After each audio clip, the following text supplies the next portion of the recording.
how it do, how it be, how it is, everybody. Welcome in and welcome back.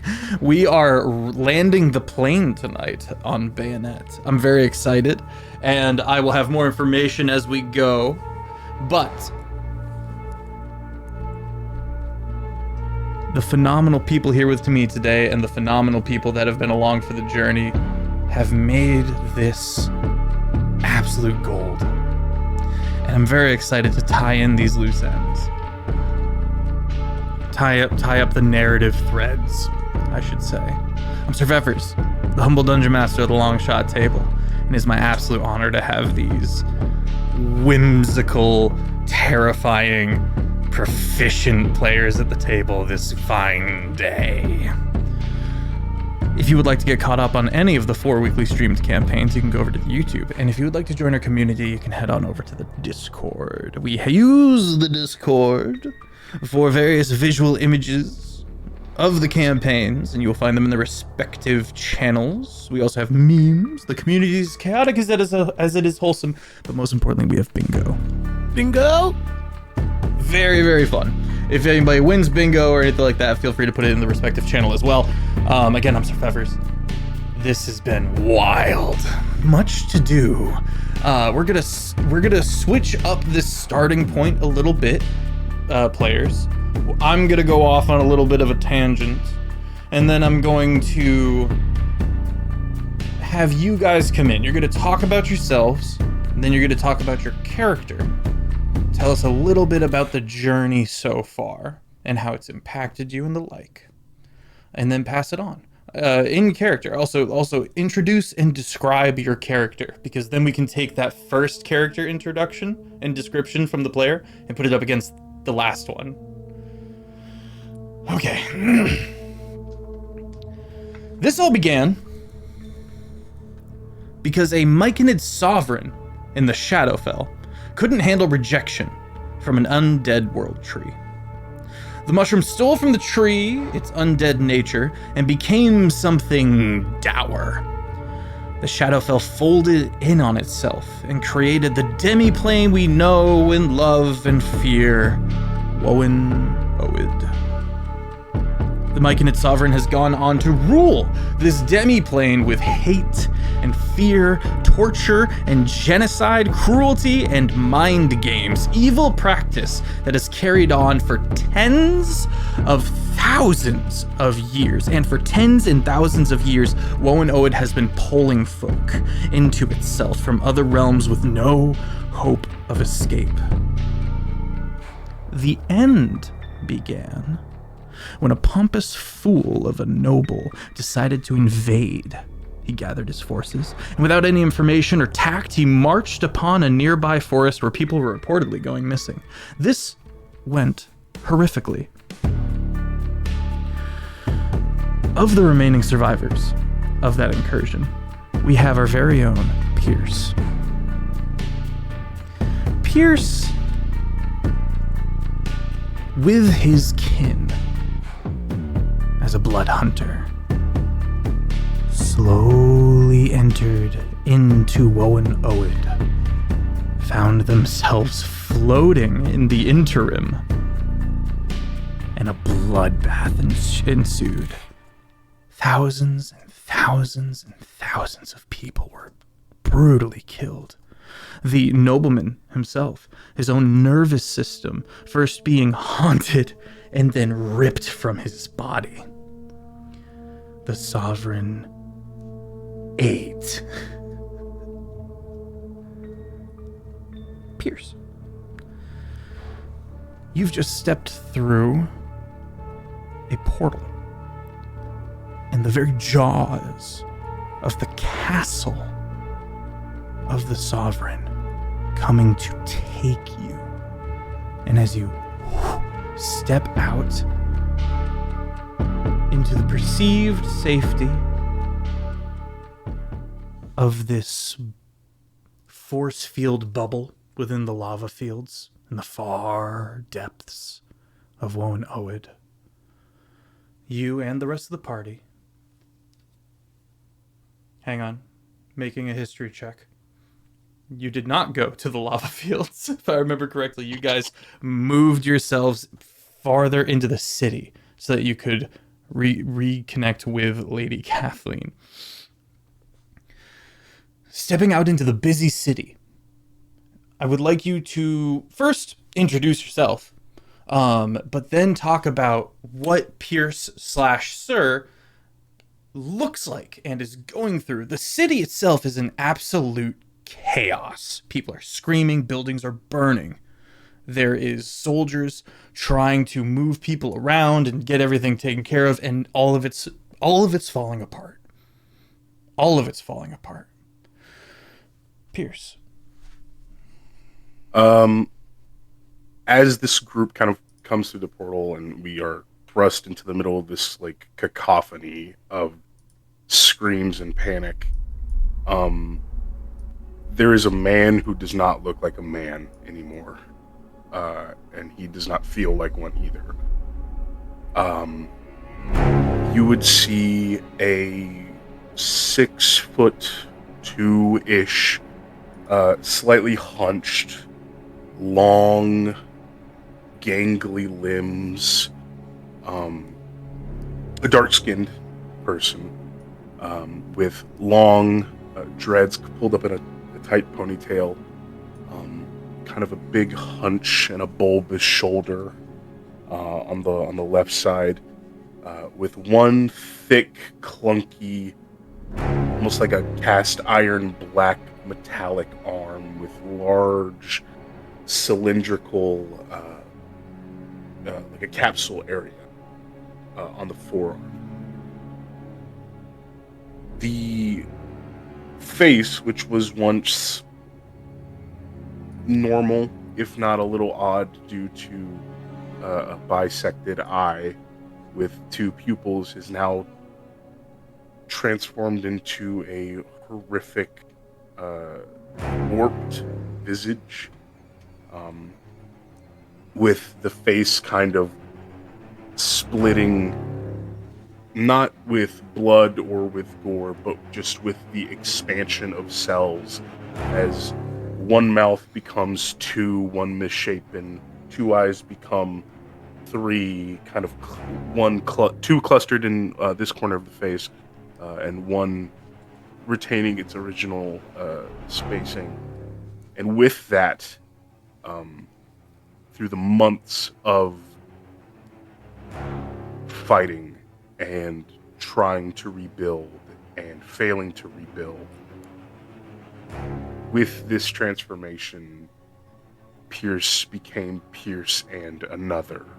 One meaner and more reckless and crueler in Sir. Someone who has wisened up to the need for that relentlessness in Womanoid, and who is willing to take the steps that Pierce would not. And as they kind of enter the streets, a normally more careful Pierce would disregard all that, knowing that no one's going to look at his misshapen face or body. Now is the time to run. You glance, making sure everyone came with you. Who do you see first? I would see Solomon come through first. Solomon, you're up. Hi, my name is Omega Jones, also known as CritBard. CritBard across all social media channels. The person I am playing is a very tall, I don't say very tall, but tall enough, 6'2", 6'3", individual, pretty broad in their shape, very much someone who puts in the work physically. They, at first glance, you see pale skin with a peachiness to it, pretty light. They have white hair, a bit shaved on the sides, probably a little messier at this point. having been in one Ord for a little bit of time. Most of the hair is on the top of their head, though. Again, not necessarily spiky, but kind of wild, enough for them to run their hands through, and it kind of does a thing, but it's not meant to be stylish necessarily. He's too old for that. He has a beard and mustache combo. It's pretty thick, pretty tightly kept, though. It's not as wild as one may think. Vibrant, almost white gray eyes that pierce through and sees much in this world. They are wearing pretty ornate but darker colored dark metal plate, half plate armor. Obviously there's a shirt underneath, so it's not completely chafing or rubbing against skin, but nothing really that's again meant to be fashionable. This is very much a paladin who has taken off a little bit of the armor, just enough. He has a maroonish jacket underneath that, pants with belts, pretty hefty, for lack of a better word, combat boots, with some greaves every so and little small pieces of armor, just to cover up some of the lower section. In hand, most likely, not on their back, just based on what is happening here, is a very long, it is a strange metal that it's made. It almost looks like Damascus. But at first glance, you just see that it's maybe a staff or something cylindrical and slim. However, at the top of that staff, curved away, there's two pulsings of very, very condensed, hard, dark light that if you look at it, seems like it can slice through many things. And there is a even darker Vanta Black crystal in the middle of this section, kind of floating on its own, kind of moving about as he wields a very ornate great axe. On the side of him as well, you see a dangling from a small chain, a pretty hefty lantern, and the glow from within, again, is very much like a dark light, like a forever solar eclipse in his on his person, on his side, and it emanates a pure power from it. On the side of his neck, on his right side, going down his neck, down some of the exposed part of his arm that you see a writhing or a tattoo or something that is completely black, almost like veins that crawl up the side of his face, and it pulses. There is a coldness that radiates from it. Many other things that you really don't need to look into, but ultimately you see a tired, haggard, but active man. Just a man trying to do a good, a major good, or a major necessity. I'll call it that. I don't think killing is ever good, but it has to happen. This is Solomon, the martyr of the end. Solomon, you step through, and you don't know if that vampire that was with you, that was helping, made it out. And quickly you look down. Bird. Tiny little bird. Scampering through the teleportation magic. Well, first of all, Shane. Hello. Hello, everyone. My name's Shane Whalley. So happy to meet you. You can find me over at Shane Whalley. Please come and find me out on my new Facebook page where you can see a lot more raw content of my life. It's going beautiful over there, and a lot of fun little community shares go on. Hope to check it out. I am playing Hiza, a little bibliomancy Sataluma, a little pigeon boy. And walking out, this little pigeon, white, fluffy, little puffball, with purpley red marks that go down from its neck, across its chest, into its wings and tips. Little filigree gold around its ankles, and what would look like a robe just hanging off his back that's very, very light, lighter than his feathers. all of them have little stitchings inside, words that he made up himself, and there's garnets that went down the front, then there's emeralds on the other, and then there's sapphires in the mix, all representing his family of himself, Shiza, and Deza. And then he has his beautiful void mirror cracking grimoire black book that is his mother. 3 holes in the back that he holds into is when he does, embraces it like a hug with his mom. And this beautiful gift from Solomon of a wizard's staff of dark stone crystal, if I'm correct. And he's just a happy little bird that is there.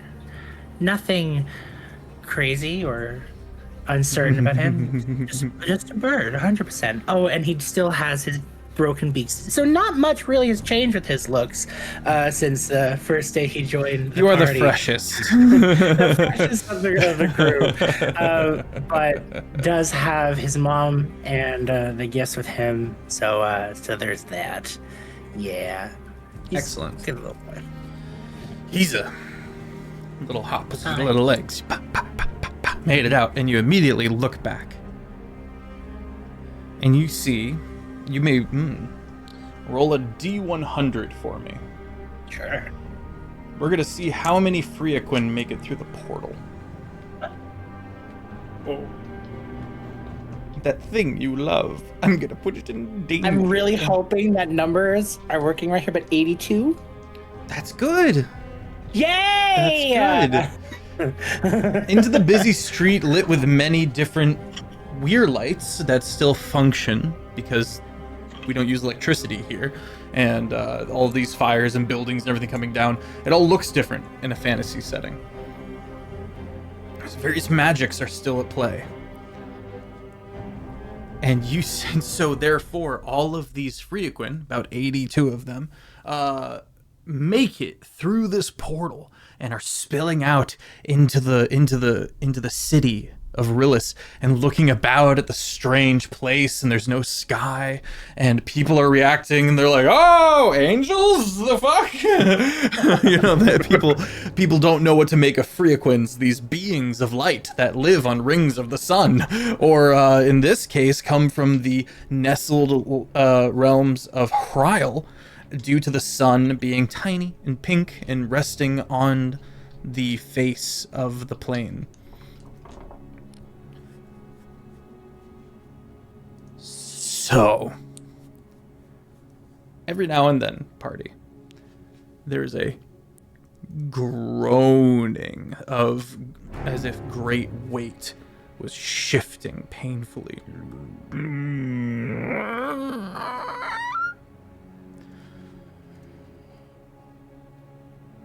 Panic. Panic is ensuing across everywhere. People are fighting. People are dragging the wealthy into the streets.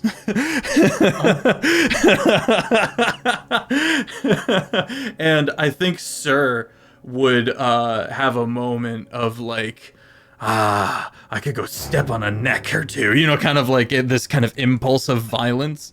I definitely think if one were to fall in our path, he would not think twice about trying to get a little bit of height off of one of the skulls of these rich folk as they book it. Can we do a creative little exercise here, party? We're gonna get a little weird this episode. I would like each of you... I'm scared. I'm experimenting. He's experimenting. I would like each of you to tell me about an aspect of Rillis that is falling into disarray. Whether it be wildfire, whether it be, the prison break and a bunch of murderers are out, or something like that, in this tower city, this pillar city, this mega city that is now just beginning to billow with smoke. If anyone has anything right out the gate, I'm willing to let them go. They're welcome to go first. I don't mind going first since Let's hear it. So he's first time in this city. Steps through the portal, make sure the freakmen are all okay. What's all like happening all the way over there? And he's pointing over into the distance. And because he's not used to city structures being from the Fey realm that he is part of, he's just wondering why there's two type of houses on top of each other. Understood. So you are just like unknown, like it's a labyrinth. True story, or So when he sees the building, and only thing that he can recognize is fire, as fire burns and things trying to get that. But for some reason, this building fire is turning into veins around this building instead, and sweeping out to the next building and to the next building. Aberrant magic, very fun. Mm-hmm. You see this. You see various buildings crack inward, suspended by this strange aberrant outbreak, and the party is able to skedaddle a bit faster. Who's next, Tisa?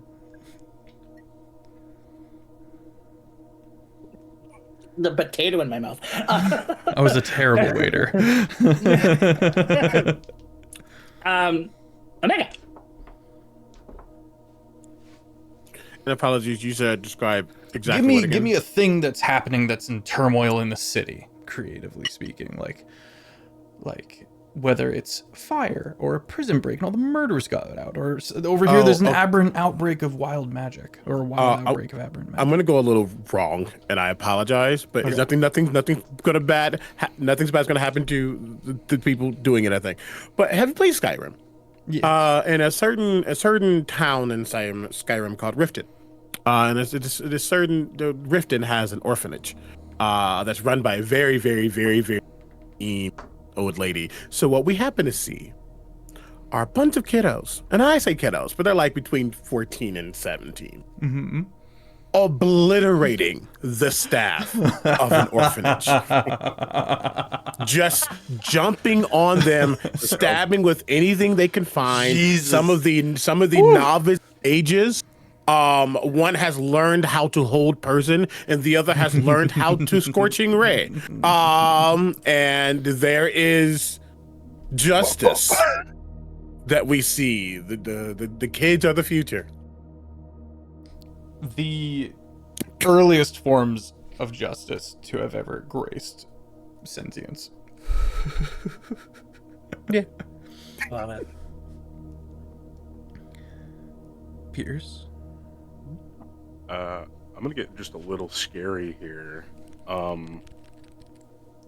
As I don't know if we've gotten a good look at it, but as we saw these giant teeth kind of try to clamp down on us just before we got into this portal, as this ship is moving through the city, quakes are starting to resonate throughout. Okay. And is causing infrastructure to literally crumble. So there are a few buildings that are just completely getting rocked with rubble. You could look over and see maybe a couple of people, maybe as part of the underground, trying to get out of maybe one of their hideouts, and the ground is shifting and trapping more beneath. Oof. The city itself is beginning to change and transform in a very unstable way due to the sheer force that is hitting it. In the turmoil, there's a bittersweet moment. The last star in.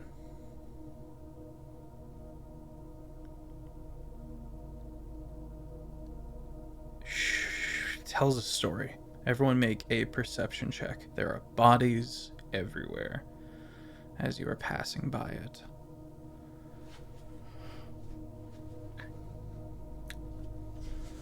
8. Fair enough. You weren't here. You're like, another building, yes. We saw this building briefly, and it was we got jumped because it was a setup. There were spies here. Yep, that's a building. Perception checks from Els. What did we get? 1 from Solomon. Oh no, okay, waiting from Solomon. Uno momento. Sorry, I was remembering my character sheet for a second. You're Is it good. 10 for 5? It is 10 for 5. Okay, great. Just to be safe. 25. Sorry. 25. Very good. Pierce?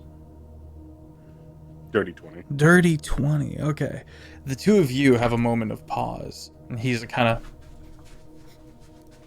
looks at you guys, looks at the building, looks at you guys, and looks at the building, kind of pacing back and forth, ready to continue onward. But Solomon and Pierce, you see a story. You see a story in these bodies, and it's that of Lucas taking the opportunity in all this chaos to pull the knives out, and it cost him his life. Ooh. But he went down ensuring that everyone knew where he stood, which was the most important thing to him. The guy who ran the bar. Yeah.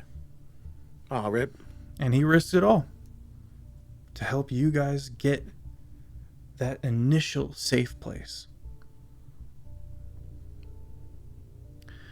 May your death find you comfort, young one. As he does a quick prayer over his body. Not over his body, but like just seeing it and understanding it. Just a quick prayer to himself as they are continuing. Yeah. Pierce won't say anything. There's like a conflicting like rock against rock in his heart, as this person did them a great service, and they were as close to a friend as he's really had here. But he can't help but think, you're so stupid. Why would you choose now? I don't understand why you would choose now to go down. And he'll just keep going. I think, if not totally fine, with my passive insight of 20, I can kind of see a sense of confusion. Maybe. Oh, yeah. It's hard to read because the face is so weird. You have to go off of the back and forth conversation that... Yeah, and I think that, it's very much an understanding of he knows there's conflict within Sir and Pierce. He has seen that physically and in other ways, and I think it's not even like he didn't say it at him. He's not looking at him. But I think Sir and Pierce, will hear. We cannot comprehend what the wind is for someone. We do not work for time. Sorry, time does not work for us. We work for it. And death is her sister. And he will continue forward.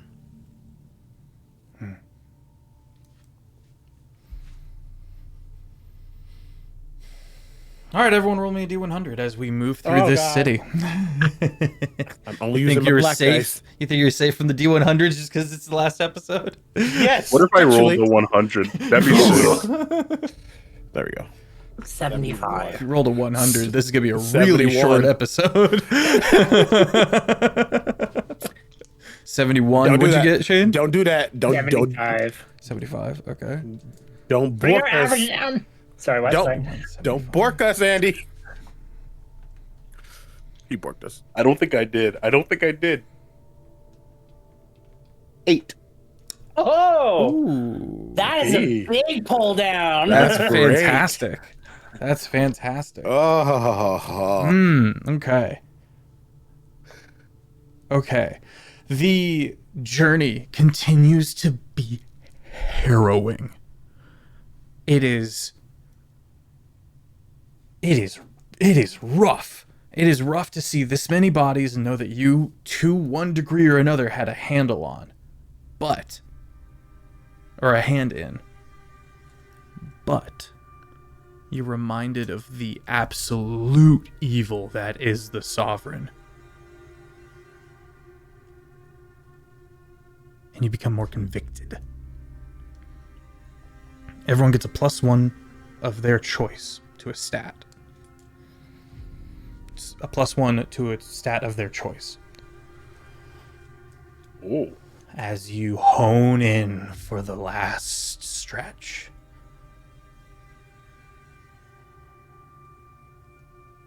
This is not a complaint. This would be wonderful if any of these were odd. All evens right now. Quick question for this. Is on fire. Would it be best to bring, like, I know actually this is like a personal choice, but would it be best to bring something that is a negative to a 0 or add something that won't change? That's a terrifying question. Ultimately, mechanically, the -1 to 0 is a net positive versus nothing changing. Yeah, because like all my stuff, because if I'm correct, the number itself changes after 2. Yep. And everything is on even right now. Correct. Yeah. Other than one thing. Correct. So I would change the odd. I would get the Okay. I would get the negative I out of now there. can lift paper. No!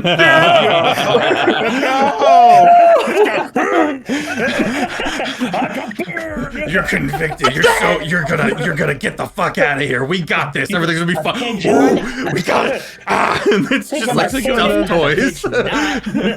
Just pillows.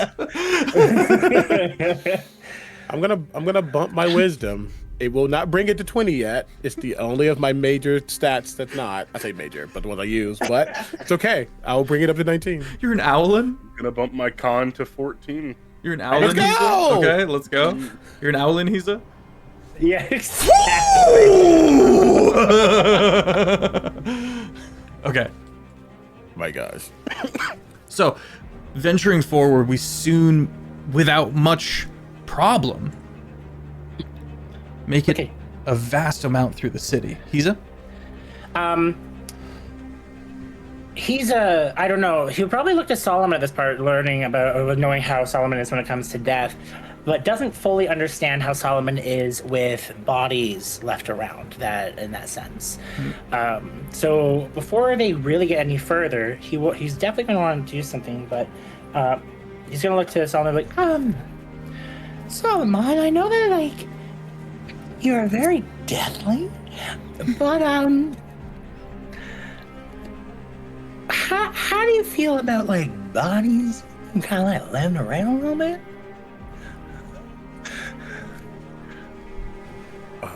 I think she just kind of stops, slows down maybe, looks over. As long as there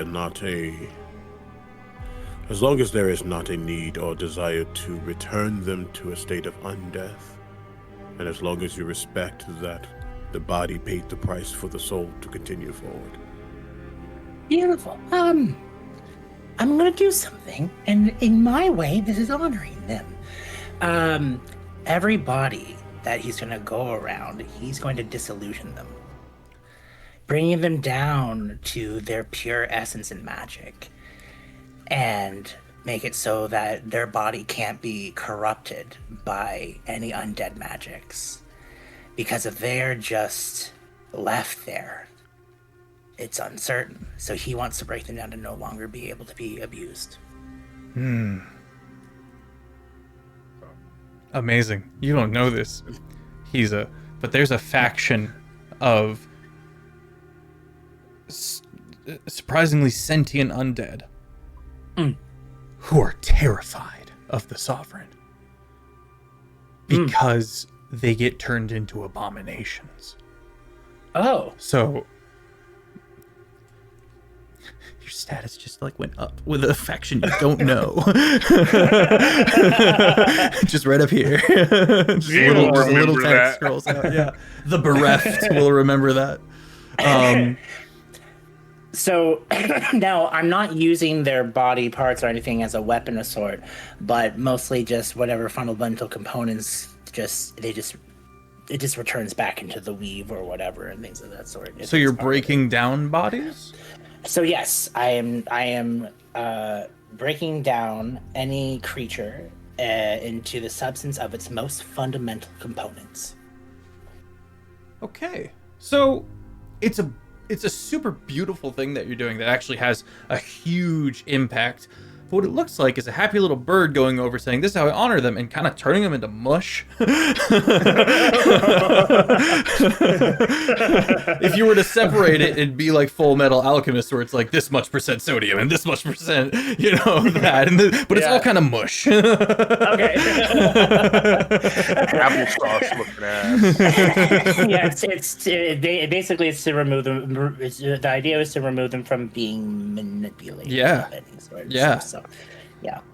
It's for everyone else. This is the wholesome out that the sovereign was gifting to the aristocracy. That black, like goo, that would break them down entirely. Yeah.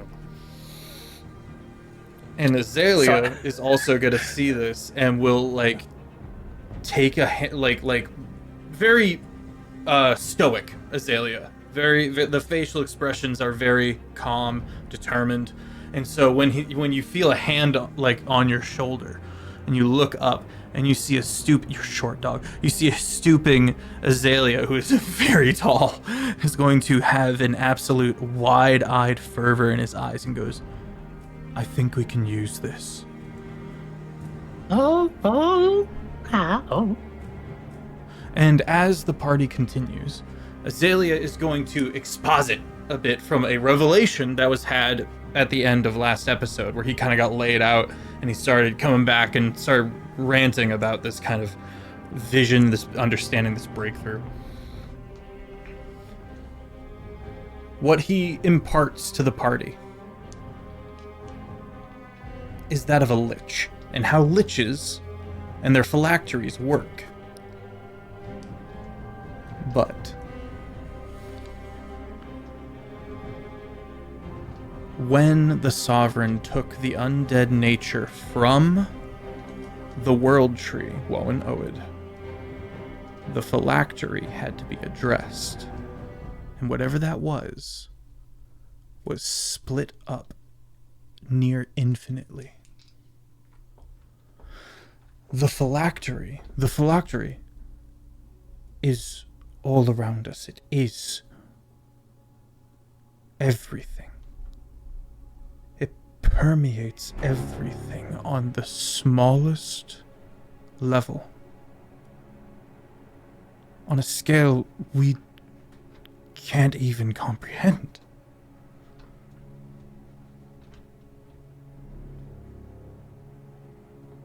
And for everybody who knows of lichdom, I think Pierce would have some knowledge.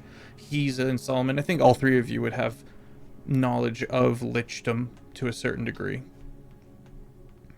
You know you gotta destroy the phylactery to kill a lich. So that means we can't kill the spectre until we've robbed it of its undeath. Because if we were to take it the other way, we would have to destroy everything. And that's not an option. We're gonna make it out of this. And there's a long moment of held eye contact with Solomon. Before he turns and continues forward, this near disassociative look in his eyes, with the staff of the World Tree on his back, and Ways Spring, the creature who has been born out of it, holding onto his neck and looking around in horror at the world they've been brought into.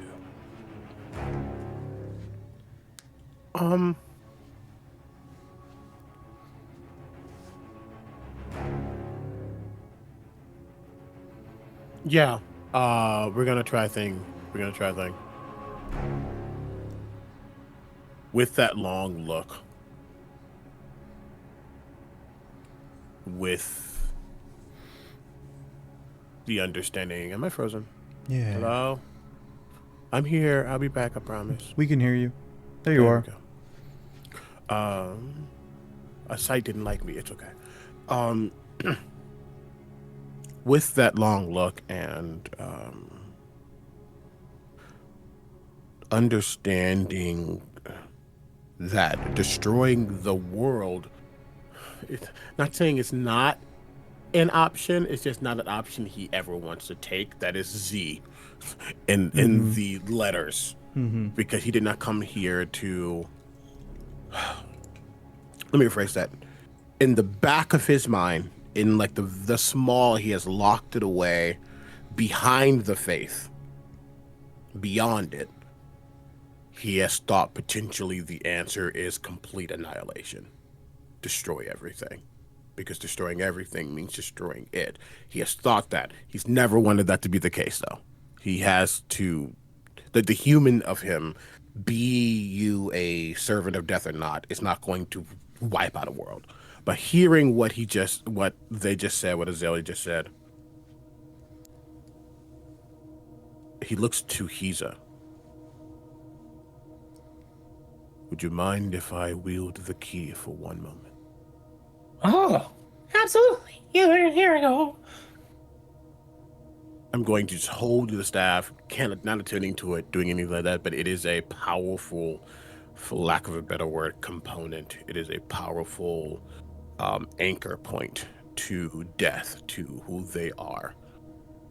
And he's going to hold his own axe and basically cross each other like sounding rods, or for a moment.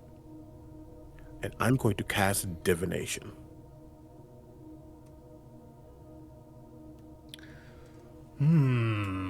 Okay, read me the spell.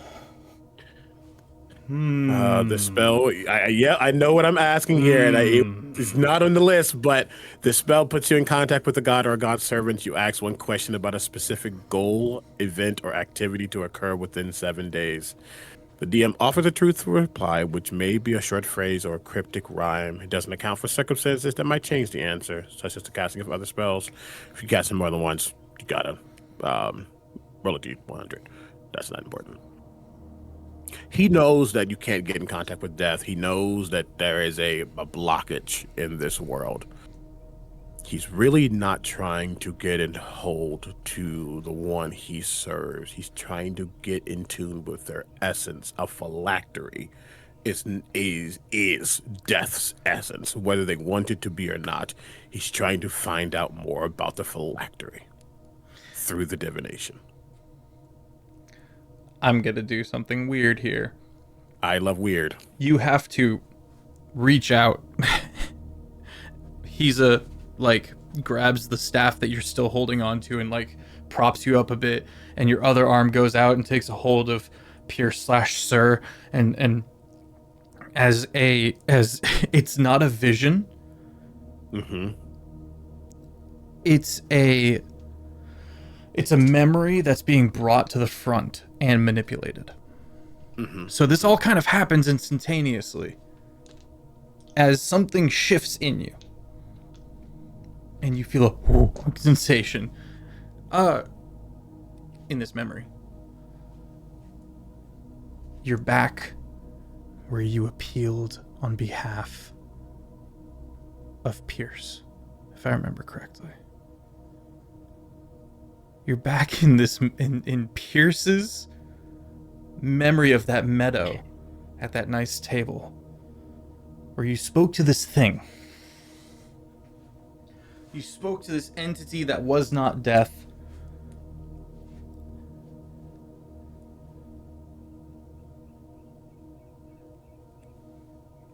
But certainly did something. Above the table, it's almost like an automated process. But below the table. It's just something that looks like death that doesn't respond or have the ability to carry a conversation, if that makes sense. But nonetheless, you're here at this table, kind of a picnic table, if you will, looking over, and you can see these kids playing. See Pierce now. You see Pierce as the child running about. And to your surprise, you see Sir standing watch protectively over all these kids. And you stop and you look about.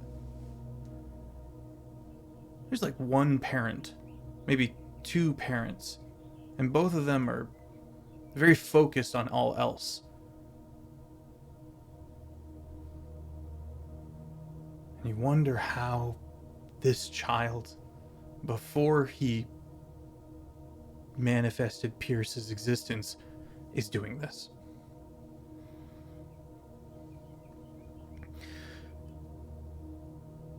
Someone had to grow up real fast.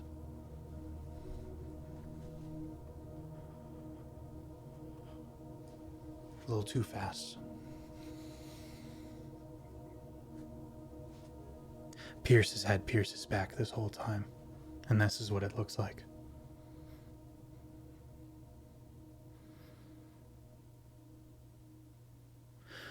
But you regard the individual before you, this abstraction.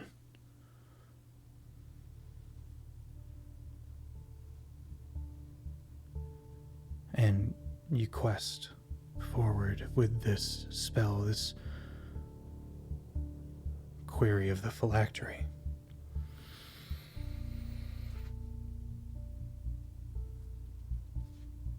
How do we destroy what is all around us?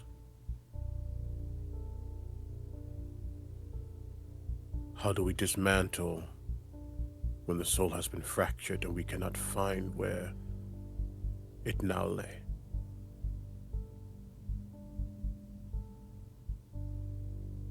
Everything has a core. What is it?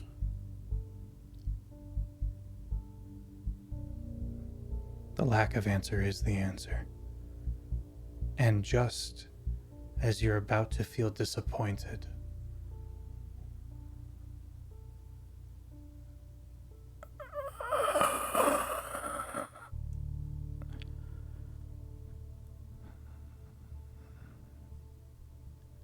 they took my fucking arm.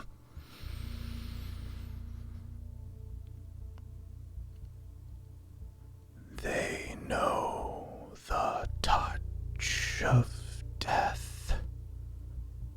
Make a history or religion check. You are given such a profound sense of dread in this moment as scripture and lore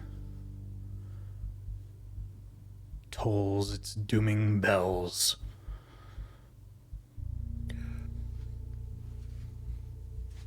I want to be sure, so I'm going to burn 10 to get an extra 5. I need you to know I rolled a d10 like it was a d20. Here we are.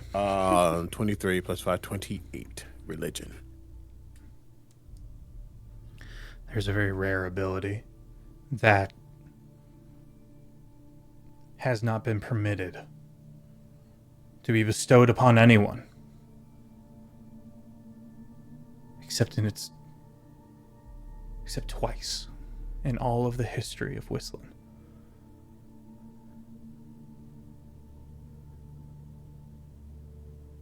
Death Touch. The Sovereign wields now one of the most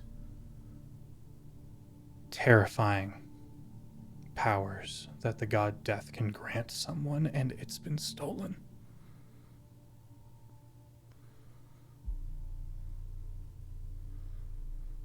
Who was the other to wield it? Death Touch. His name was Saul.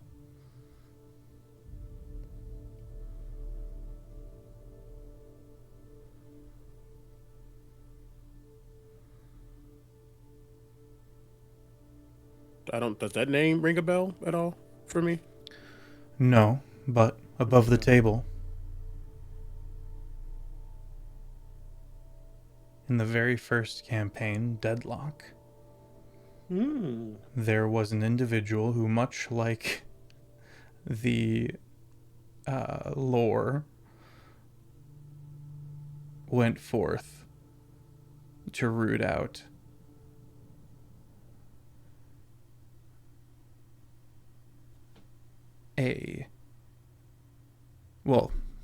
okay. I got to be careful how I actually paint that picture, because it's not like Saul from the Bible. But the starting point of that story is very similar in that a righteous individual was given power and authority to go into their own churches and find where a different god was slowly sneaking into all of the churches and making it their own through changelings, brainwashing, a bunch of really dark stuff was going on, and Death and the Stormfather unleashed an individual who was given the commandment to destroy any of the pantheonic churches that he found this corruption in. And he did, Gandalf. He did. And the other time was the Holy War, when the Stormfather and all the other gods worked together to beat back the forces of hell and forever shut the doors and seal the gates, that no creature may come or go except by death and birth.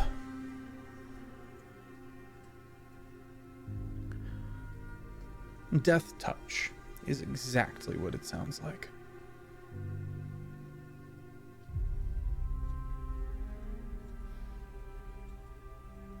Okay.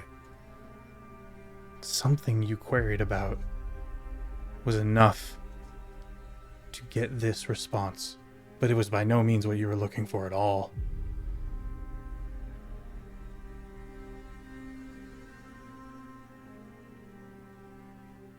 And they sent you.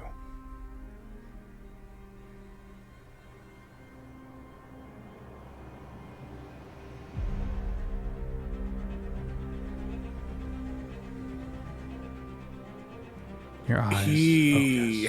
Yeah, there is an immediate, almost a dilation of eye as he's realizing the history he is seeing through the question that he has asked. Exactly why he was sent now.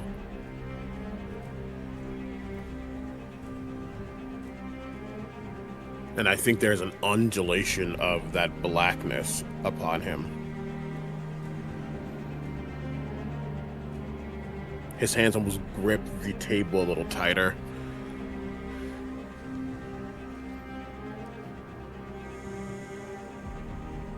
And he gives a deep bow, maybe. It is very much a deep sense of acknowledgement of this individual.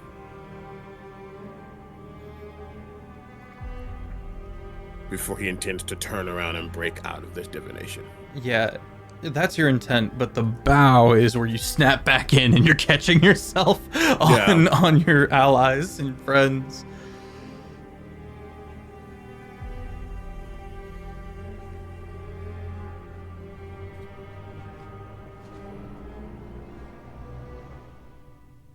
You okay?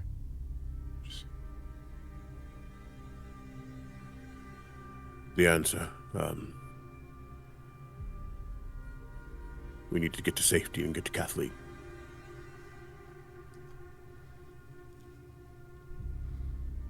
And he's gonna squeeze your shoulder a little tighter, Pierce.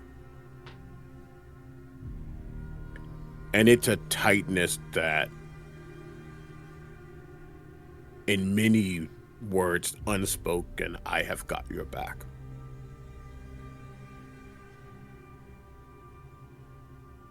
I don't think Pierce would share any words. Sir would also not say anything. But I think if you were attentive enough to catch it, and I think you would be, Solomon, you would see two different looks in each of his eyes that both seem to say the same thing. And that is, I accept your help. Pierce, it's less surprising to get that feeling. Sir, it's kind of shocking to hear that or get that vibe from him. Mm-hmm. He's going to give the staff back to Hiza, and also if Hiza wants to like sit on his shoulder, so he's not having to kind of run around everywhere. He will happily jump on every time that there's no bodies to take care of. Amazing. Also, thank you for the 10 temp HP from chat. Thank you, chat. Don't do that to us. Oh no! The Flocktery, that's great. Flockter is wild. As you get closer and closer to the encampment, the sounds of destruction, or the sounds of people, die off. There's still now it's eerie, where it's these big open passageways of abandoned city structures and huge spiral staircases and chutes through the very levels, and every now and then, just from far off, echoing to you, through you, past you, and back, just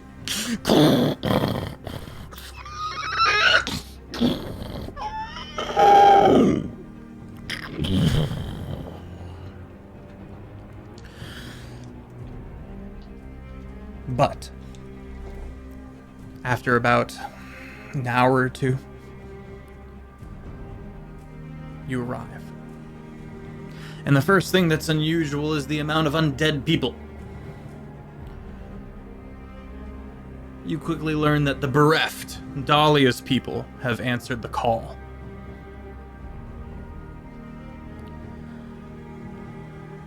Evie, flocking back and forth. There's moments of introductions.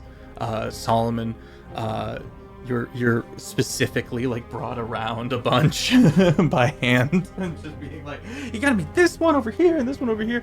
Dahlia seems stressed. And you learn as the party interacts, just in meeting with this crowd, that she's preparing herself to do the switching of hearts. And she believes that if the city will fall, literally, maybe she can hold it together. And build this railgun. But more on that in a bit.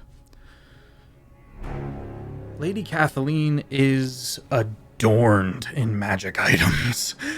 And this interim, where there's no gravity here, she has this flame sphere around her. It would just be fire, but it completely spreads out in every direction evenly, and so there's this near angelic descent as she slowly moves through the crowd, people making way for her, the fire not seeming to burn the allies, and people kind of discussing and preparing and packing, and she looks and goes, "You've returned. Did you find what we were looking for?"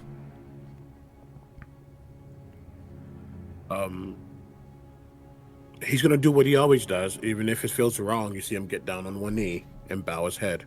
My lady, yes. The well tree has been found. Thank the gods. What have we missed?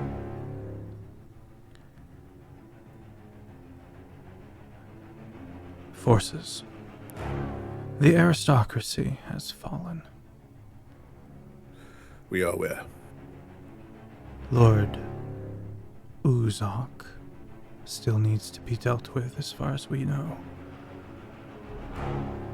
And it looks like they're Duskborn. A complication we did not know of.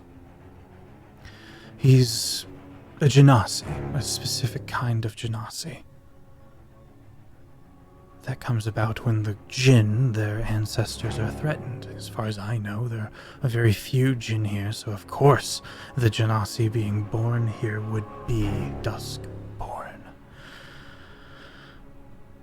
He can move the earth as he sees fit, or the water. Usually it's one element, but there's not been a Duskborn in a mortal era. So there's that we need to contend with. This, and looks to the various advisors. Lady Kathleen has not been stagnant. You can see a fully developed station here now. Ready, armed, plotted out. Everyone's in the loop. Soldiers are all in communication. This feels secure. On a mundane level, of course. We are here by the wells,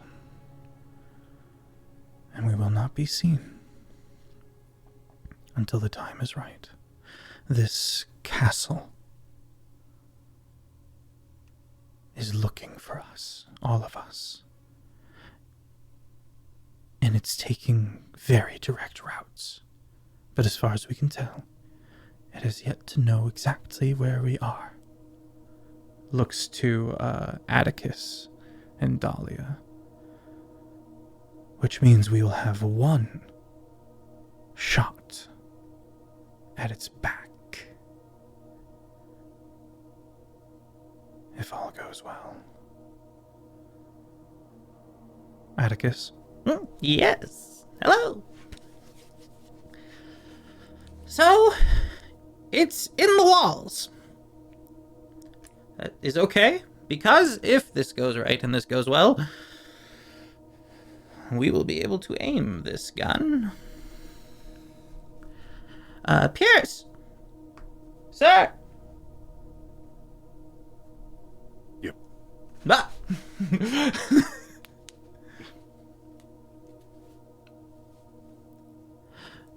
A little quieter than, he's not used to being in front of this many people.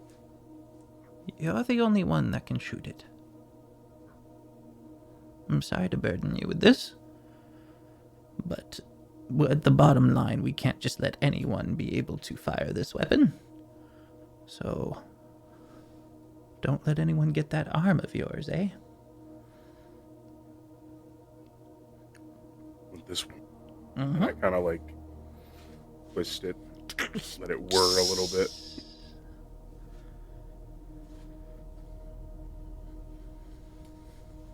He gives you a long look. It's better than bombs. Depends on how good the bombs are. It's better than bombs. I'll look to Dahlia. You sure about this? I know we had a big talk. Yeah.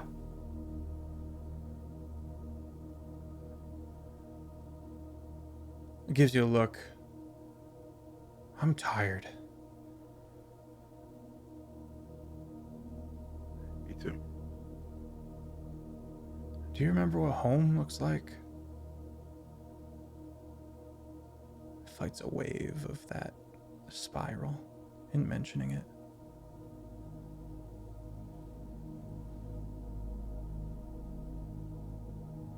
You stick around, and I will tell you everything I remember.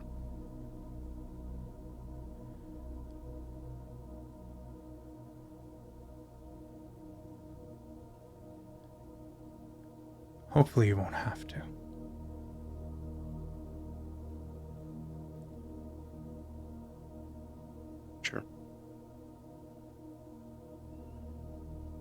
Oh, we're fucked. All right. She turns. Keep that chin up.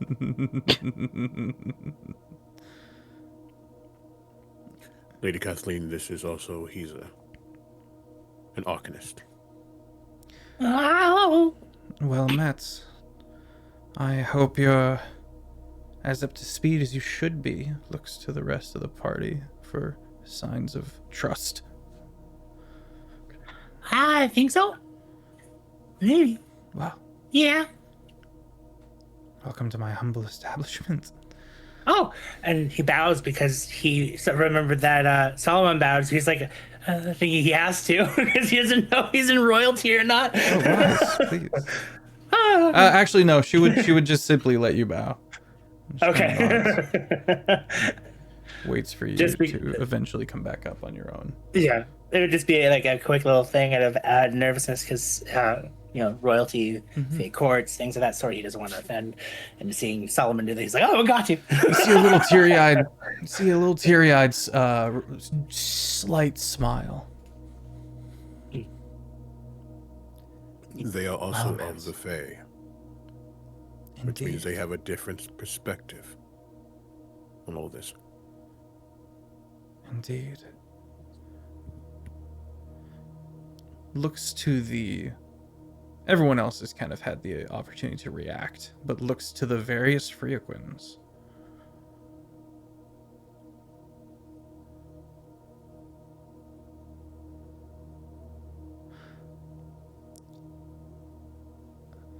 We will take all the help we can get.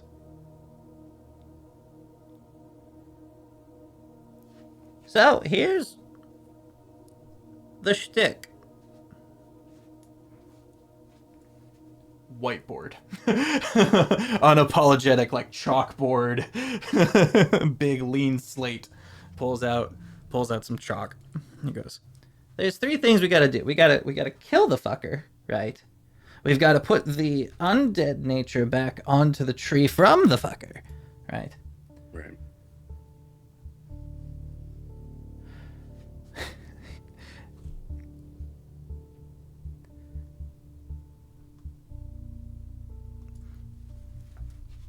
And it has to be done in a way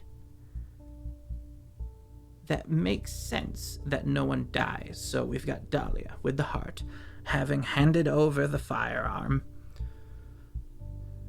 Your job will be to hold the castle as best you can in place whilst remaining completely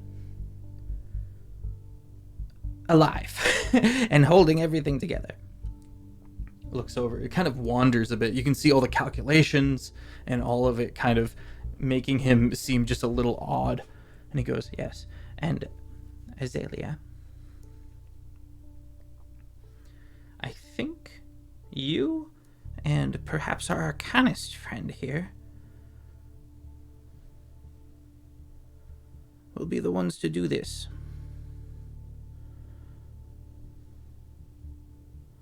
I think you were still muted, Shane. Sorry, I had a lot of noise just happened in my room. Oh, you're fine. I apologize. Could you repeat You that? and It's just- Azalea will be the ones to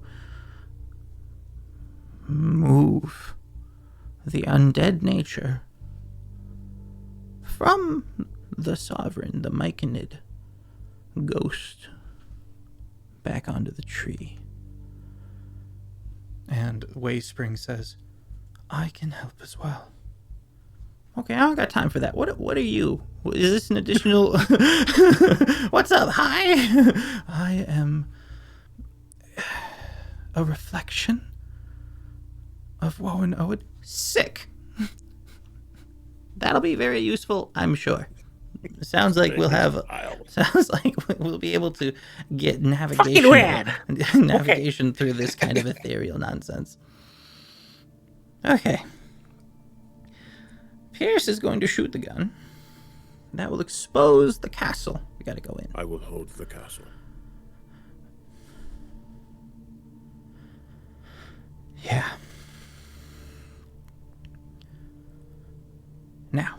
Now.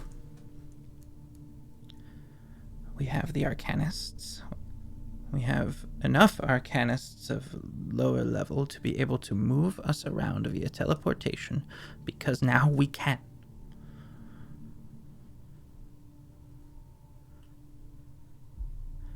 We have to keep this place, or wherever we move toward with our forces, safe from Uzak.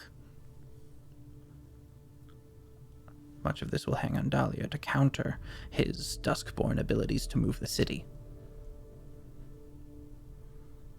Oh, Uzak is the Duskborn. Okay. That makes, yes, heard. Questions? For my own sanity, are we the order of operations is take him down first? Shoot him, shoot the castle, hold him, hold the castle, invade the castle. Whilst fighting him, get the undeath off of him. Yep. And then kill him. Heard. Shoot castle, get in castle. And F him up while taking away his undeadness Yeah. off of him. the Yep. noise I had here was pretty significant. Would you mind just reminding me, or just saying again what it was that they said? Yeah, no worries. So you and Azalea, the arcanists of the group, need to use your abilities and the staff to take the undead nature from the Sovereign and put it onto the World Tree. Now, the World Tree can be represented by the Wayspring, by the staff, the other staff. There's 3 staffs. The first one's not applicable to this. So the first step being the staff of power between Solomon. Yep. And then there's the World Tree staff, stave. Got it. And have we gone through the part of understanding how to do that? Yeah. Well, yeah. Yeah. Okay. Yeah. We're gonna grab our first break there. We'll be right back. Very excited. We've got the game plan. We've It's got coming. the Moxie.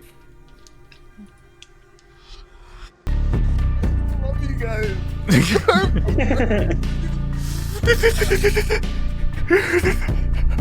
All right, so we're back.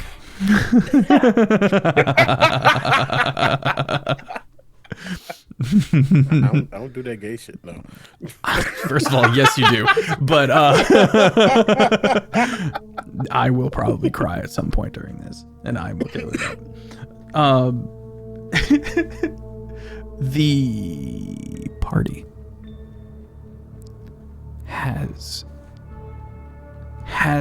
this conflict on their terms. That's the glory of this endgame. And Atticus, with the same level of kind of quirkiness that he always has, that kind of level of bounce and excitement, is gone. And he, Weirlight in hand, leads the way through these long lost halls and shows you all of the bits and pieces, all of the magnets that have been procured, all of the structure, and all of it is still disassembled, but it goes farther than you can see. And you look in the other direction, and you don't see the end either over there. The trick will be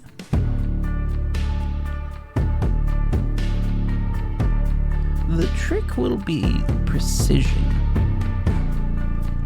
But if we're aiming this bad boy into the city itself, patience for the appropriate window, because I produce to you now the hole puncher. This thing will eviscerate everything in front of it. I don't know where Woe and it ends, but we're giving her a piercing.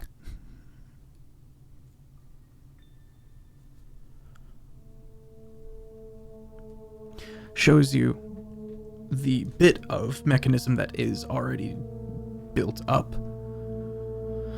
And it looks like something you would have to step up next to and slide your mechanized arm into, and it will anchor you.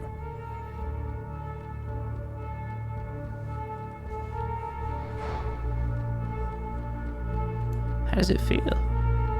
As you guys are walking back, How does it feel to be in control of something this destructive?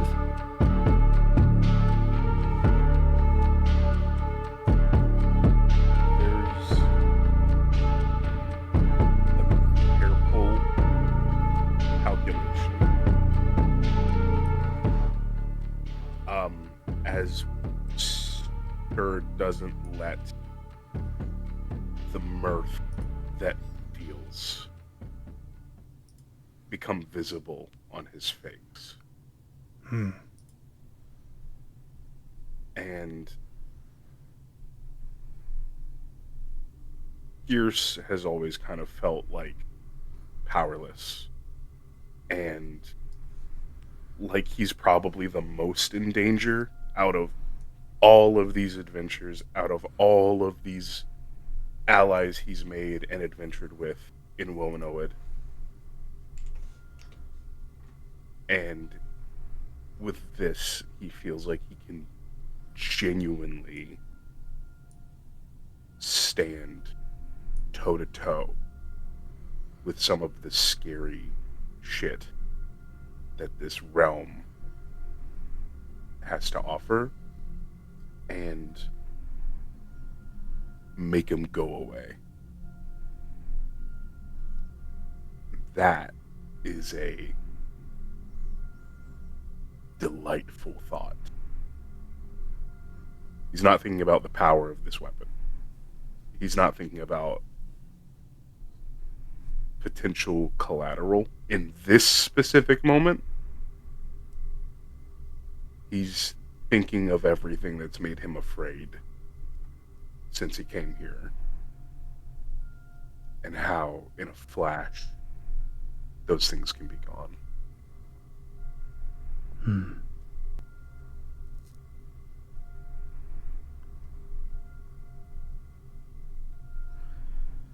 Good work.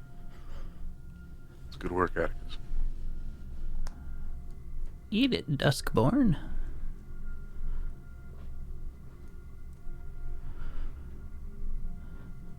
If Dahlia's ready, are we? One moment. He's going to just take a moment.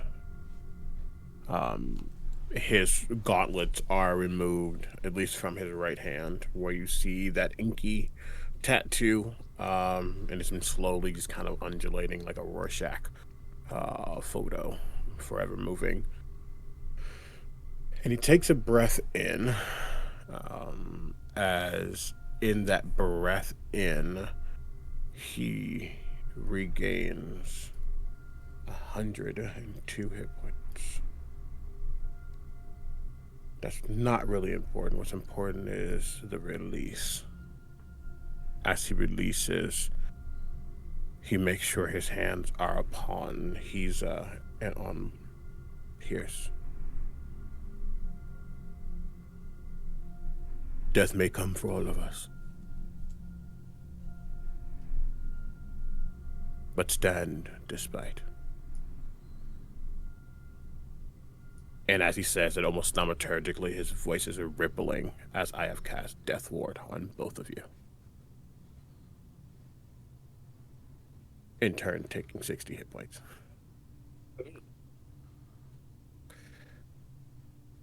And you feel, I don't want to say anything cosmetic, but you just feel a visceral coldness shudder through you. It is not a painful chill, but it is an emptiness that has no warmth, and thus it is cold.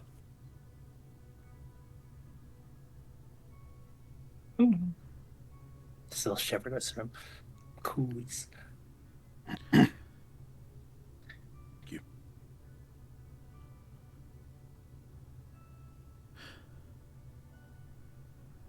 you're in a room now. This chapel. Above you, you can hear the sounds of the fountain flowing in the other direction.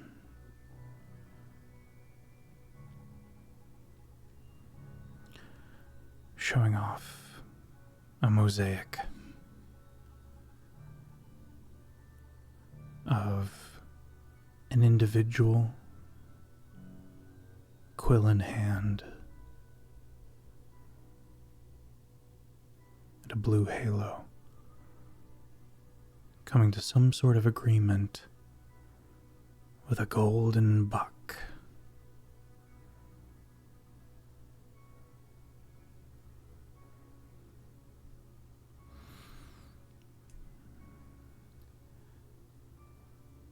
One of the healers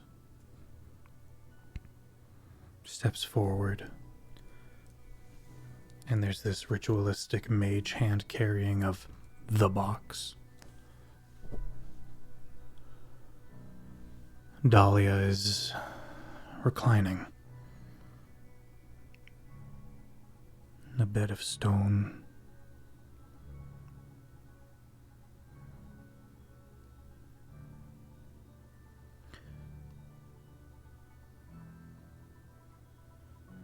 Looks to Pierce. Looks to Solomon.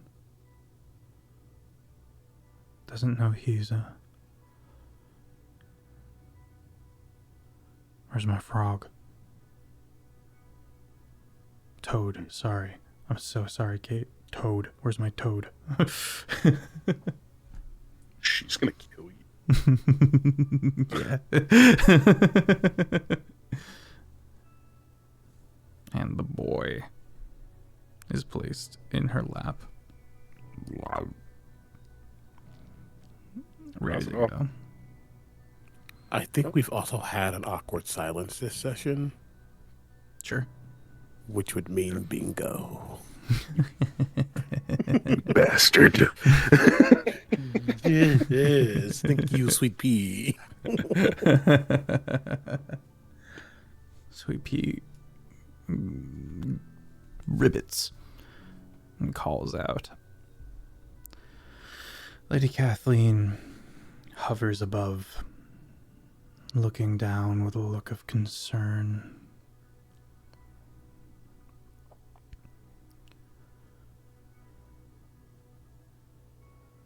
Let's do this. Dahlia reaches out and takes a hold of the box.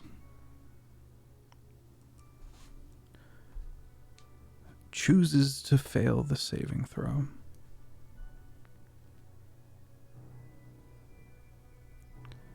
And you hear the...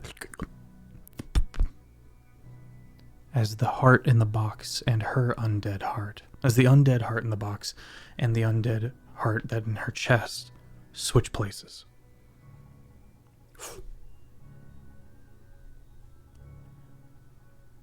She goes, oh, well, that wasn't so... And she's gonna sit forward. Some people step forward and try to push her down, kind of hold her down. She begins writhing.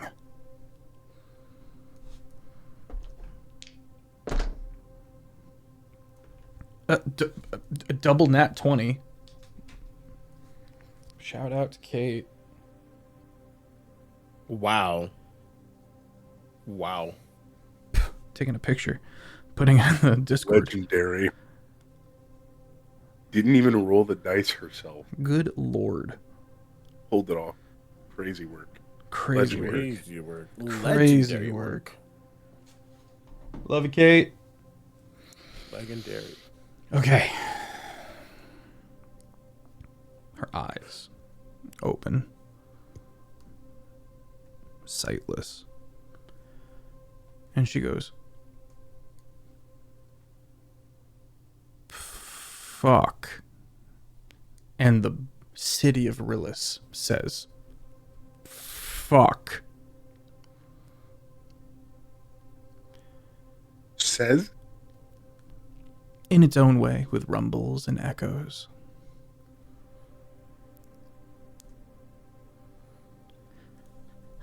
Dahlia?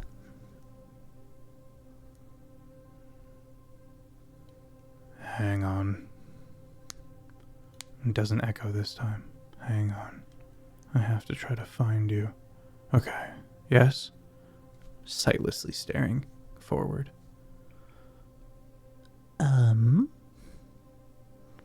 Sorry, where are you? A little to the left. Yeah. Hi. I've never felt so small.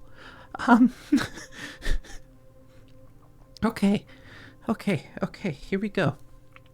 I am going to use the Feyen method that I've learned from our friends to impart memories of how to construct the cannon. Hiza, make an Arcana check.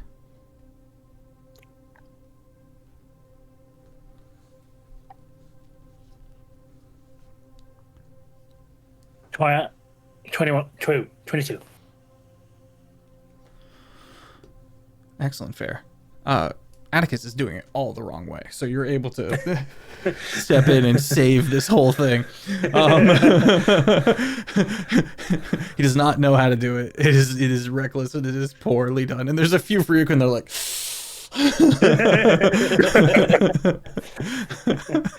just chiming sounds, like static made of chimes. Anyway, I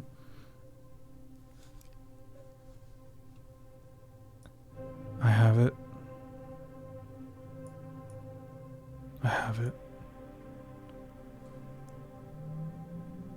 Give me time. And a great rumbling is heard throughout all of Woanoid. As the party gets their long rest, maybe their last.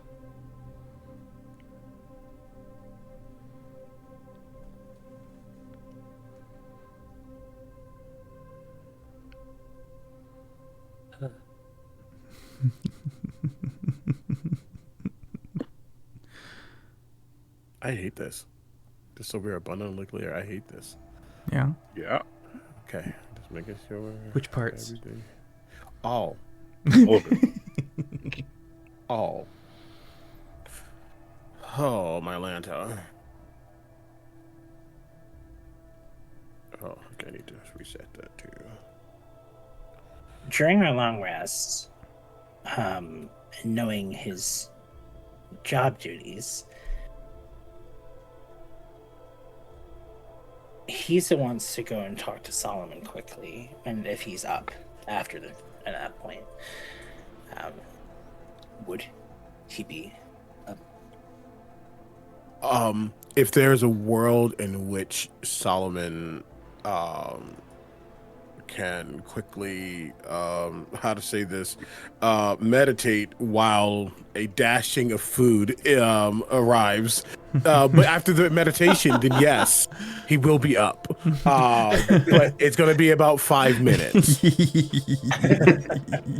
Okay, so he will just like perch around, just like one eye just beating over whenever he can see Solomon appear. You go questing for Solomon. And when you find Solomon, yes, in this meditation, this prayer, whatever, this look of consternation.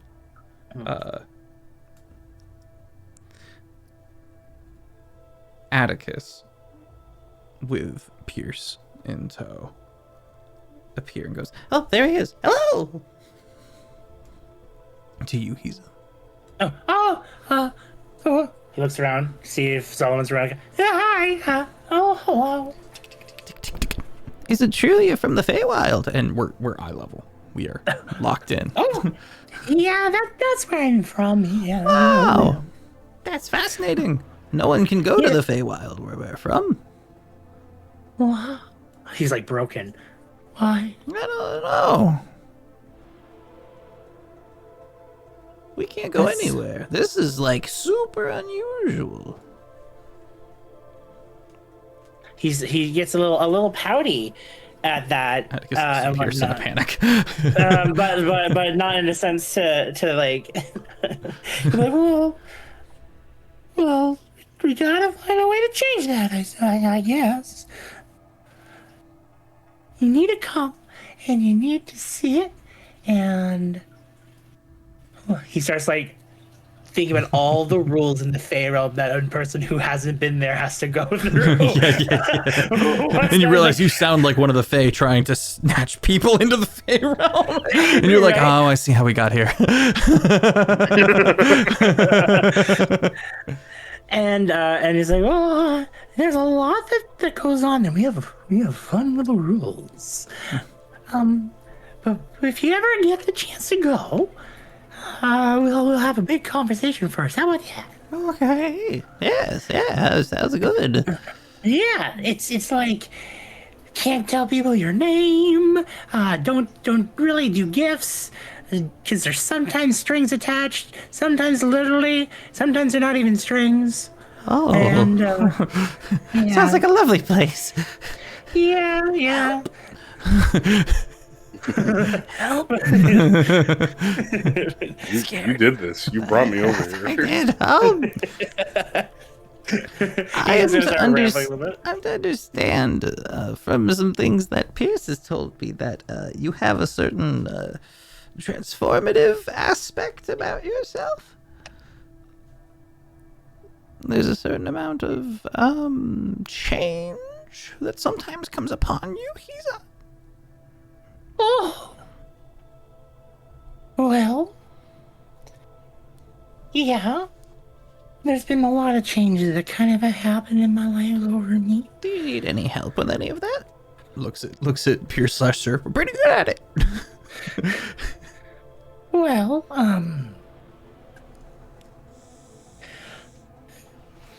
is there traumas from his past flood into his mind as the things that his father did to him just erupt.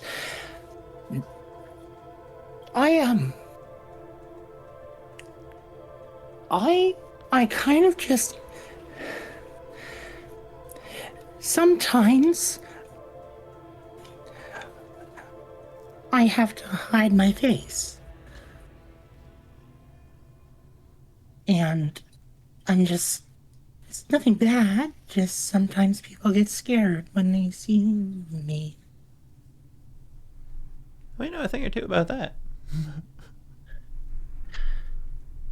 Yeah, do you know the weave of like arcane and all that stuff? How it just is there?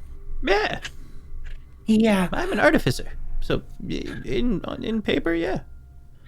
Well, imagine he starts getting a little weary because he doesn't usually talk about it with people, but hearing that there's a possible some people who can help with this and knowing a little bit that he has about Pearson, sir, he's like, imagine for a small little second that my blood is the weave.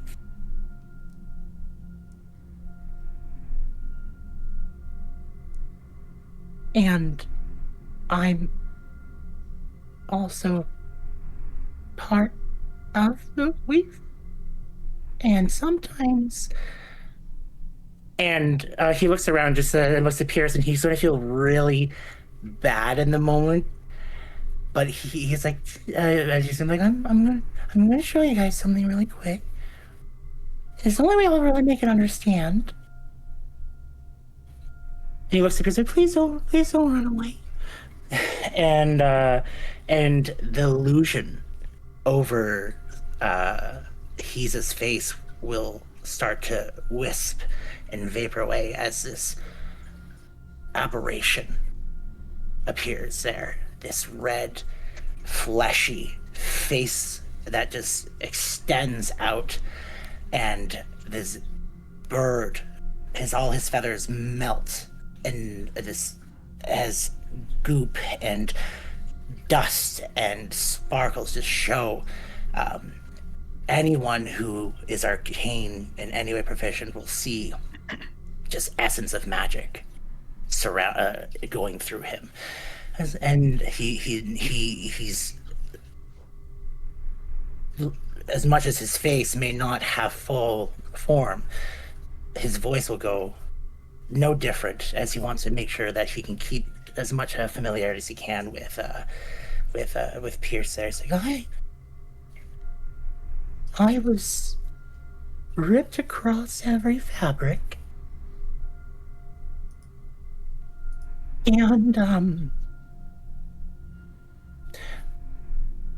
let's just say I know what it's like to decreate, specifically that word. Solomon, you're privy to this as well, as you're coming out of your meditative state.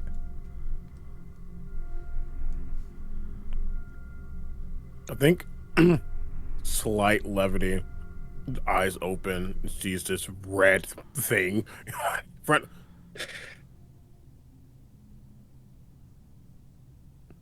Okay. Funnily enough, he has proficiency in Arcana. He sees what was mentioned.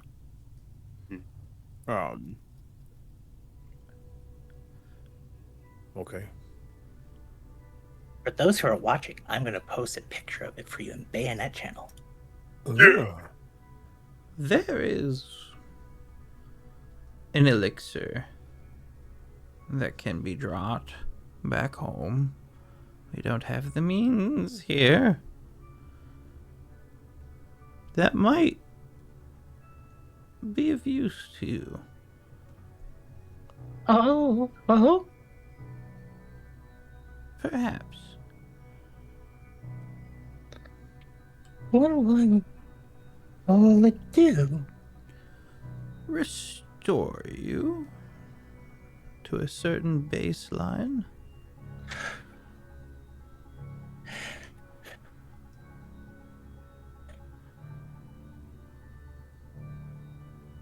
I'm always happy to try, but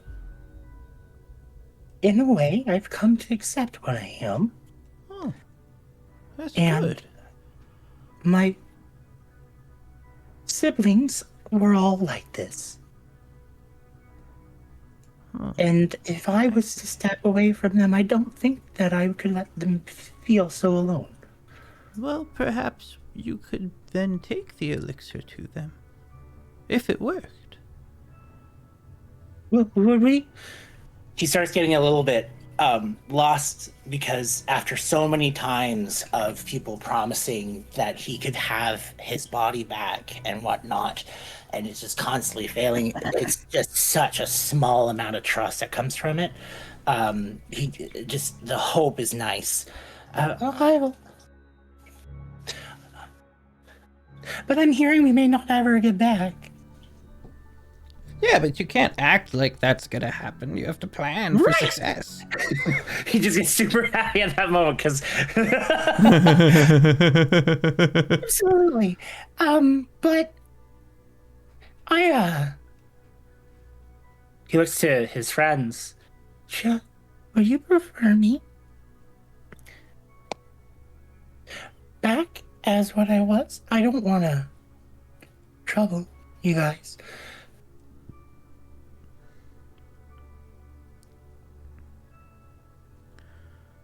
I've seen way more disturbing things in the mirror every morning. And you don't need to point. Well, I didn't mean, I was with you until you're talking about yourself. Okay, well, We've seen well, some let's just crazy start. shit out here. The point is, I'm gorgeous. Anyway. despite some efforts, nothing to do with you, I have come to enjoy having you around, regardless of what you look like. We're all a bunch of freaks. A bunch of freaks about to go fight some near omnipotent cloud of fungal shit. And quite frankly, anyone who can help to do that is not only a friend, but trusted friend. So he feels don't beat comforted. yourself up. I don't know. I don't know. Pierce immediately tries to like shy away and like go and like look at the little like setup for the anchoring and like poke and prod at it, and like he's trying to close himself off again. But you can tell that with you being so like vulnerable in that moment, that kind of gave him a space to do the same that he hadn't gotten a chance to do in many months. He sees you and appreciates you for sure, and his confidence level comes back, and he'll be like, well, I'll be me with all of you, but just in case the others don't understand, I'll still, and he just like birds and then unbirds, so that it's like, it's just for those, because sometimes when people see this, they don't really know what to expect, and then they just keep going. Solomon, you realize, oh, it's Hiza. Thank you for clocking the unspoken acting over here. 'Cause I think Solomon is just like, Is that Carnage? well, because in an interesting way, he had just confirmed many things in like the span of 7, maybe 12 seconds. His axe would have almost like, there would have been a slight glow to it, as you have seen, and just in case it's known, it's good, very, very, very good against 2 distinct types, undead and aberrations. So there's a level of, oh, wait, okay. Yeah. Welcome to Bayonet, where the motto is "The enemy of my enemy is my friend." For the audience, and I guess for the party at this point, when it comes to Hiza, and if you've seen the picture, Yura, the leader of their family, very disgustingly wanted to be great with magic. Actually, he's just going to say this to the party, so that person can understand. And so my dad Yura, he wanted to see if he can create a child of a weave. So he took his children and pushed them into it. With the soul of his mother. And the book that's with him will chime out. And be like, Mom, she's with me every step. And we didn't know that she was trying to save us. But he was using her magic to push us into the weave. She has a beautiful, beautiful color of magic.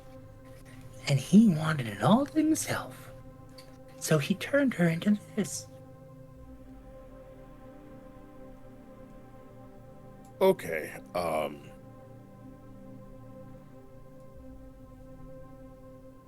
does any of this shift your ability to do what we were intending to do? If anything, Mom will help me. Wonderful. Yeah, I wanted to come talk to you, Solomon, in the sense of you seem to understand death in a beautiful way. And I was wondering if you can tell me the difference between undeath and non-living matter.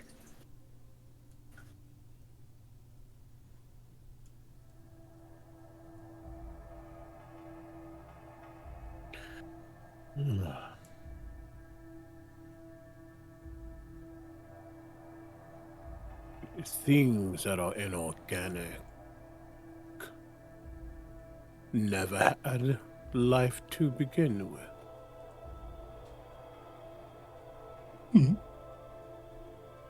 Just because all things are created, it doesn't mean they are created with life. Things that are undead once knew the kiss, and now have grown cold to it, and yet they remain. Would you say that non-living matter and undeath would be the same side, would be two sides of the same coin?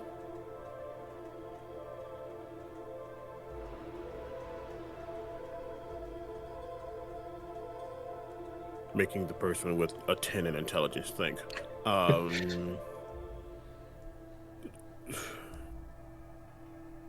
No, because not all things that are matter had life to begin with. Energy can form into matter, but it doesn't mean it is a divine birth. Would that energy be considered organic? Or would it just be?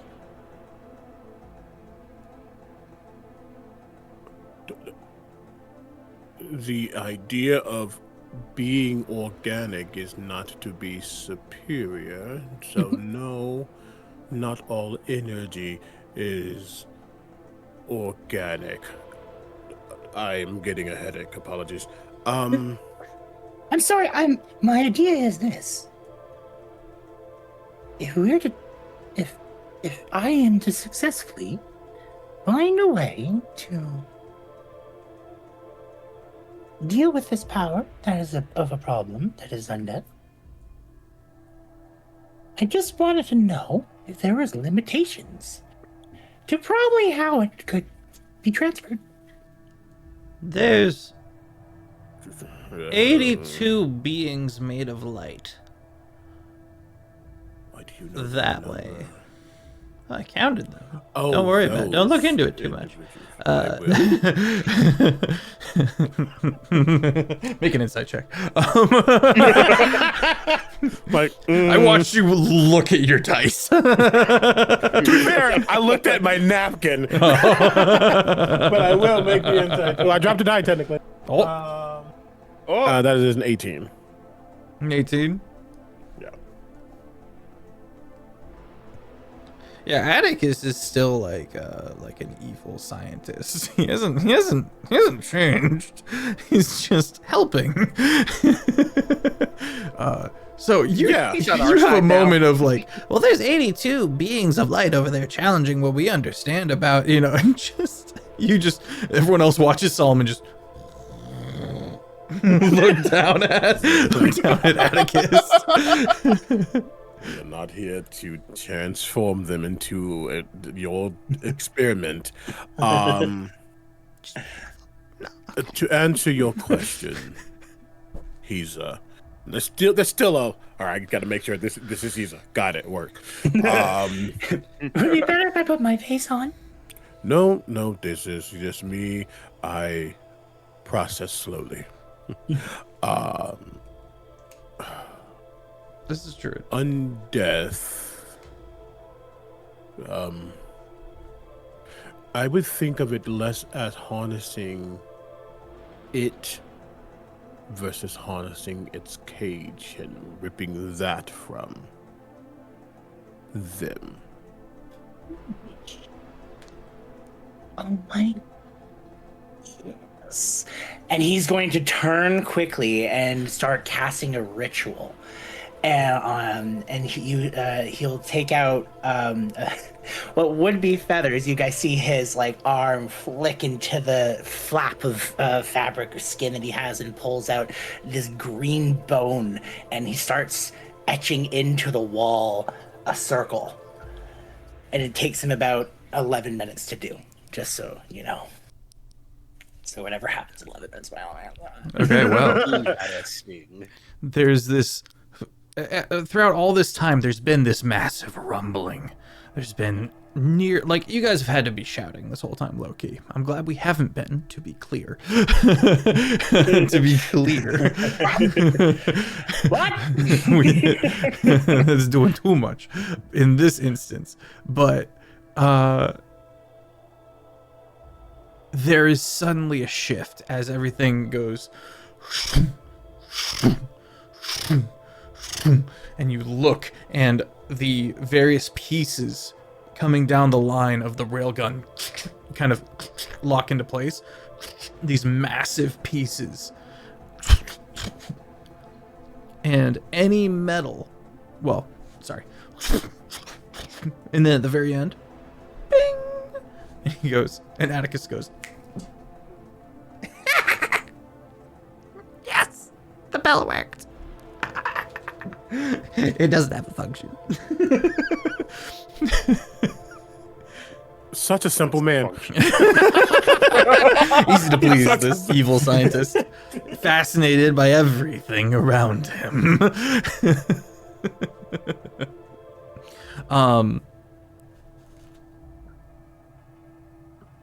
And as you finish your circle, as does the colossal railgun, any bits of metal on the party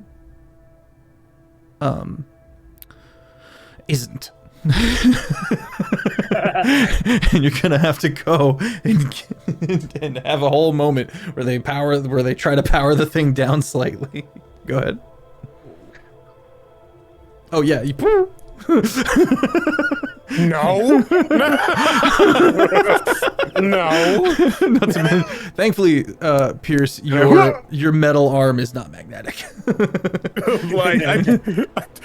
This is a test of strength suddenly because wearing Okay. armor, wearing my axe against a magnetic my clothes are firearm illusion. that is bigger than any my building you've ever seen.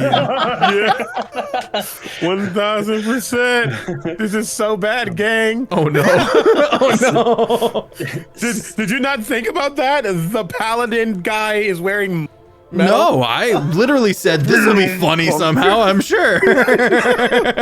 Jesus. Athletics Yes, or just base strength? athletics, and I will Okay. give you advantage because it's not a quick magnetic. It's very very strong, but it takes a second to fully. Okay, or I'm only using one dice tonight. Okay. Okay. I feel like we're gonna, you know what? No, 21. I'm gonna stick with a 21. 21. Yeah. I have guidance. F off. I can use that. You're like, no. Guidancing yourself. 23. 23? Okay. My God, on high. So you turn and you you take another step forward. You take another step forward and you just Hello. Can we turn this off before I get away? it looks like a blood vein's about to burst. A blood vessel's about to burst.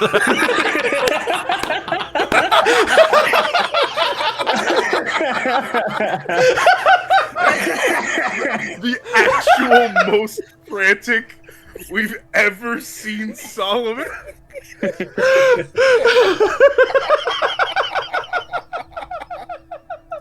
A super magnet is pulling this man to his death, basically.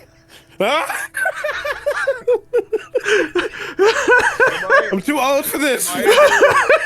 Am I able to go to that like console and see if I can power down the magnet? Oh my God.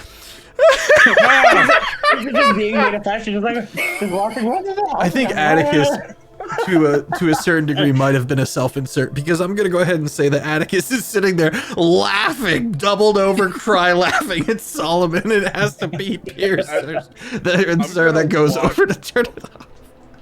I walked over past Atticus and I just kind of like whack him on the back of the head. Honestly, I'm sorry, there's something in my throat.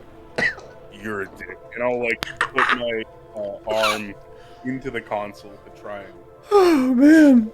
power it down slowly. So like the force of like Solomon trying to pull back from doesn't overcorrect, and he goes flying into the other wall. I won't make that happen. Go ahead and do I'm gonna this. Try and like slowly. Other arm. This is the gun. And you're able to tilt it away, and it rotates within the interim as instructed. And slowly the direct line of magnetism wanes.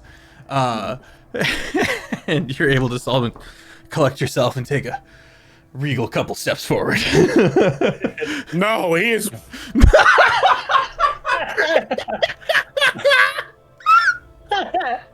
And then you see him go, ah, and then you put his hands back down. And as he does this, there is just an immediate sheen under him as I cast my transient bulwark to protect myself. And just, I walk out of this room. I need a second.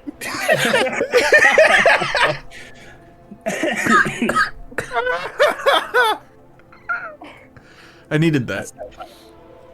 Oh my gosh. Oh man. Okay, yeah, Pierce. It feels like an extension of your arm. And the amount of just that little bit of movement you hear far and back move in response. You kind of roll your shoulder and it goes.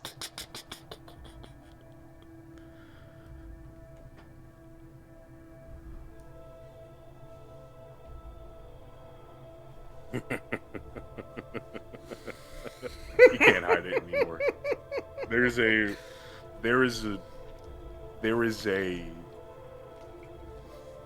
what's the word I'm looking for? There is a sadistic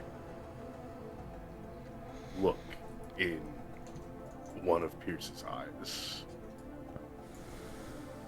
that he just can't hide anymore. Amazing. And Atticus kind of also revels a bit and goes into a bit of explaining on how it works and the like, and you become, you begin to fully understand what it is you're working with. Now, Azalea will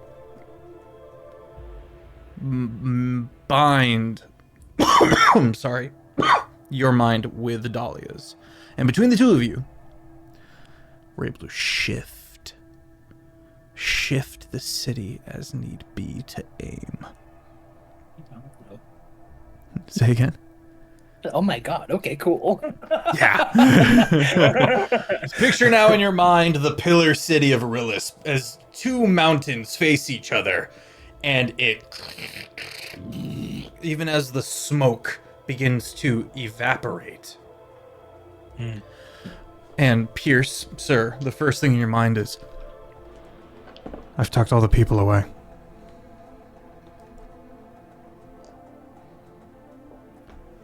And wherever we need to aim, I'll make sure no one's there. Okay. Obviously, first shot needs to go to the castle. But if that fucker Well, Uzak shows their face, maybe a I second shot. Don't worry. I You will doing help this? you aim. I'll call out to everyone. Before he finishes his ritual, he goes and Solomon left the room, right? Okay. He goes over to Pierce and just as close as he can. He's like, I need the names of the people that you trust, with no issues. I'd be interested to see how long this list is. Also, just People who are here, how about that? Let's make it a little smaller. people here who are here in the castle or in the people who you know will not mess up our goals.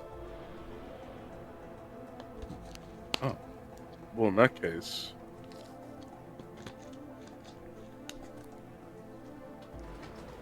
Oh.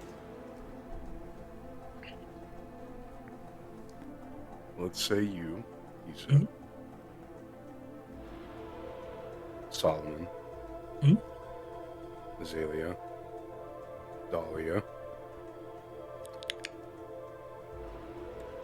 Whoa. Kathleen. Sweet Pea. As I hear him ribbit on her lap.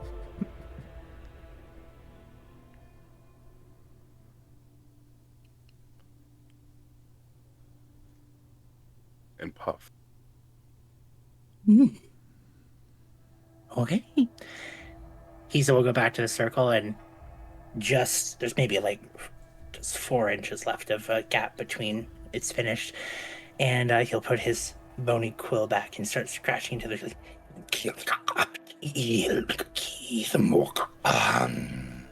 And as he's done, the line will just start spinning super fast, and the mirrors that usually break with his spells start cracking around the rock as it starts to shrink.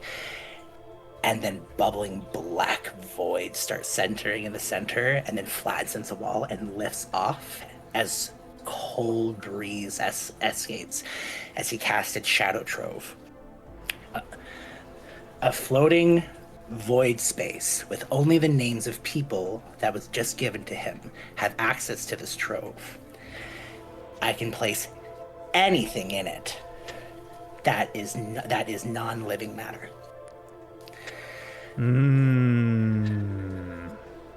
Oh. And so it follows me. It just floats and follows me wherever I go. And I casted it at a stronger ritual, so it lasts for 5 hours. At that point, anything inside will just spill out on the floor. But anyone whose name was given can access that and use it. Just so you guys know. Amazing. I just want to say, towards the end of that, Solomon started to walk in. Saw that. Nope. Just another 2 seconds. I know he seems all strong and mighty, but it is just a human man He's just a guy. who's just seeing a lot. And castles I'm edging shouldn't fly. I'm edging up against my limit. Castles shouldn't All fly. right. They're not castles at that point, not man. And they shouldn't have fucking teeth. Yeah. Okay. Excellent fare. Last things we would like to cover before we pull the trigger, as it were. I think there would be a moment of gathering. Lady Kathleen would have some words, but as everyone's gathering together, Solomon, please. I think just one thing is checking in with Evie. You find Evie by the well, the fount, which is this burbling, like, ball. We're in the interim. But it burbles in fun, pretty, shimmering ways, and you can see the currents and the like. I think he sees her, and this is going to be a very specific reference, but part of Solomon for me gives Dr. Robbie from the Pit, if anyone has seen it. Without some of the weirder timelines happening right now. Either way, just a very fatherly, protective vibe as he kind of comes in his room and he just kind of watches without making much sound, just to see what she's up to. But eventually we'll actually kind of do a knock on the doorway, or not, well, doorway, knock on something just so she knows that. Hey. I can't cry. It's the oldest you've ever heard her sound. I can't cry. I can't tell if it's because I'm undead or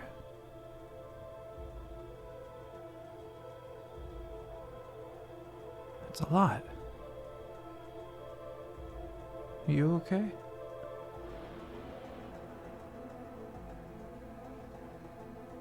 Yeah. I think all of us are just coming to the understanding that a lot is about to happen in the next couple of hours. More than you might be able to comprehend.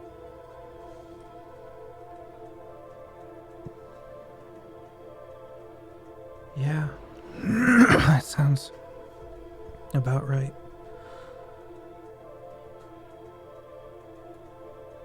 He's going to move over towards the fountain. You're going to see him get down on both of his knees, lean back. And then he's going to look over next to him and pat the spot next to him. Just no hesitation. Sits down, kind of leans forward, hands on, kind of elbows on knees.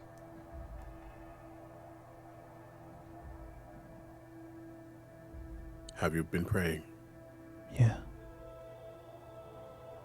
Yeah. I had a What have dream you last felt? night. Looks over to the well. Something about that well. The swirling currents.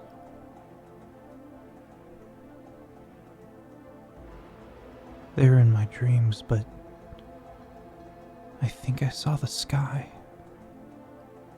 It's not empty. It's full of bright bits. And there was this beautiful, shimmering, watery thing in the sky of all the colors. And it was so beautiful. And the closest I can get to that is this well. And for my players above the table, this well might look familiar to the one-shot from last week.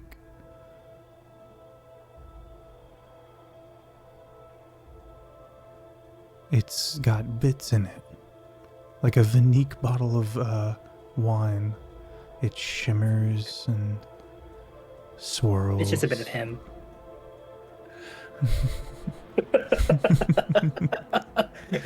Oh man, that's dark.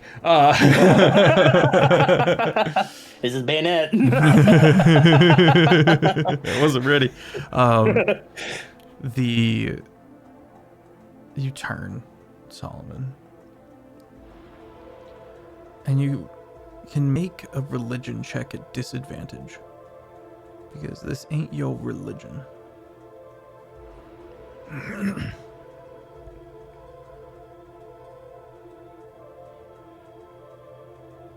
Okay, the lore of those on the dice was that, so 18. 18.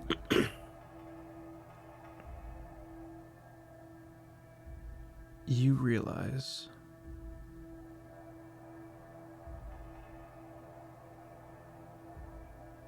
Aurora Borealis, in this case, Southern Lights.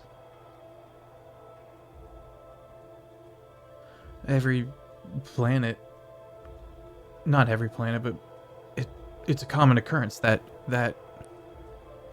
aurora, what we call the Aurora Borealis above the table. Yeah. That's what she's describing in her dream. That's what this reflection and these swirls look like. That might be on some plane, on some pane somewhere, a celestial or a celestial that shapes themselves and appears as those southern lights. And this poor girl has never even seen the sky.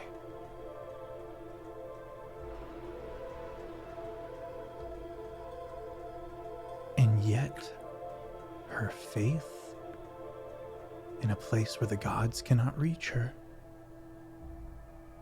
is still forming in the correct direction.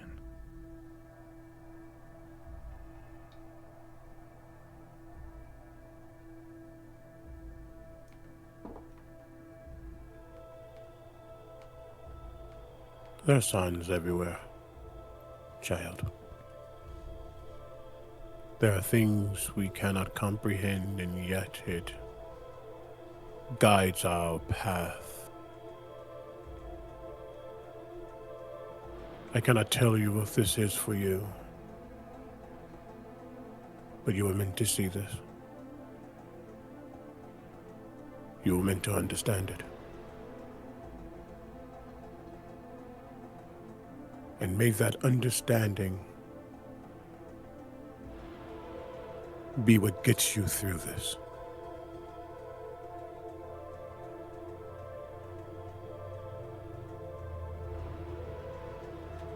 There is a real chance, and he turns fully to her.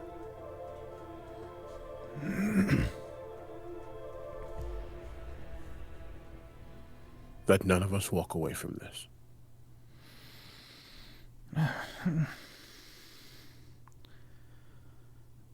But do not let that stop the growing of your faith.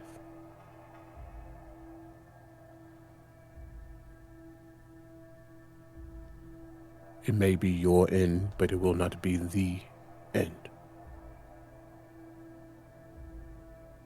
I wonder if it's easier to have faith knowing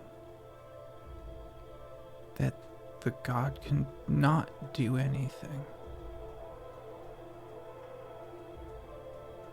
I wonder if it's harder to believe in the God within the world they reside in.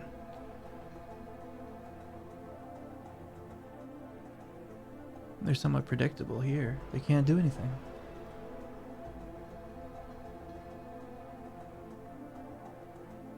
I wonder if it's easier. I don't know.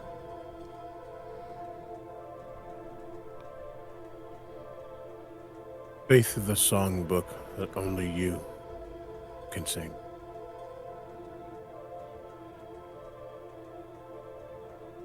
Perhaps you are correct. And if so, allow that melody to ease you. Head against your arm. He's actually going to put his head on top of hers. Thanks, Solomon.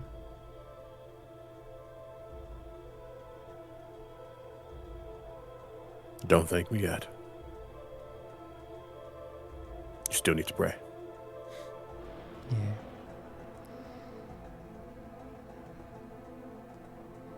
Save the day?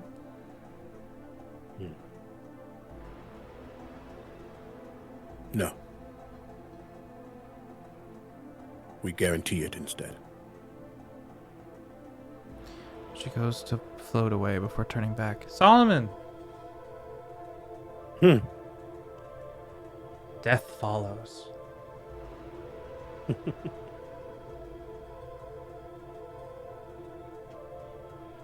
And leaves.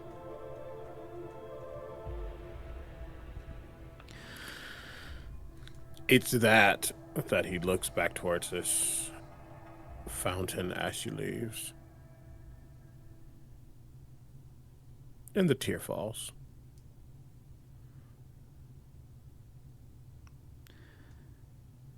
The swirling seems to return to a chaotic nature.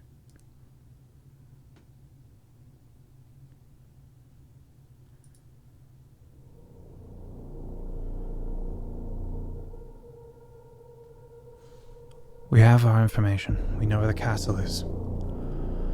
Now's the time. Let's go.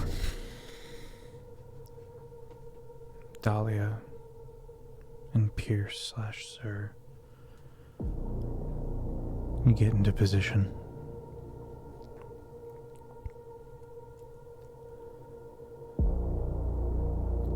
Dahlia lets you perceive how she perceives to a certain degree. And you're able to perceive the city, move through it, be the city. And you to Dahlia's design until a massive trench, this hole, chewed through the city. Until you are seeing the back of this castle. Audric, drop the second picture. It's a picture of the castle for our reminder. And then it zooms out. And you can look and take aim. I'm going to cast Enhance ability on Pierce. Sir. I'm going to assume dexterity. Mm-hmm. Just in case. I And do is not that- believe it gives you anything to attack rolls, but it's just going to fortify your dexterous understanding, just in case. I'm just gonna fully... Sorry, I used the PDF, so I gotta go find this. You're fine, you're fine, you're fine. I'm thinking. You're good. Yeah. Any ability checks you use with with dexterity will have advantage, just in case. Excellent, fair.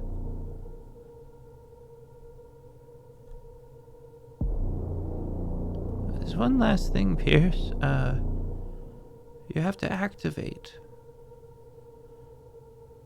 the mutagen of cruelty.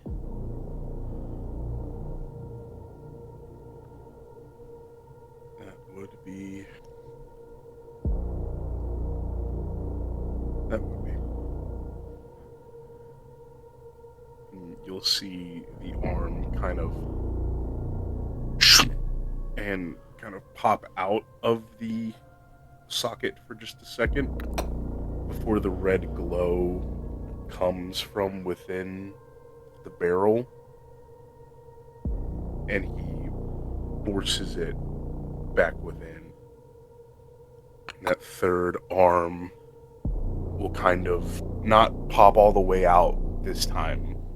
Instead, it will kind of writhe under the skin, and the muscles will wrap around each other, giving Pierce this large, bulbous arm with pulsing red veins that fill the entire crevice of this railgun.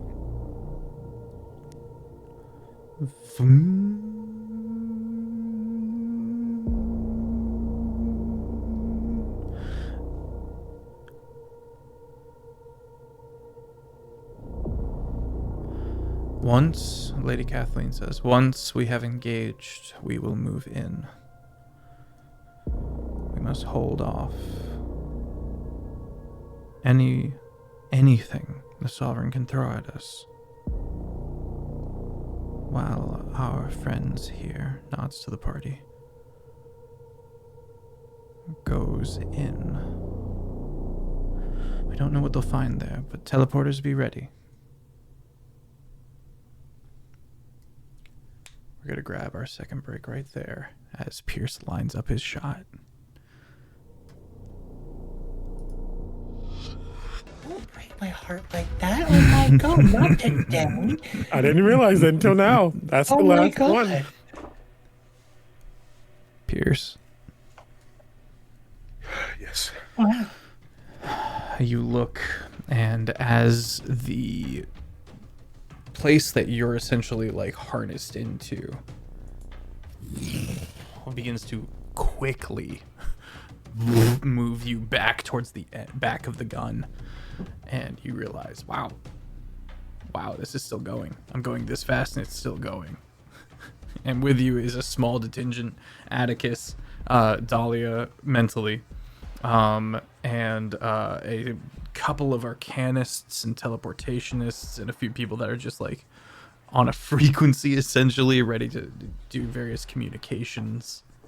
And in your mind's eye, the city as this kind of 3D thing that you're able to sift and perceive and watch as Dahlia has, you can tell, relocated everybody by essentially just like dropping the floor out from under them using these chutes and just filtering out all of these people, and is still grabbing little people here and there as they're picking up the people they missed, because this is not an exact science.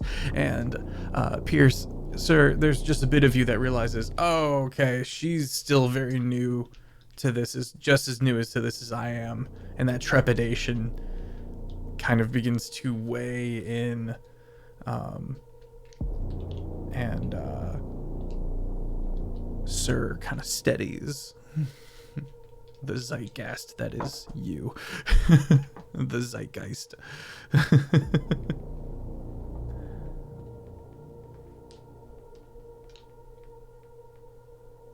You see in your mind the skull-shaped castle that burrows through Rillis.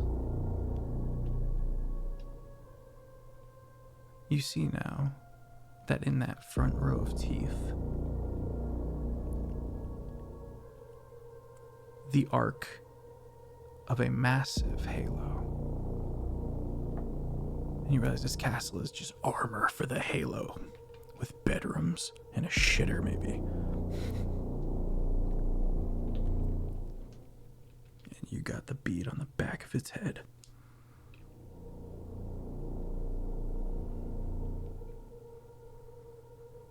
What do you feed into this cannon? Which you notice by the name, by the way, is named, I just had it, Nikana.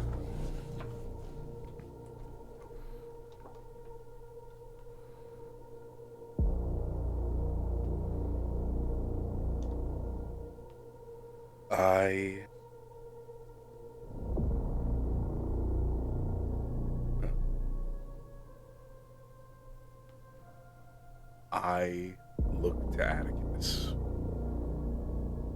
knowingly with a smirk and a little bit of a tightness in my throat.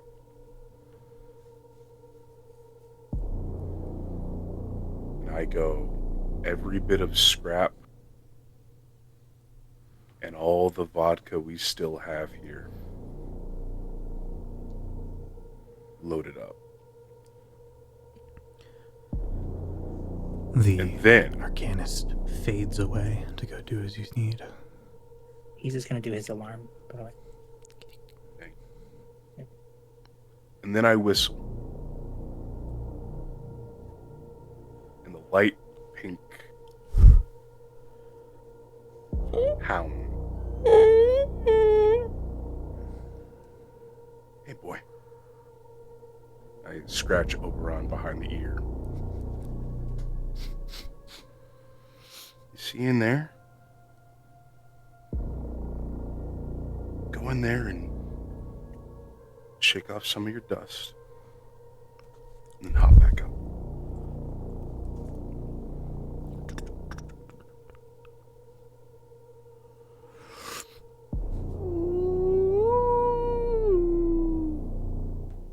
Gonna stay right here, and we're gonna do that for a little bit.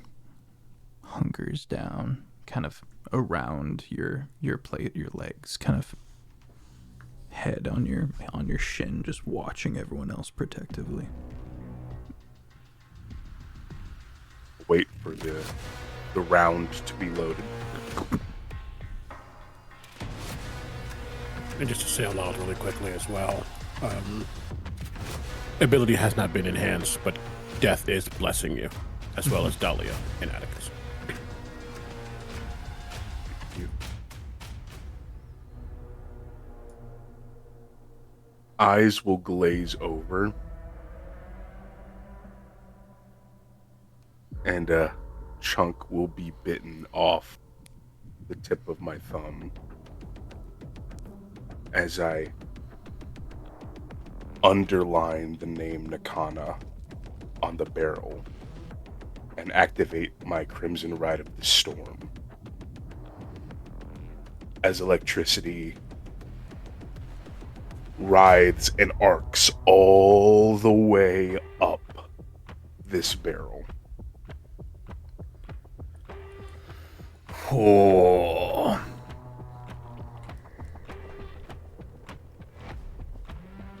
Whenever I'm ready. Whenever you're ready.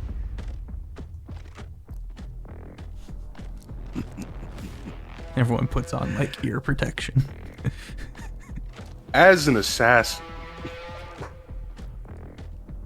would you say I have advantage on this shot because I'm taking it before the castle has taken a round in combat with us?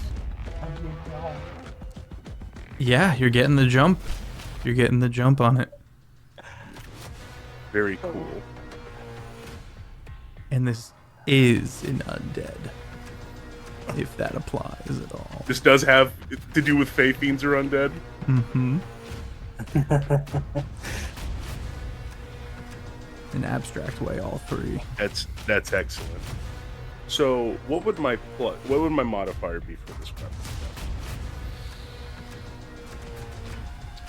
Are you asking the stat, or are you asking the number or the ability? The number to add to the roll. That will be your dex plus your proficiency. Okay. So that is a and a D4. D4, yes. And a D4. That'll be a 17 plus At advantage. 6.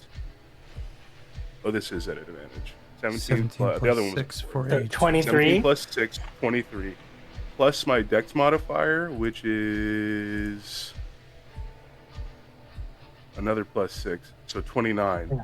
Plus a D4, which is 2, so 31. What you don't expect is the gun to scream. Is the vague noise of the piercing, ripping sound that suddenly rocks Woan-Oed. Dahlia also screams. Go ahead, Audric, and post the third picture. Uh-oh.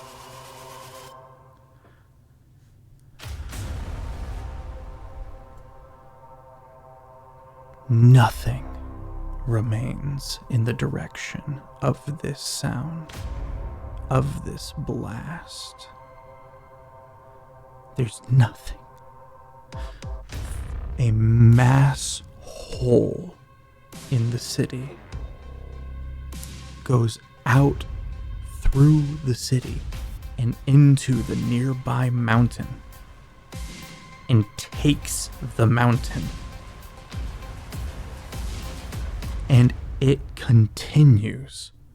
Lava erupts into Woan-Oed.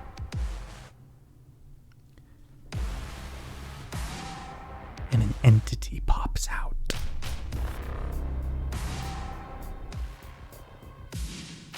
The waxy creature with the backpack sits up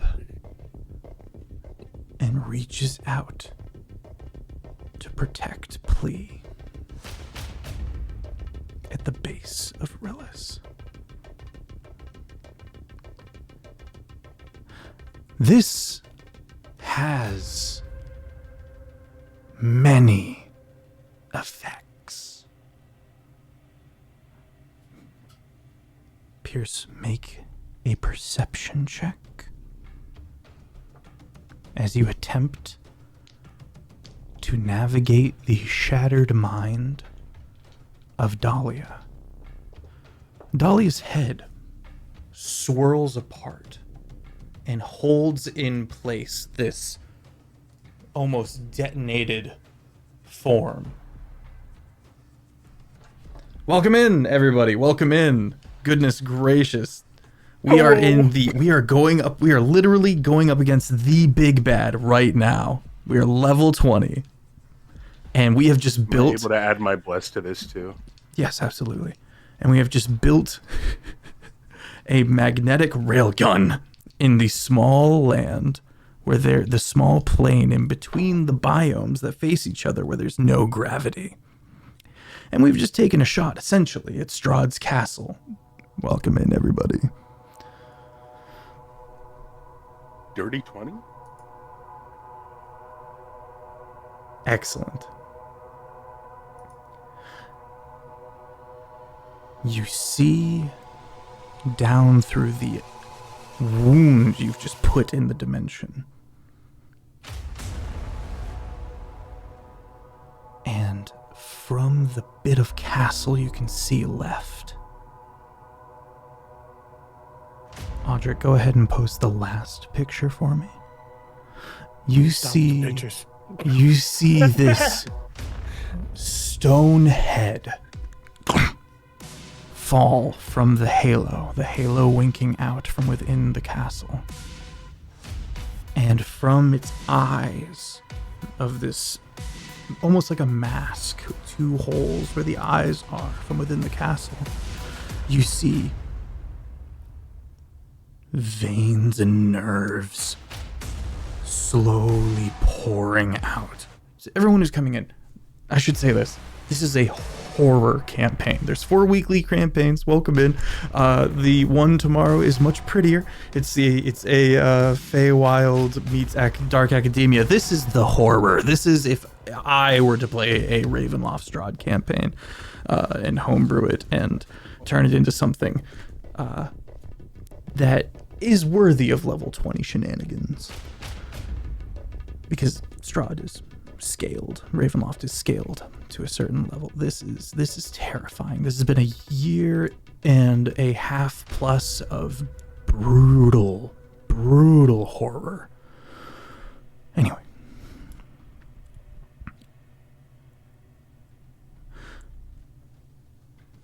The teleportation crew, the team, everybody kind of pulls everyone together. And the ones do stay with Pierce. And Atticus also stays with Pierce. Atticus says, I'll bring Dahlia here directly, just in case it's needed. Lady Kathleen kind of steps forward. Is everyone ready? Open the portals. Solomon, you watch as all around you within this plane you're floating within, the shimmering, stretching lines forming and immediately billowing smoke beginning to come out as the bereft, the held breath, and the detingent that of Lady Kathleen Thorne storms through. As they begin to move, I'm going to look at Heather just for a second, though it doesn't affect them, but there's a moment you see the hesitancy as his hand is about to move to his lantern, but he understands that not one and the same.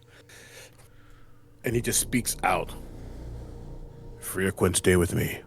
Light on. As I begin to rush through. These beings of light follow you in mass, 82 of them, flowing along and beside. Hiza, you going with the first wave or the second? Oh, that's a great question. I'm going to go with the second. Okay. What'd you get on that perception check, Pierce? 32? I think it's a 30-20. Dirty 20. Dirty 20, thank you. You have to navigate a mental labyrinth. This mapping of Rillis that you're able to get a hold of in your mind is folding in on itself. Make an investigation or a perception check.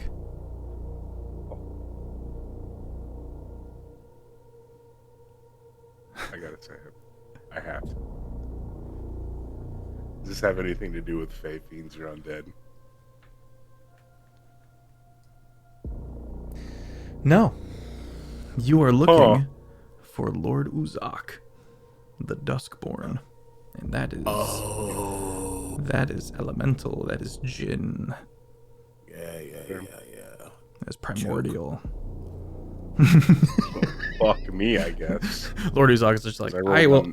I rolled a natural 1 plus 16. Okay. But I guess that doesn't help quite much. Thank you for getting me my second bingo. You're welcome, you guy, you piece of shit. For everybody coming Technically, in. I have great looking snacks. That's a third bingo. It is sushi. We held up to our tradition of sushi night. Chad, if you want to see some of the visual aids, we have a Discord, and if you would like to get caught up on all of this, again, 4 weekly streamed campaigns, we're in our 7th season. So there is quite an archive on the YouTube. It's called Longshot. Feel free to make yourself at home. Pierce, you can't make sense of it, and you fully commit yourself to trying to solve this Rubik's Cube of a mental labyrinth. We're gonna cut there for now. You're able to watch Solomon. Oh, Sorry. Yeah, I did please. want to point out, just in case, if that were to hit the Sovereign, that specific blast with the railgun, that would have been a critical because of my assassin. So whatever damage it dealt would have been doubled. You want to know the damage? And if it hit, I would activate my brand of tether. Would activate the what? hit. Say again? The brand of tether. Understood.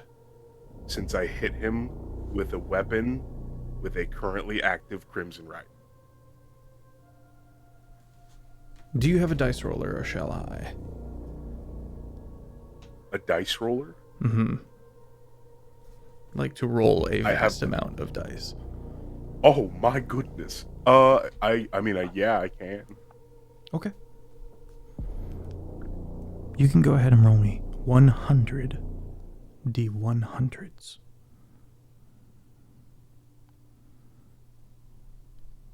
Hang on. And don't forget to add your sneak attack damage. Welcome, everybody.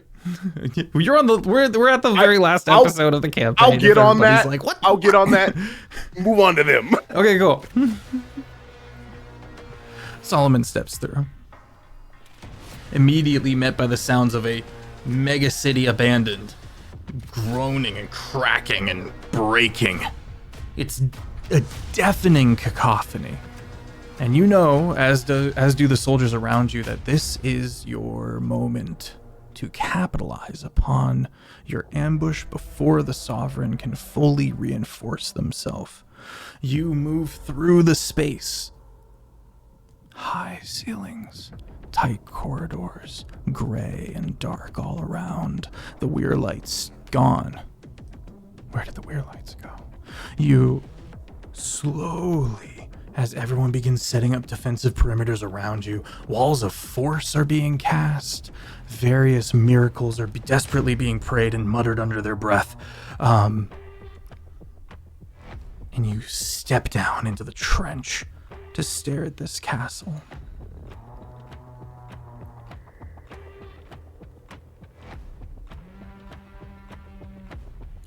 Just from my understanding, how far is it from where I am? Doesn't have to be like an accurate feet. 40 feet. Oh, okay. I think there's a moment as everybody's prepping. He just stares up at this castle. his eyes almost burning as he watches. And you see him get down on one knee. Eyes closed as he says the smallest prayer.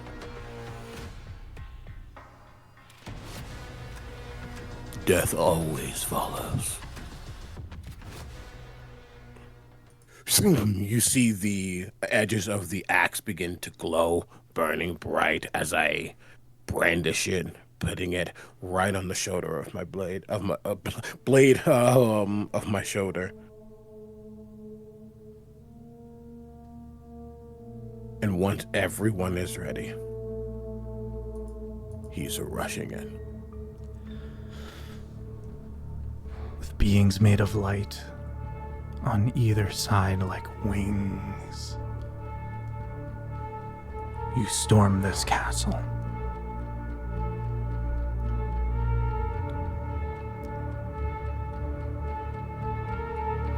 Stepping through and around the mask, stomping through shin-deep refuse, like still living nervous systems that are coiling and dying. You wade through the horror.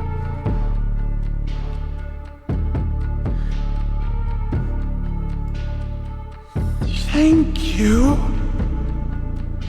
You've made this so much easier. As two things happen. Standing with a vacant eye and looking in shock, not at you, but at the ruined castle. An entity stands tall, maybe 9 feet, but the horns go backward, not upward. For me, Audric, would you place the 5th picture as the party gets their first look of the physical remains of the Sovereign? The other thing that happens is the rest of the Sovereign makes an appearance, the one that spoke to you. This entity, seemingly a spectral being made of the nervous system, slowly apparates and gently rests in between the horns of their own physical body, and looks at you with an even more sadistic face.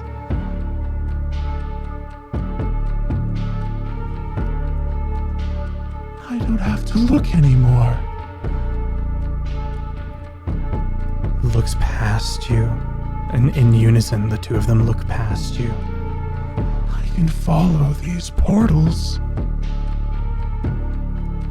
I can finally find my favorite. And who are you? You smell... You taste familiar. May it be the last meal you ever consume. Oh. Need I be wary of this offering? As the ghost that is the Sovereign slowly comes down, and much like when you're a kid and you're in shallow water and you kind of let your back and legs float up and you walk along on your hands, flowing away and unwinding back towards the flesh on hands, the individual that is this ghost of this Sovereign moves towards you, head unnaturally bent upwards to look at you. Does he step into the light? I think you would. Then he will know what it feels to lose. He's undead. Roll initiative. Let's get this bread. I got my bingo for tonight. Hey! Let's go! Yay! All right, come on, Black Dice, please, please, please. I have historically always rolled like under 5 for initiative with this character. We're playing the theme music Do I need kind of to roll fight, 2, gang. Or am I just holding off? Yeah, let's get you in there. I got. Do you want me too? Yes. I'm using my inspiration. I rolled a 4. I told you. It always happens. I would have had bingo earlier, but my only bingo was Eevee stuff. And I was like, oh. Oh no.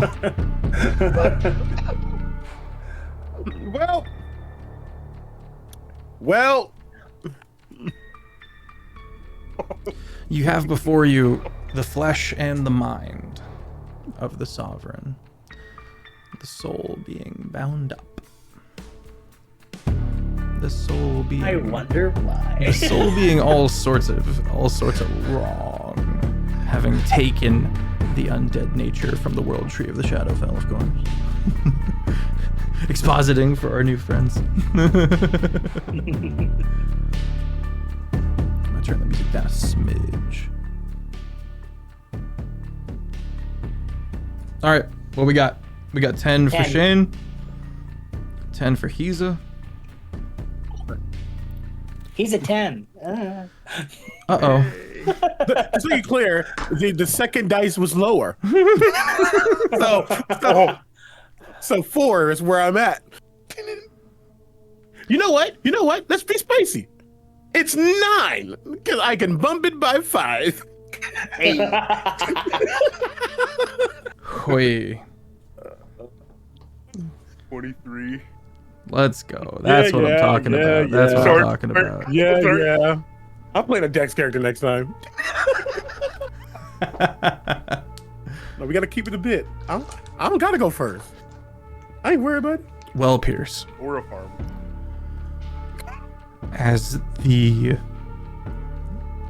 I would say Solomon, you hear from behind you.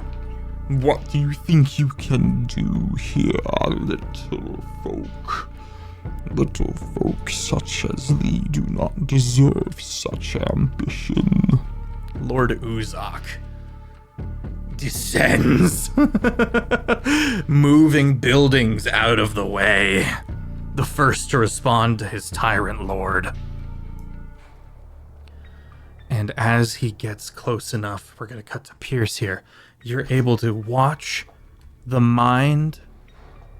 This gives you a migraine, by the way, this part right here, as this unbound mind that turns out still there, turns, shifts, and robs the Duskborn of their ability to terraform. Directly counters their specific ability to move metal. And Lord Uzak lands down on one knee and he goes, "What is this? I will not be so easily laid to waste as my kin were." And he enters the combat. He rolled a 2. I'm not last. You're not last. And he also not dexterous. He's got stuff. It ain't this stuff. Okay, Pierce, your turn begins. More like Lord Uzak, because you're like molasses. Stupid. We're like, Lord, you suck. Nerd. I don't want to shoot this thing again. Well, my buds are down there. But part of me feels like I would. So I will go Atticus. Oh, yes, is it going well? Did you get him? Give me another. And the evil little scientist, the evil little artificer, cackles off and comes back with like the I want to try stone. And it's got some trace bits in it. You can see here. I've driven them into the head. Load it. And he's again that noise as it winds up and fires. Roll to hit. Tyrant Lord Uzak. Sorry, I'm making an assumption. Tyrant Lord Uzak? Yes, please. Okay. And that is a. Would I would still have bless, correct? You no longer have That is advantage from Gotcha. Dahlia. Dahlia. Thank you. 18 plus 3 plus 6 plus another 6.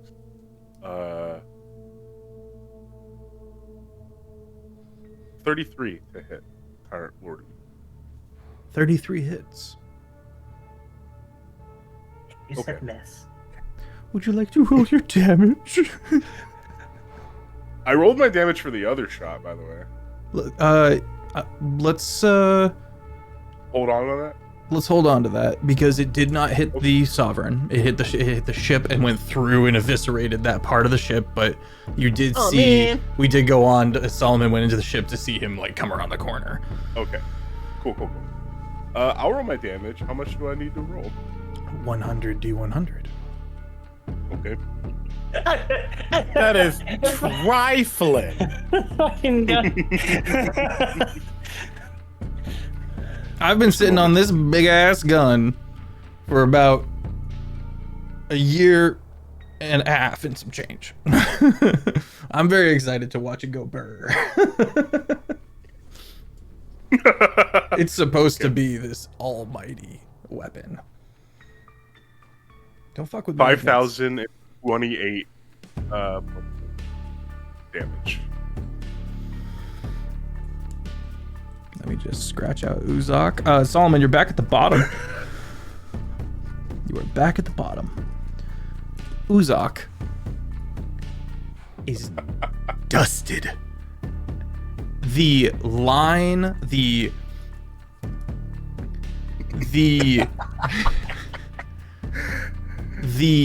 hole through the city continues on into the mountainside, making a further punched hole into this demiplane that lava gouts out of violently.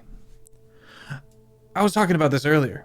A lot of stuff happens because of this, because the Sovereign is in danger, because of the shots that have been fired and heard throughout all of Woe-Ode, the gouts of lava, the entity, the kaiju-esque entity coming out of said mountain, other creatures, other contingencies are enacted.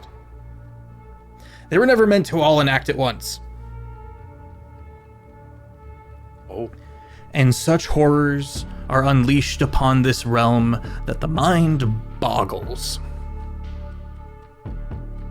People begin fleeing to Rillis, only to be sanctioned, only to be taken by the city and tucked away into safety amongst the labyrinth of this mega city as Dahlia's mind continues to shift and pivot and twist and twirl and swirl.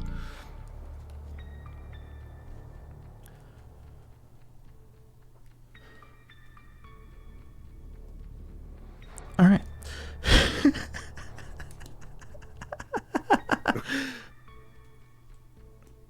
Next, is that your full turn? Oh yeah. There's a lunacy that starts to take over Pearson Sir as a brain that was only Like a ever fervor. meant to hold one mind is now not only holding two but holding three, and is bestowed with way more power than he probably ever should have been giving. Is now getting a little drunk with that, and he is just more, and the one person who is fine with feeding into that is right next to him. Oh yeah, he's loading it up. And in between shots, you watch as your Fae and Fox and Wolf Oberon flits back and forth once again, and each time a little changed, a little different, a little bluer. Anyway, Solomon, tell me of the effects that your light has on the undead as the Sovereign begins its turn. As the light that is beyond the light of death, which sounds like an oxymoron, and yet it is true. When this final light touches undeath, you do not have any damage resistances.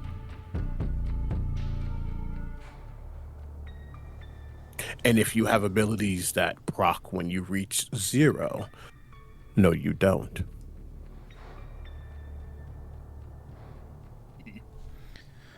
The first thing the Sovereign does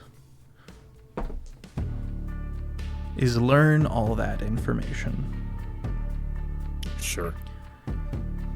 And you watch as the Sovereign seems to taste the information and smile. You think that you are the only one who has tasted death? But oh, I've got something for you! And gets up closer and is going to attempt to put their fingers in one of your eye sockets. Rolling to hit. Ew. Don't touch me. Ew.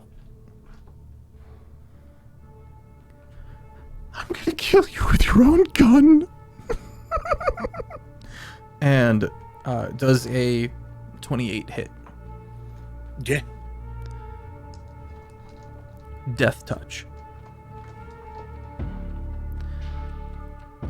And it works. Your death ward is gone.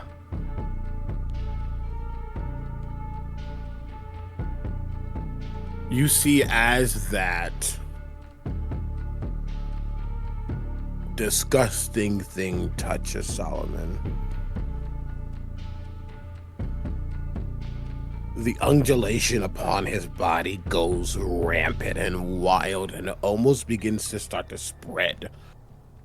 Maybe it's protective, maybe it's just the fact, but it begins to almost begin shifting and spreading along his body. He feels that protection, that coldness come off of him. Just because you have his arm, just because you have their arm, does not mean you know the truth. Do it again, and watch yourself fail. Such dainty parlor tricks. Such gentle magics. You don't know how fucked you are. And tears themselves open. And a wave of death. A wave of death emanates. The party, apologies if this is all quite sudden and crazy and fantastical for everybody who's just coming in for the first time, but there is a near godlike entity that we are up against right now. And this is something that is not, that has been on the table, and it's only gotten worse.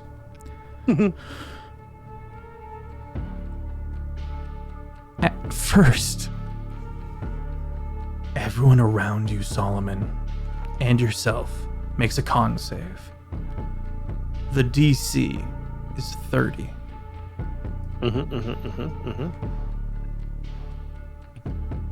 God. Second. Where are you at? There we go.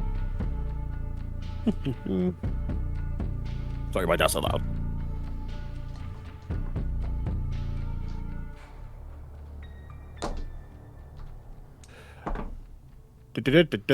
Also, did that first ability technically didn't do damage? It just was instant death, correct?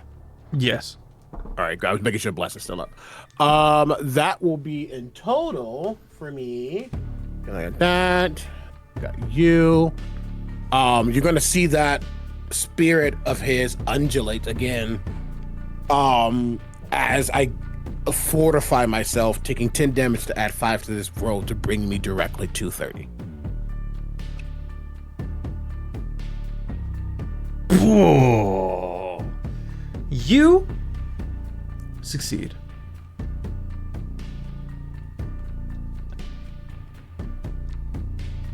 Yes, Arceus, a die has been dropped. You succeed, but not everyone around you does.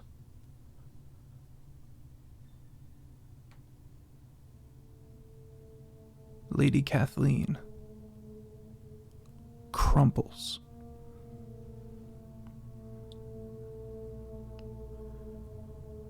All of the soldiers around setting up this perimeter, many of the arcanists, many throw up counterspell, but it's not a spell. And they crumple. And Solomon, just as you begin to fear you stand alone, all the Freaquins, who have no nervous system, float in and around you and lock in on their quarry. You no longer control things, Sovereign.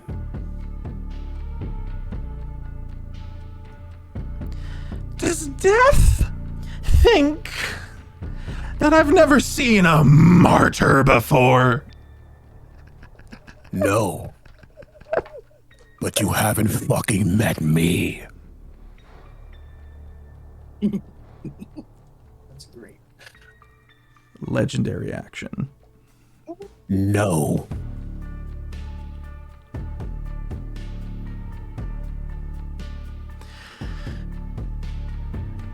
Eyes open on the Sovereign's flesh and look at you in fear. The mind that is the Sovereign becomes furious.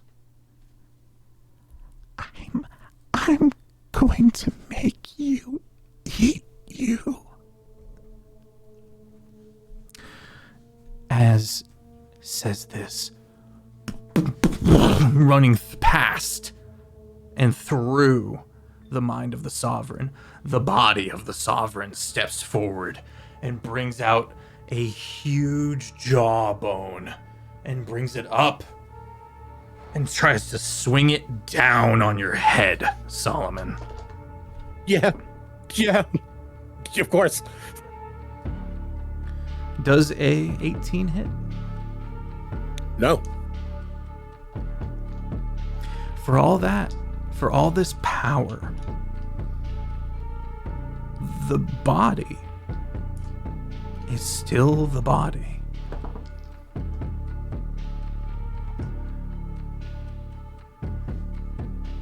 Hiza, your turn begins. Mm-hmm.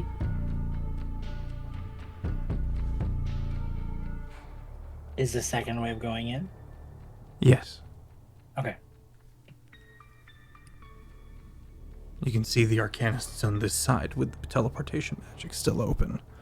Okay.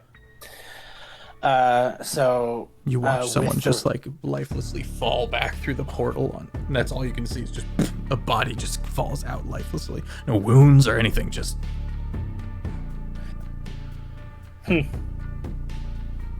So he's just goes, all right, and walks through the portal. You have to like hop over a corpse or two. Yeah. But you and Azalea both.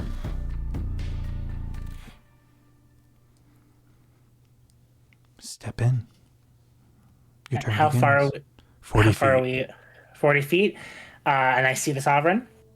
You kind of have to step down into the trench a bit and turn, and yes, you see both of the Sovereign. How close are they to each other? 5 feet. Okay. He's seeing the Sovereign, the phantom pain of his beak being broken from all the stuff that happened before meeting the party just appears, even though he is in his arcane aberration state. He huffs a little bit, puffs, and sees Solomon ready to get in there, and he's like, oh, I guess it's my turn now. And he grips into reality on the right and the left and just twists and rips it open as gusts of air come through the through the mirrors and go and directly attack both of them. I need them both to please do a charisma save.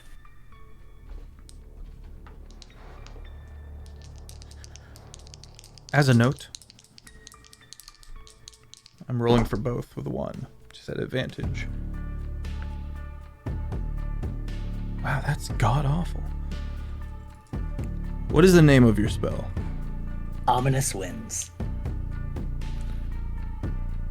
You now need to roll a d12 and Hang on. subtract it from your rolls. I'm going to burn a legendary resistance on that. I'm going to take the bait with the name Ominous Winds. I don't trust it. I hear what you're saying of what it does. I hear that. I do. But I'm sure there's something else. He's gonna see Bird, a real confident and adorable Bird, and you just see. He's monsters. He's his Oh, you're right. aberration. I'm so thank you. I'm so sorry.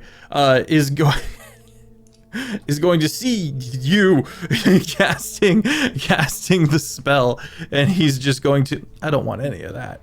And Solomon, make an insight check.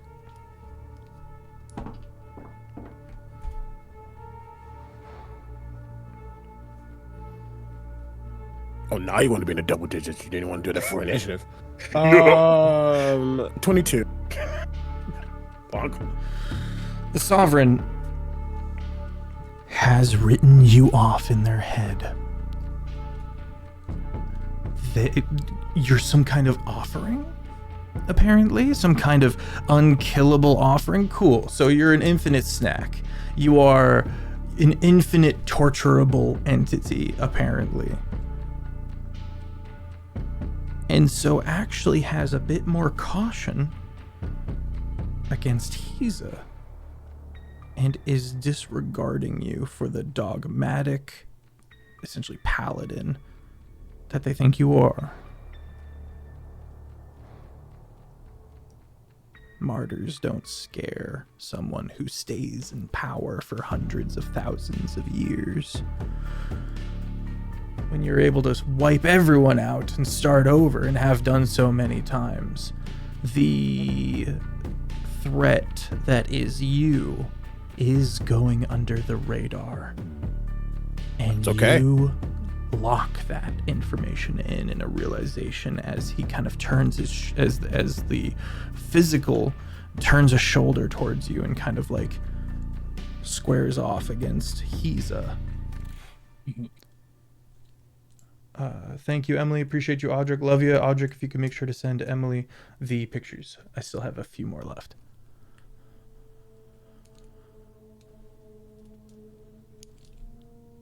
Love.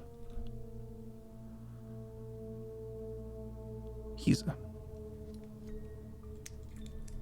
As getting the legendary resistance done, he just like huffs and disgruntled, and just like, the hell with you, and then hexes you against religion. Against religion is hilarious. That's wild. To hell with you. Get No Jesus hexed for- against religion. Oh my god. And he will vanish from the sight of the sovereign by teleporting away to a place that he can't see him.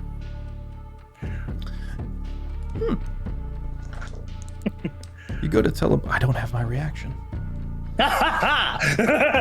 Legendary resistance is the reaction. Oh. It's not? No, I just heard. I will rules lawyer you. No, you can. You do have your reaction if you only use it on that. You go to teleport. And it is countered. It's countered. It's countered with a 30. A dirty 30. But it's not a spell. Oh, And away you go. My apologies, right this way, please. My sincerest apologies. Throws in an extra bagel in your bag. It's just- What was I thinking? I used to work at a bagel joint.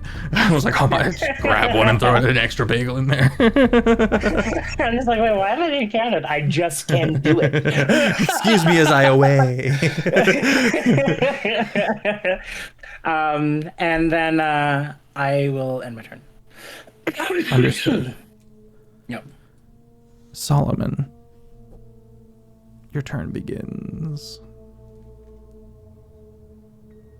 watching their focus change. He doesn't feel like slighted. He doesn't care that he's not focusing on Solomon anymore. But it's the targeting of something else. That is what angers him. And as he turns to try to counter this ability, trying to focus on something else, there's just a smile upon his face. Because yet again, he has been underestimated. Now I need to decide what I'm going to do with my bonus action before I declare action is going to be. Excuse me. I'm still focusing on Bless on the other two, so I don't want to drop that at all. Just need to check a small thing. I do apologize. Here you are. And then I need to look at this. I need to see if this is a bonus action or not. Here we are. Let's go. Also, Fef, good work. You are actually terrifying today. Oh, I hate it, but I love it. An all-powerful myconid ghost. Great. Gets far too powerful. You're going to see where some of the dusting happened of some of these creatures, and he looks back and sees Lady Kathleen on the ground. Fire is out. That's an archdruid. If anyone can come back, it's her. If she can. But he can't focus on bringing other people just yet. He takes some of the dusting, the death that has been forced upon people as a bonus action, and he brings it into himself as he casts Stone Bones, reflavoring, to gain resistance to physical damage until the end of my next turn. Just in case this big thing wants to try to bonk me. And then I'm going to swing down, not upon the body, but upon the spirit. Okay. Let's get this bread. Oh God, you're stressing me out. That math is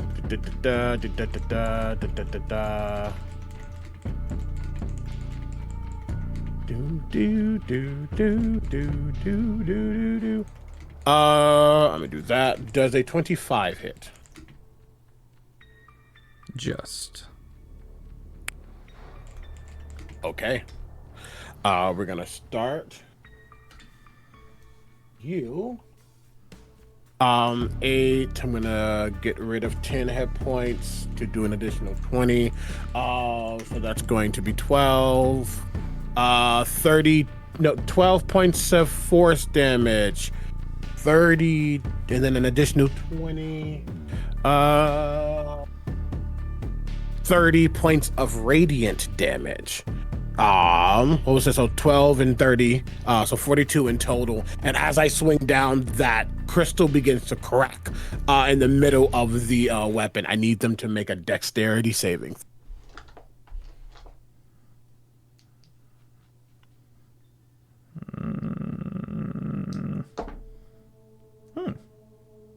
Oh, sorry, I have advantage because technically you reduced an ally to 0 in the last round. This is true. This is true. That is a natural 20. Oh yeah. Let me just casually add additional. Whoa, Add an additional 15 damage to that, please. And you have disadvantage on this save that I'm forcing upon you. Damn it. Okay. Because you're an undead. No! No! My big nasty! My big bad evil guy! Not this. Oh, man. 16. 7 That plus is a 9. Failure as the lasso rune is activated, which puts slow upon them. Legendary resistance? I've missed my window. Oh, okay. So your AC is reduced by 2, as well as your next dexterity saving throws. No more reactions from you. He's please cast all the magic you can. So, I need to say something before we go any further. You discover exactly why no one's been able to kill this terrifying entity. Yeah. And that is because the level of undeath it wields that it stole from the undead world tree of the Shadowfell is in itself a kind of immortality. The phylactery, has been divided up so much that it's just the very air we breathe. It's the very land we walk upon. That's why all the investiture was so influenced.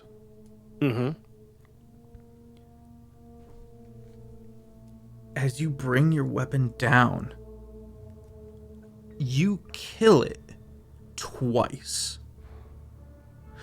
In the same amount of swing, it is slain, regenerates, is slain, and regenerates again to look up at you through the blade of your weapon and smiles.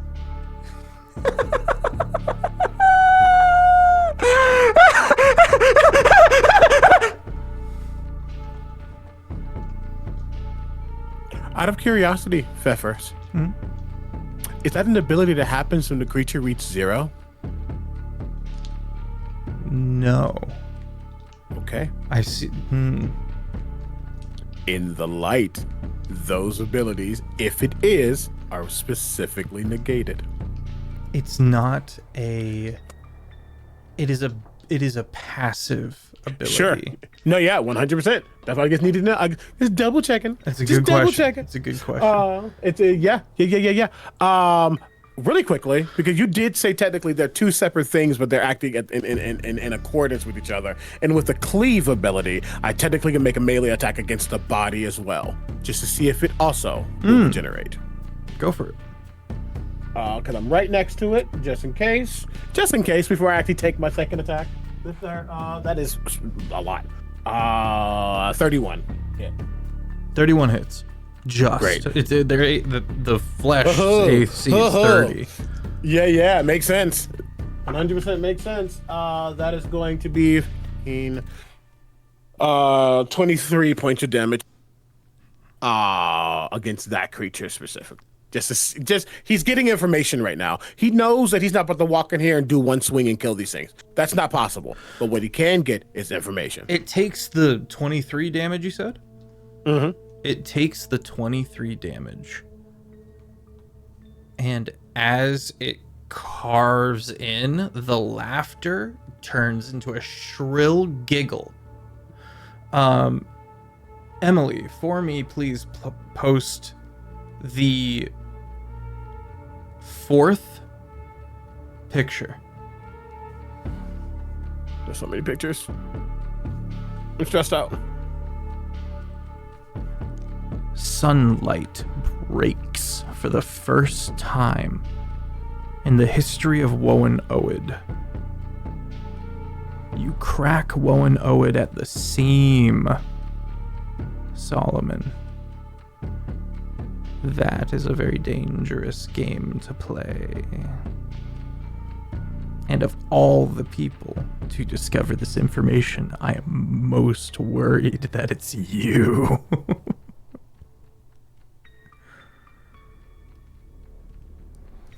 Sunlight is entering, which means there's a crack, and if there's a crack, things can get in.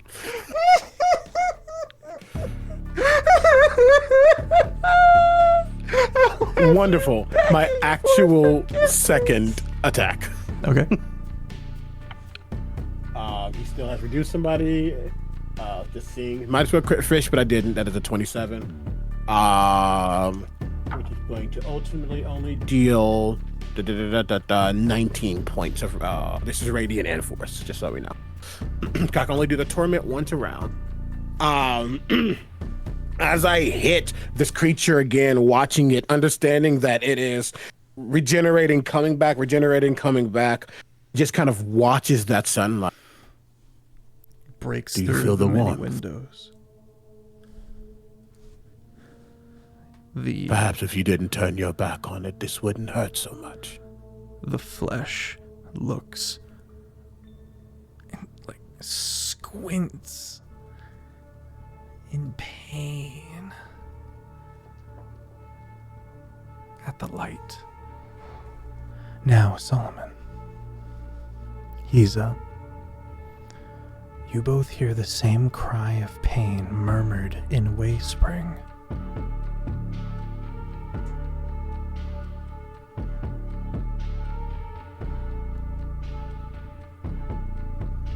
As the staff cracks. Pero, I would love for you to go to the Bayonet Discord channel to peruse some of the crazy pictures. Let me know what you think. I'd be very curious to hear what you think of the terrors. Terrors. Trigger warning for just the horrors.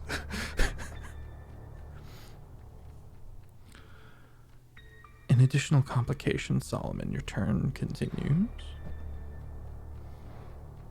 Just so I'm understanding, it seems that the tearing open of Woan-Oed is also hurting Wayspring. The world tree Yeah. is all of it, all of this. Yeah. On a cosmic level. You just struck at the knot that is holding it together.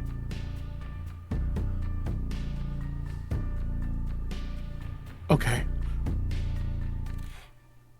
I think he looks back at Giza, hoping that Giza understands, because he's just closer to Wayspring, as well as Azalea. I'm really actually looking at Azalea, to see if Azalea understands what's happening here.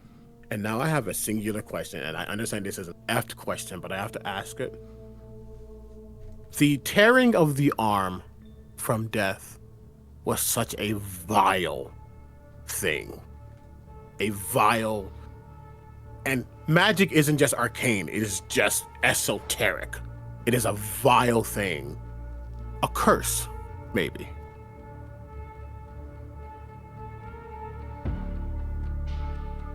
Run it back to me one more time synonymously. Would you say that the tearing of the arm and attaching it was a curse that this creature has done? I think that is one of many Sure. that the Sovereign is more than happy to bear. Wonderful. I love that for you. Thank you. I'm going to use my level 18 ability to take my next turn now.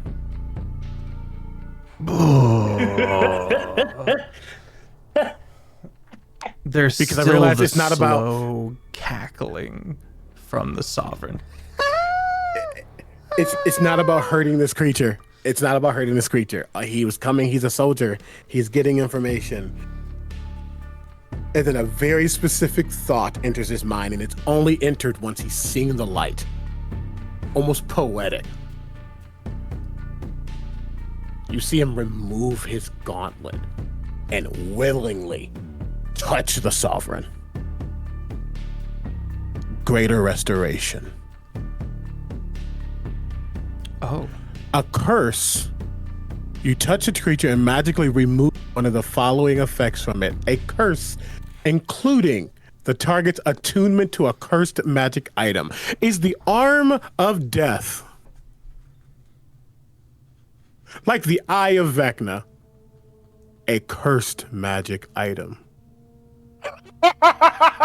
And if so, Oh my god! I believe their attunement to it would drop. You have not met a martyr like me. You rob the Sovereign of his ability, of their ability to use the death touch as the flesh, the Myconid Sovereign's flesh, undead, writhes and goes down on one knee and begins to claw open a mouth so that it may vomit. And I'm sorry, just to say it and just get through my turn. As a martyr, again, I do take 10 HP to turn that into a bonus action. And as an action, every ounce of hurt and pain and death he tried to put upon me is rewritten as I again use how many hit dice? Let's use 6 of them to regain 140, 100 and then a lot of it. I get a lot of it back. 102. I wrote down a number so it's easier for me. That's going to be great. I am actually right back up to full health. You're not the only one who can regenerate. Your turn. Pierce. Your turn begins. Real quick. Go ahead. That was unleaded, premium, ethanol free, $6 a gallon. Thanks, you orange fuck. Gas! Oh my god!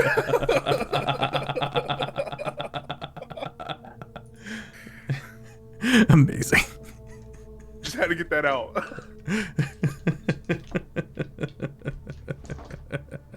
I'm stressed.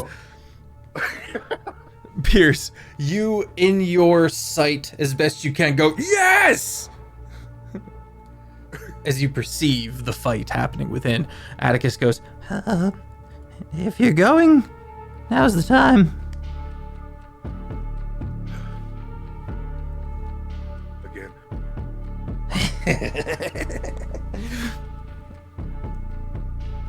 And I will try to thread the needle as best I can.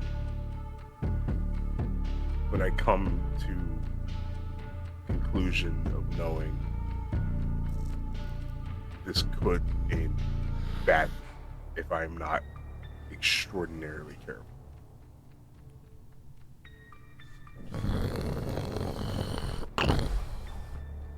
I will try to hit the spirit of the song. rolled a hit. As once again, the railgun that is a mile long floating in place. That Fires. is 28.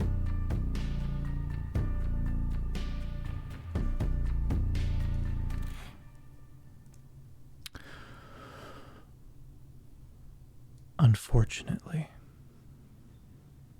while you are successful,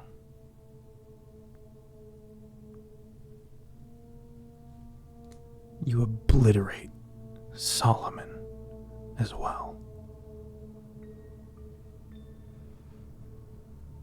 Roll your damage.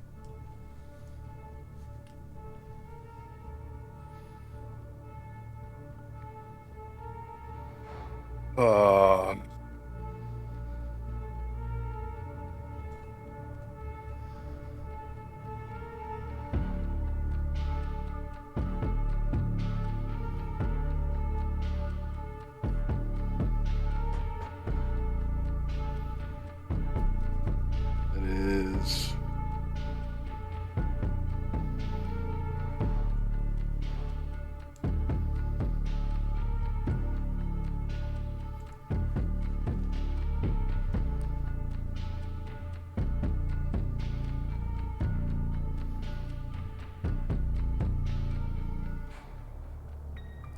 It's like aiming the Death Star at one person. yeah. That is 5,440. Hiza, if you had any feathers, Hi. if you had any feathers, they'd be gone. Yeah. I would use a reaction to expend a hit dice. Roll it, add my con to it, and that is what my health is at. Sir, you take the shot. Pierce, you lean in. Horrified. Aware that there's no chance you missed Solomon as well.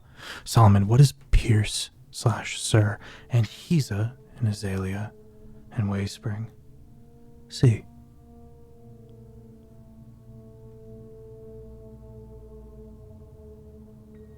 I mean, there's dust for a moment, but there's dust that's suspended in this moment, in this space, a perfect outline of Solomon.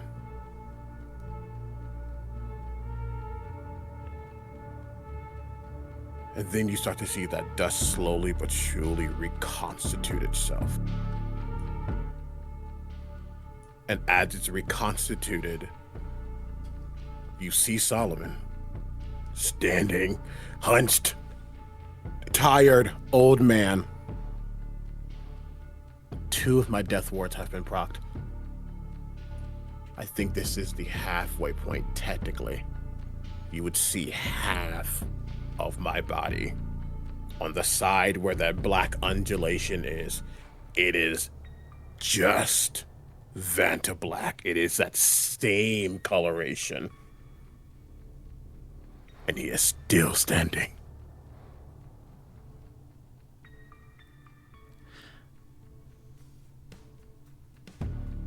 Jeez, fine, loaded again. Are you out of your mind? No. No, we recalibrate. Do you want to finish this or not? I want to finish this, but I don't. I won't Pierce. lose. Pierce. Loads the cannon. Shoot the fucking gun.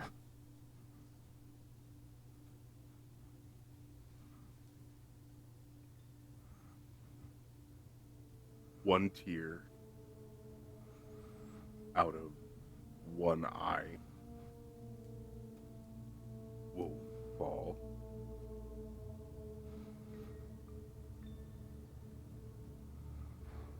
Now look at the name printed on the barrel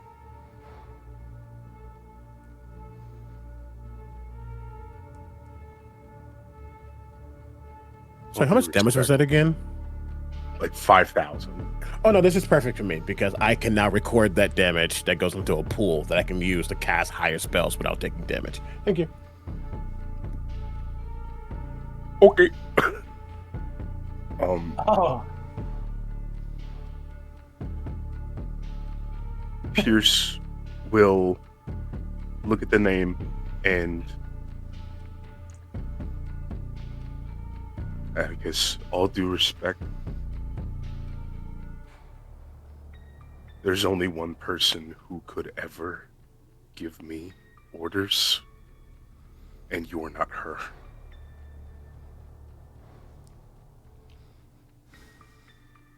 And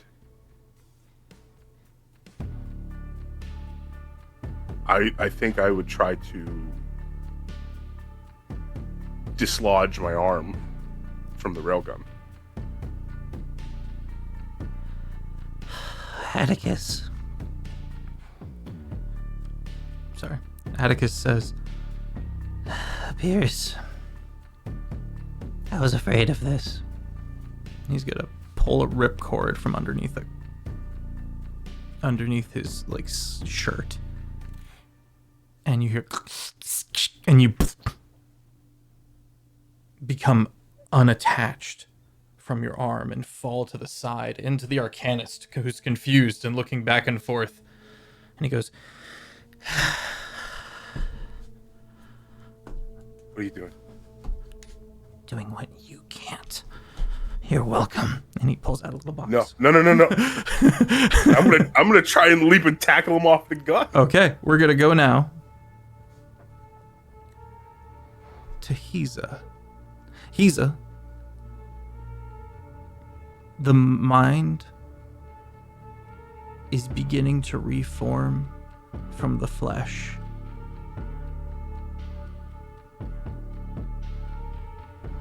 The flesh and the mind both are slowed, and that's going to take their time to reform on both sides. Your turn begins. he's after seeing the beam just eviscerate Solomon, heart beating fast, and just nothing but worry from that. Seeing just how he just so easily just got dispersed. Breathes calmly as he reforms, but looks back in awe and disbelief that the gun was shot through anyways towards him. And he starts getting a little bit more panicky, and the voices in his head and feelings until he just throws his wings aside and shouts, "Enough!" And it just echoes all through everywhere around them, into the ship itself, all the way back to the gun. His voice is heard by everything.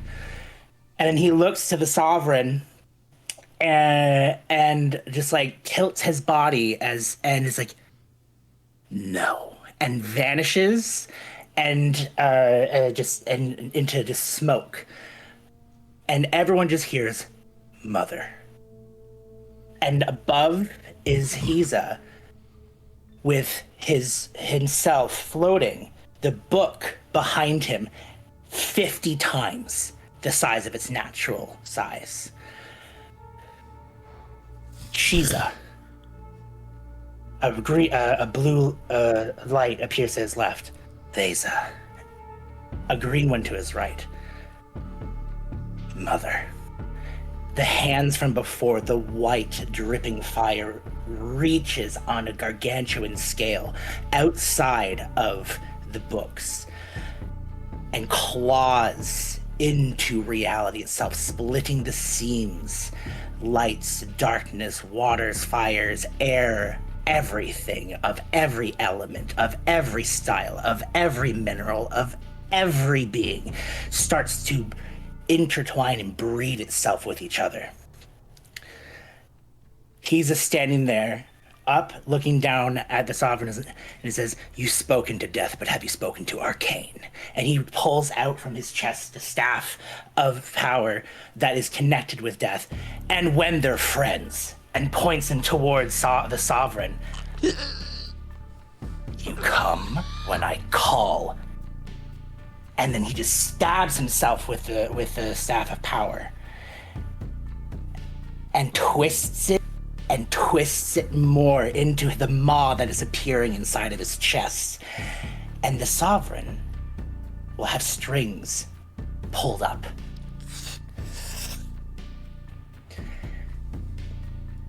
5 voices and the 3 bodies all come. Iktvak Ekhan Kurthoth Isko Halbanan Herkolov. And Mother's arms reach down and grab onto the Sovereign's head and dig into the back of his mind. He says, "Time to be punished." And pulls on him and rips on him, and making sure that Solomon is embraced in protection of the light.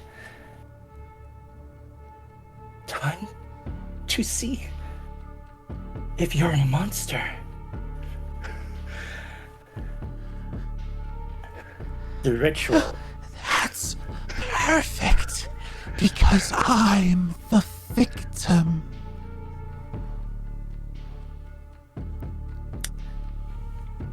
Deaf ears. Feels the death inside of him. Feels this unliving essence. And she starts to hug it and bring it towards her bosom. What? Okay. The void portal that he created grows and swallows the arms of the mother as she is non-living matter.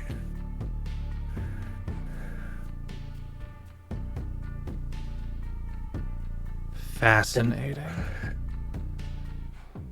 How does this go about taking the undead nature from the Sovereign and putting it onto the world stave? After he gets this, he looks for Azalea. Azalea stands, stave in hand, second staff, kind of bow staff style, tucked behind the armpit and downwards, standing and watching it.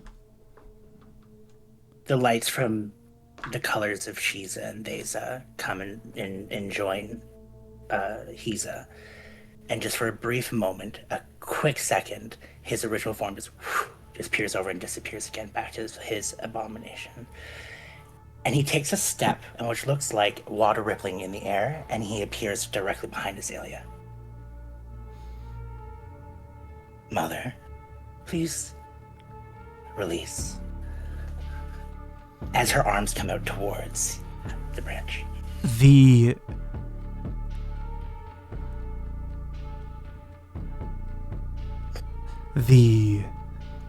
That which leaves.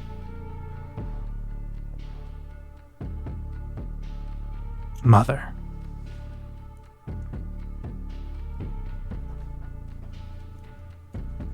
Is that which can leave, Mother. And that is the undead power. The very thing that shepherds souls through the world tree. You watch as Wayspring reaches out, and instead of taking it, ushering it into the staff that she comes from. And the staff goes from a dead branch to an oozing thing.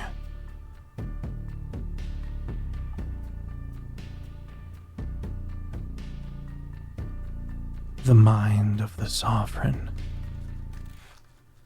which, following the pattern here, should be emanating out from the Myconid, does not reappear.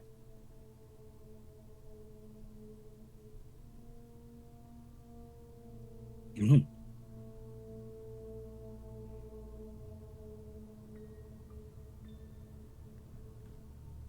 Azalea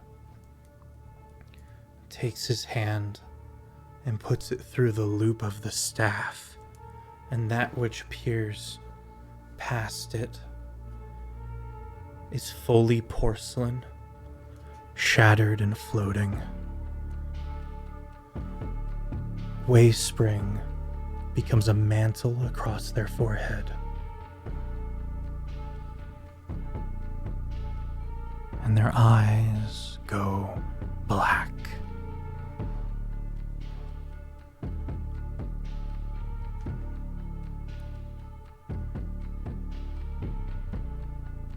Solomon, you see this, and you look at the now mortal Myconid sovereign in the form they were long ago, who does not speak,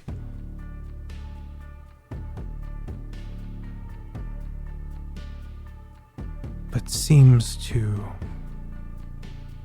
sway for a moment,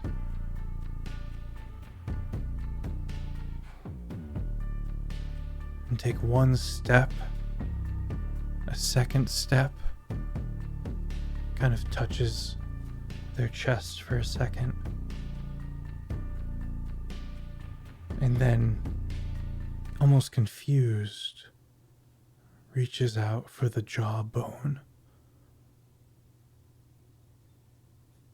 Solomon, your turn begins.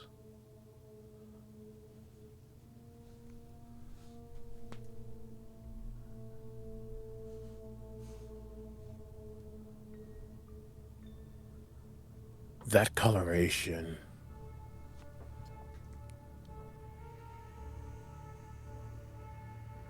that has overtaken him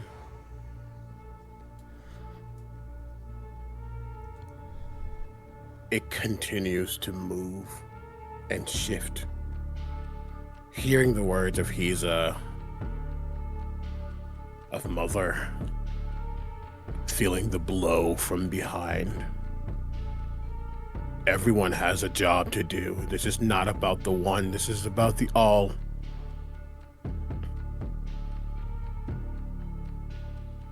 And he's known his ultimate mission. That coloration again, or lack of, starting to flow down the left side of him as he looks at this mortal thing.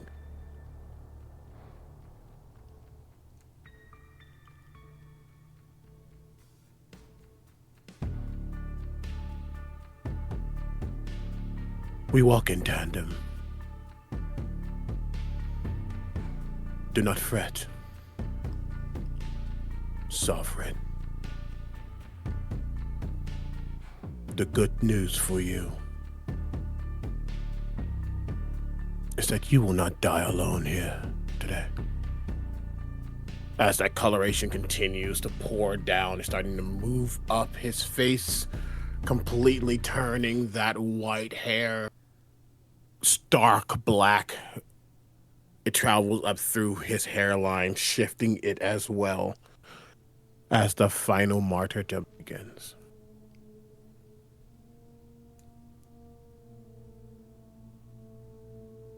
And I step forward. And I intentionally use my turn, holding this creature down, at least for another round, as that gun is cocked wherever it is. This is not the time to start wailing. This is the time to ensure that it comes to an end. He has a little bit longer. So I'm quite literally going to use my turn to hold them down for whatever is about to come next. They are not getting out of his grasp. They are not getting away. They're not going to be able to stop Heza. They're not going to be able to get in front of Azalea. He wants their job to be able to finish. And the only way that's going to happen is if he is holding this thing down. The light is burning bright. Pierce. There's a struggle. The Arcanist doesn't know what to do. You and Atticus are kind of tussling a bit. You gotta let me do this! And then he goes, Sir, you understand, yes? Of course I do. Then Help me hold him down. And there's like spasms in his body as Pierce is being kind of pushed away from the console. And it's heavy. It is a tossing and turning as one moment he is trying to do everything in his power to crawl closer, but in another his legs are like dragging him away, and he's just slowly inching further and further and further from the console. I think at one point Pierce would do everything in his power to reach for his dagger of warning that he's had since he came into this realm, and he would fling it at Atticus's hand. Roll the hit. To try and stop it. At disadvantage. Ah, poo. Ah, poo. That is a that's not great at all. That's well, that's actually not bad. That's a 15. I do have inspo. Then you... Oh, yep. 7 plus 12. So like 19. 19. Roll your damage. Okay. It's not much. It's just a d4 plus 6. 9 points of damage. And I am just screaming. I'm like, please. Listen, buddy. I'm not gonna take that personal, because I know you're under a lot of stress. Moves the box back over. But this is for everyone's well-being. And then as he goes to bind his mind to Dahlia's, the back of his head blows. And a lifeless Atticus down to his knees onto his box.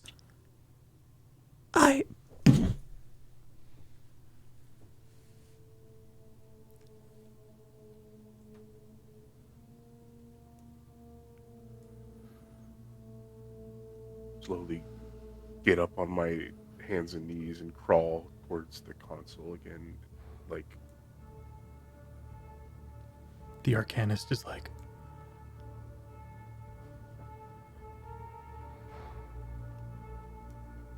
looks like he wasn't lying, kid. You are the only one who can fire this gun. Now do your fucking job and end this now! And still, his body is spasming towards the console, with the arm, the one weak actual meat arm, trying to hold himself back. If it's cool with you, I'd like to hand this over to a dice roll. sure. As to whether or not this fires. Okay. I can't make the super loud scream anymore. It's too late. I'm pretty sure my roommate's sleeping. But imagine my high-pitched scream if we fire this thing. I hope my screen worked. Oh, we didn't even hear it. So, I said if I rolled above a 10, I would be able to withstand. getting dragged back to the console. If I rolled underneath one, I wouldn't. I did roll a 7 flat.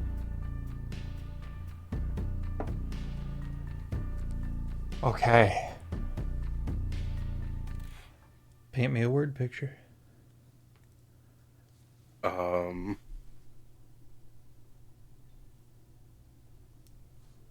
Pierce is arguing with himself or with Sir. Violent.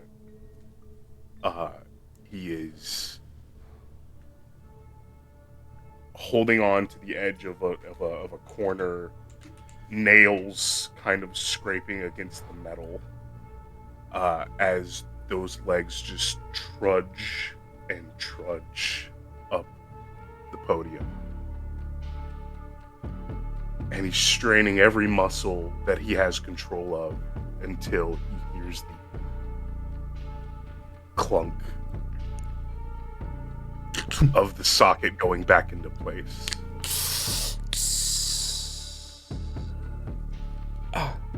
And he reconnects with Dahlia's mind.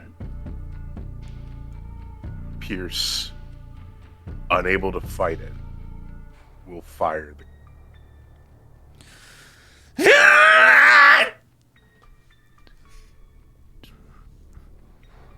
Din said it was okay, because my roommate's still up.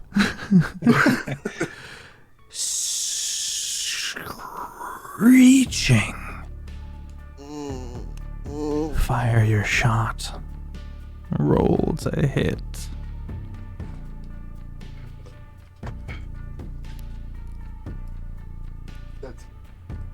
Alright, I was about to be pissed if that was a natural 20. That is a 14 plus 6. Dirty Plus 20. another 6. 26. 26. Solomon. You move the Sovereign in that headlock that you've got him in. And you stare down into this hole. And you wait. And you wait. And nothing. And nothing. And then obliteration.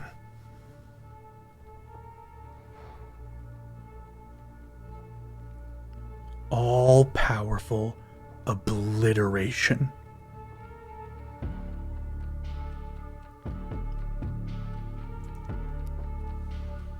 And my last death. Oh, sorry, it actually doesn't matter. I'm immune to all damage. Sorry.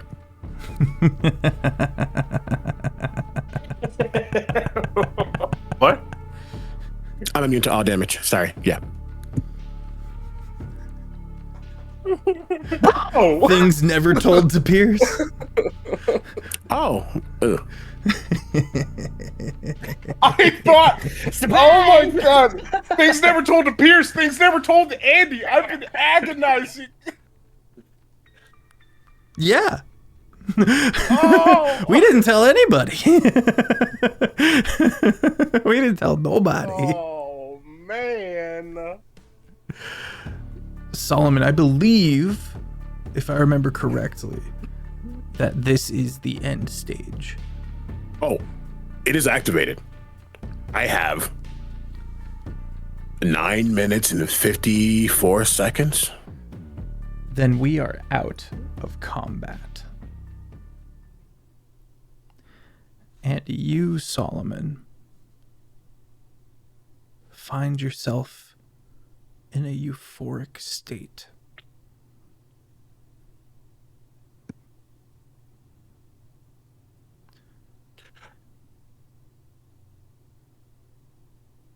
Things are not over.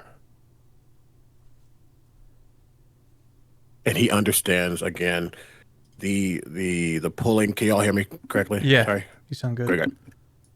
I just wanted to make sure. There we go. Had to do a quick switcheroo for everything. He knows that the undeath has been pulled but there's still a world that is fractured that the sovereign touches, and this is the time to ensure everything. And as he's holding on to whatever might be left, if there's anything,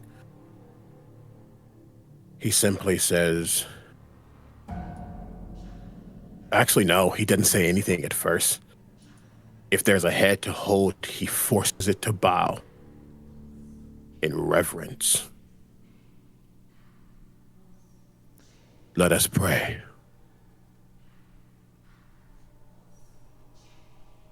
I sing forth a prayer of finality, of the final point in the ending truth. I sing forth a prayer of absolute, of the path of all paths that converges into one.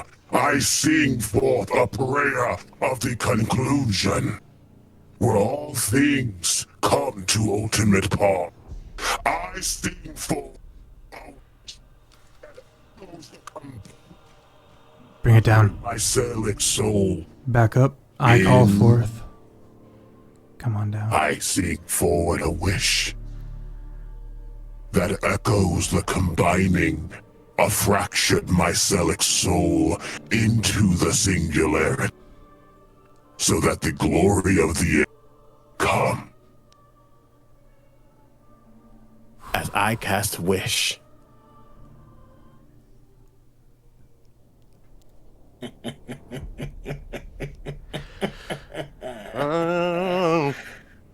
Yeah.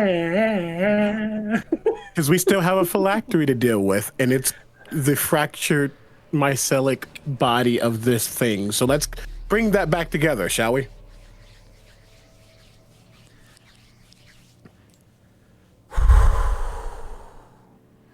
Give me the exact words you said, and I will peruse them as the DM approaches the wish. Yup.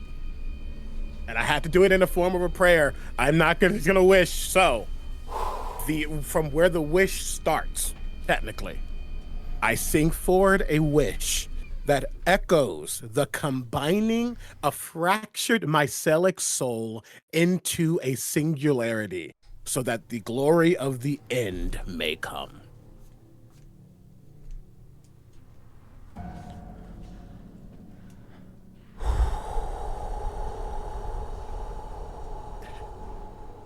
Okay. And the truth about this wish, take it wherever you need to take it, is that it's not coming from an archmage who will be meticulous about every finite word. This is faith rewriting reality.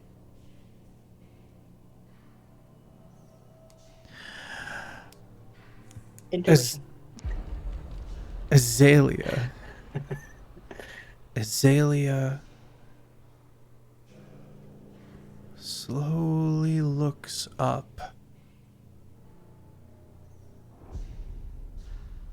and gently shatters.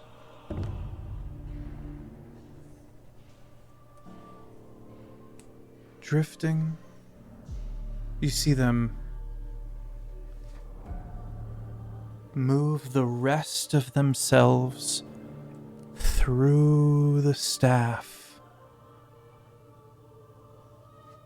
and a foot touches down, made of porcelain. Looks at one hand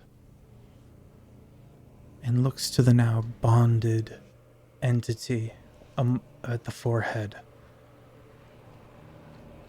and puts hands out. We will never again be ruled with cruelty.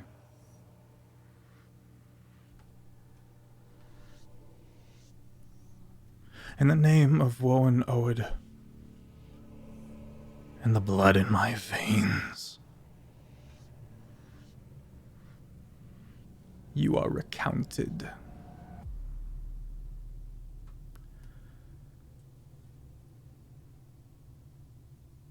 Dahlia locks back into place.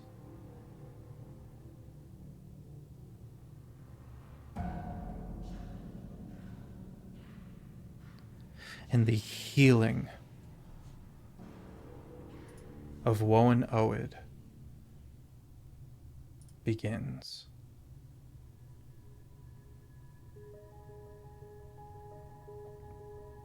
There is no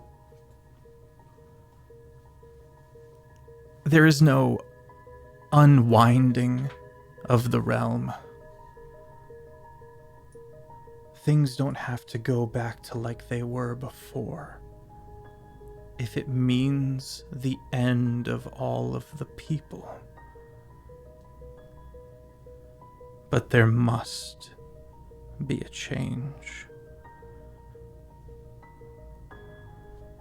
Like the Aurora Borealis, along the ground on both biomes, golden light begins to collect along the ground. And where it goes, day follows. Surprisingly, color drains from all about. The gray and the gold.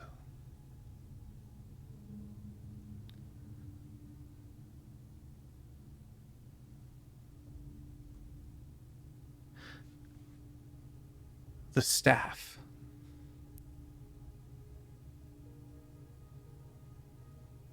doesn't grow into some massive tree.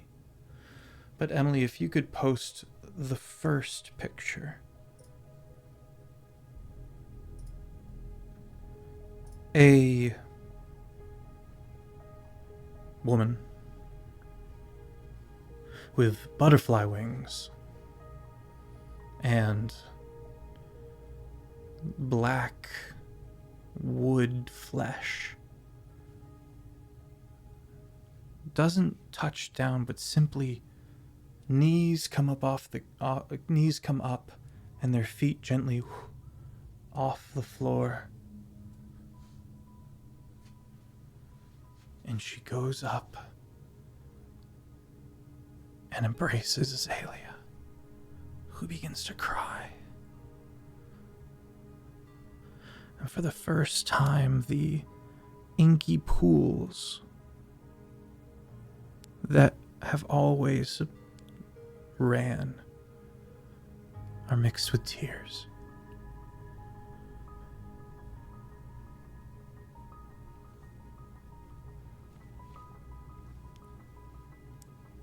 The sovereign is no more. Solomon,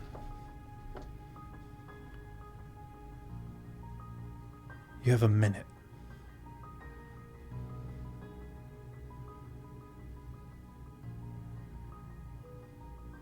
I would say Pierce, likely you would come. Pierce/Sir, likely. If the fight is over, you would be here. You can stay behind if you wish, mind you.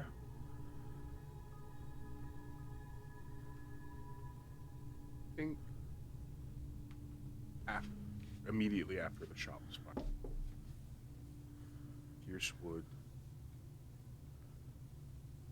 Pierce, not Sir, but Pierce, enraged at what he believes he has just done, will flush his system as an action to rid himself of all of the active mutagens. And he will try again to remove his arm from the socket. You don't know. Well, you can let go and remove your arm from the socket once you're reattached, yes.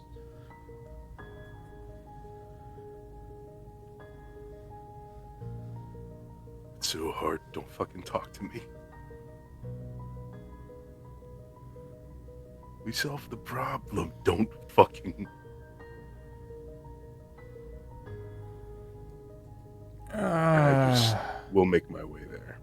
What happened? Dahlia looks over, sees you walking away. We're alive?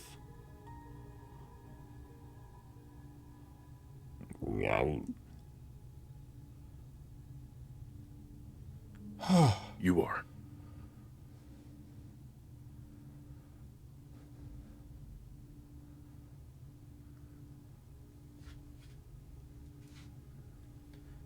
Solomon. The party gathers. Solomon is sitting on the ground, upon his knees. That blackness has overtaken everything but eyes at this point.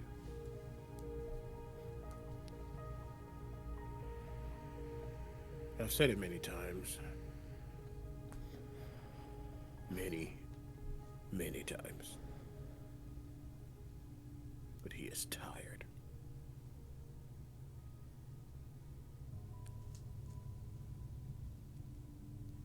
He, just looks up. Out into the world. Whatever he sees. If he can see the pain or what might lie beneath or beyond.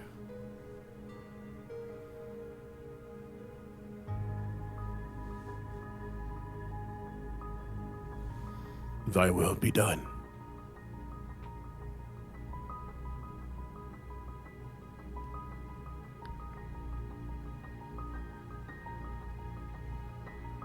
I think he reaches into one of his pouches, his bigger pockets. He grabs the Tome of the Dead. Flips to the very last page.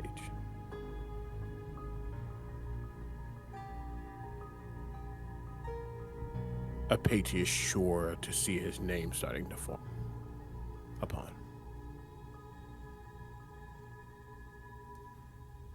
And on the back, on that page specifically, or at least where that page is a small picture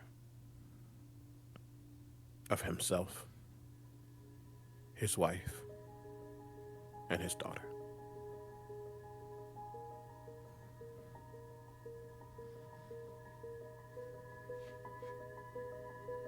He's not ignoring the others in the area.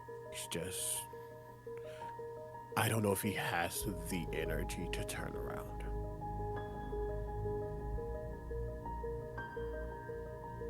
Whatever comes next for Woe and Oed, it was never his job, his mission to see it.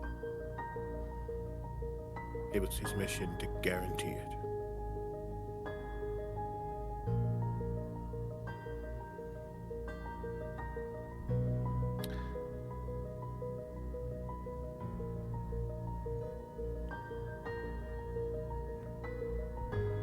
Minute ends. And Pierce. Everyone's just now starting to kind of gather themselves. I want to say one small thing. Okay. I had 14 left. All of my hit die get put into the lantern. Just to let it glow. A little bit longer. Pierce. It's a brief moment where you see a living Solomon.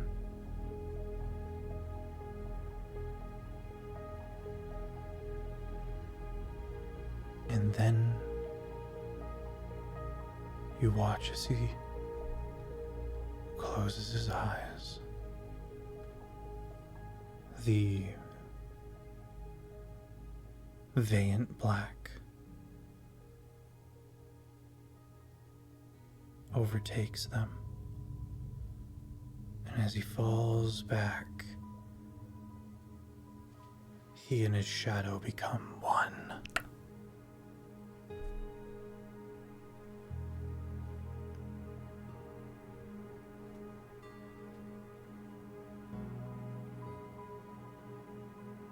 He fell over. And is gone.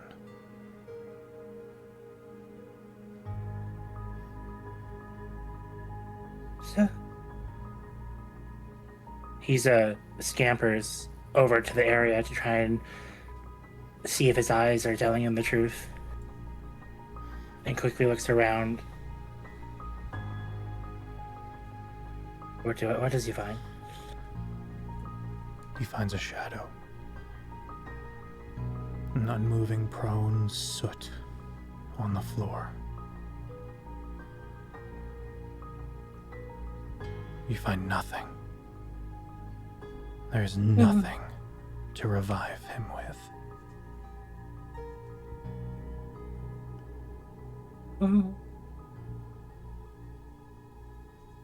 No. No. His head turns to look at Pierce. No. No.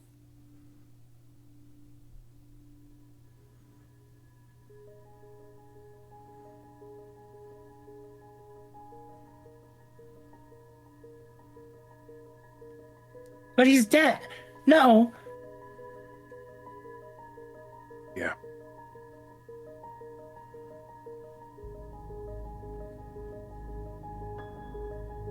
Knew what this was.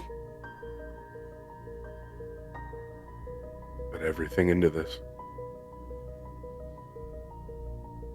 We can bring him back. I've sort of met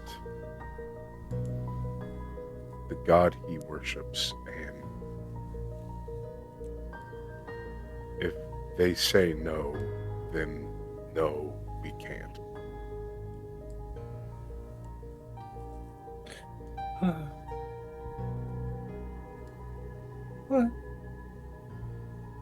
Will this be what you wanted?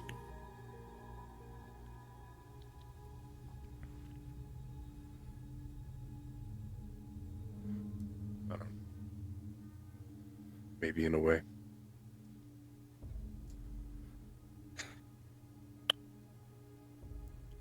We can't leave him here. We can't. Sorry, go ahead. We can't leave. We can't just leave him here. Nothing to pick up off the ground. It's stained. And we pick up the ground.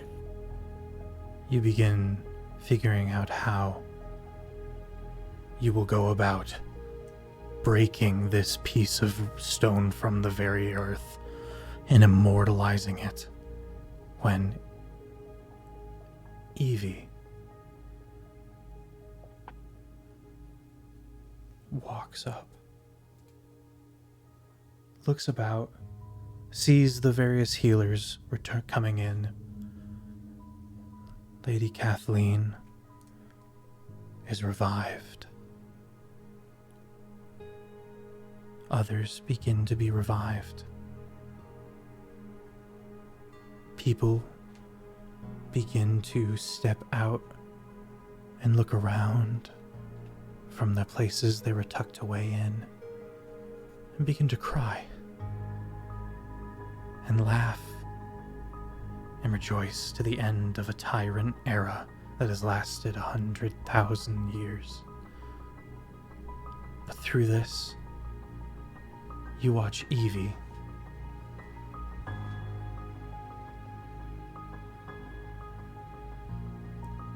step forward.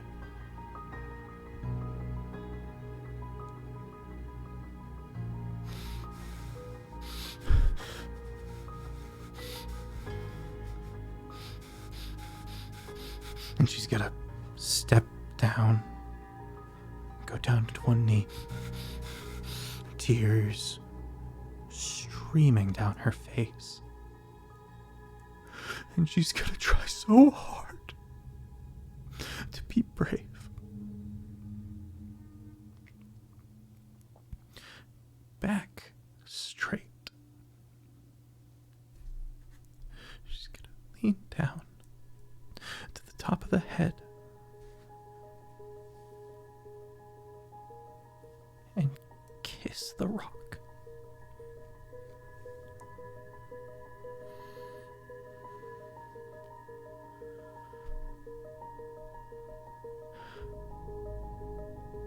Solomon.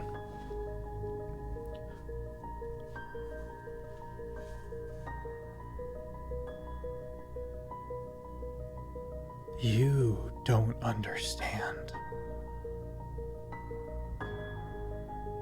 what is happening.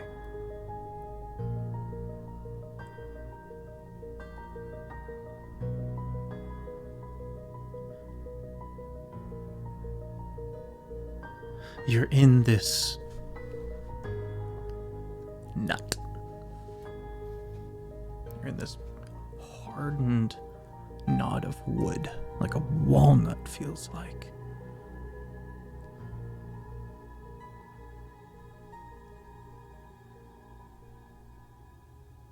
And you see the world tree.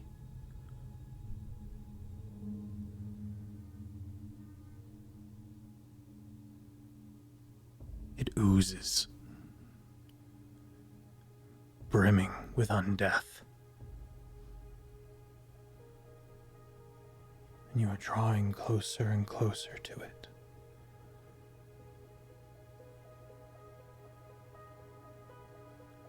And a woman turns to regard you from within the tree.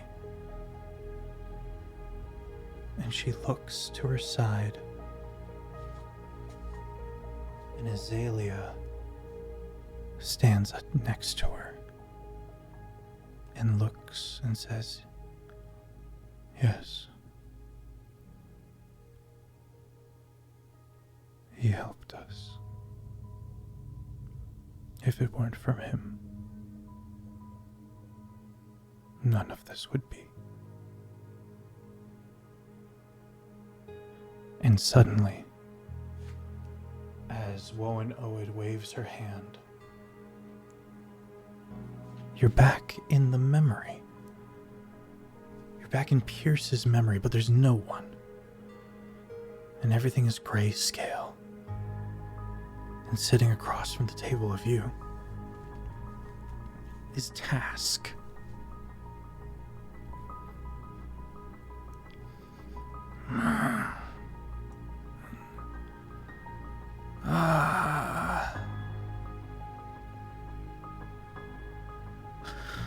No mask, you can see it on the table.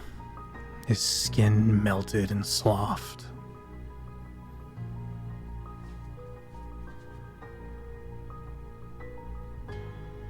Don't talk. Just listen.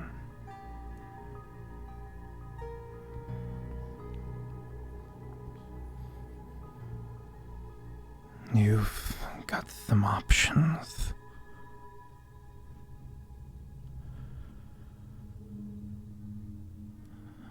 With the help of people within, for the first time, souls may leave the demiplane and join the astral current. There is another way, and that is to go to death's heaven. And then you watch as he goes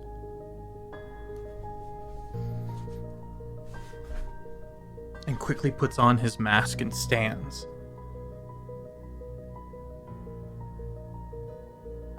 What?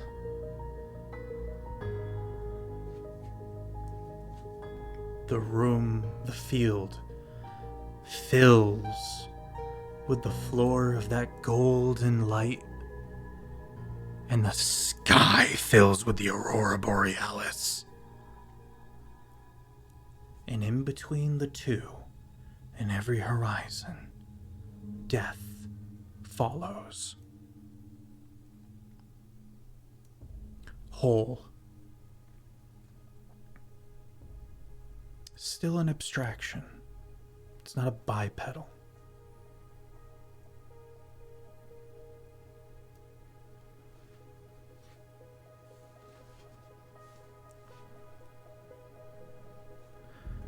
Task gets up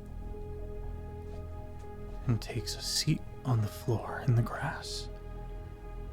And kind of begins to sway a bit, plucks some grass, and begins to stitch it into his clothes, where you see a little bit of blood forming.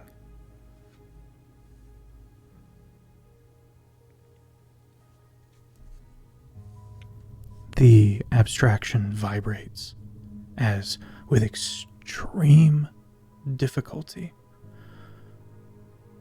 death speaks.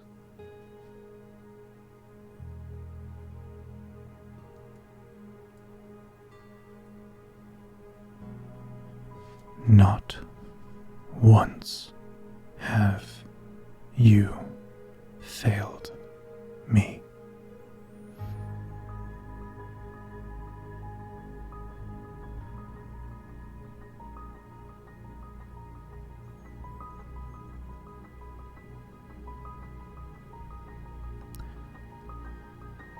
You have finished your work.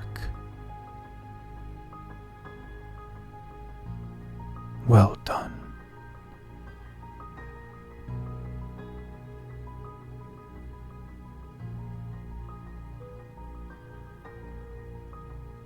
Look at me.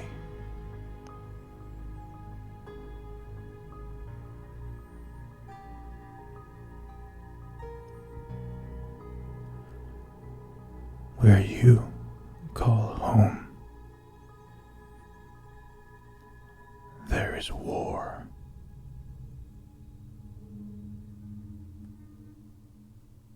Talking is difficult, and I could use some help.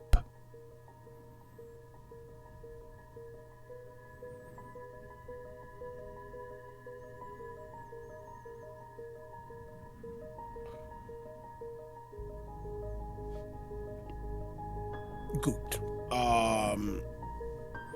Goopery.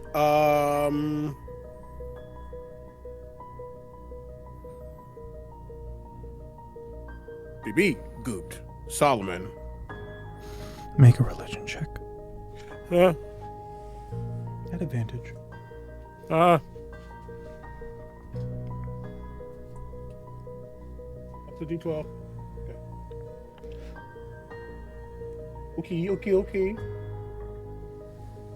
25.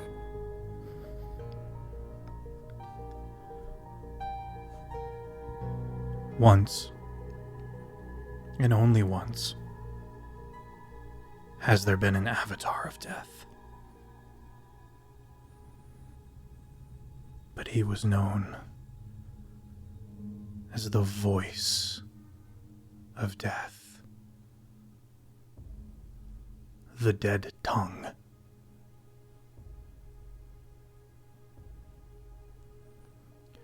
You would speak the dead tongue. Visions of a holy war, destroying South Whistling at the hand of Death's brother. Infighting amongst the Pantheon that has never, ever happened. And the insult of the arm taken has since been washed in the fury one can only have for their kin.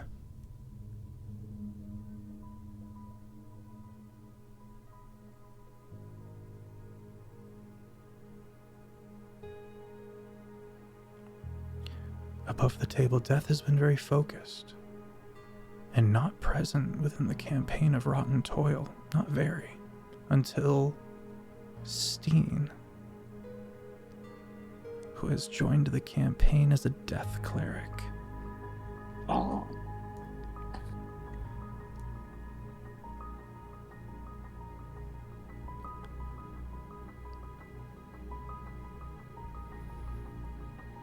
Will you be my tongue?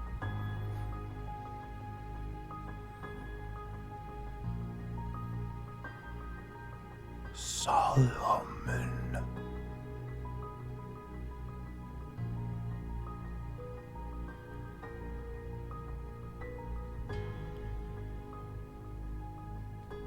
I will.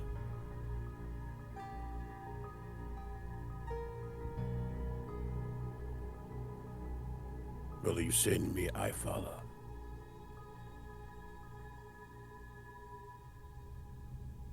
You follow. And your eyes open.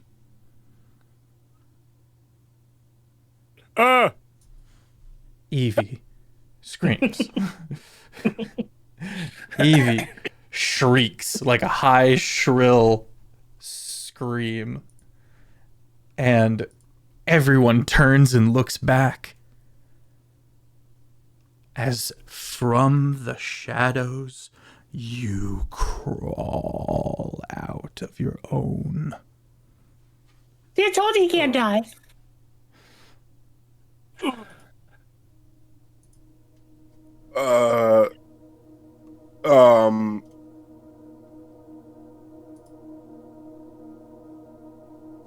You remain inked, swirling,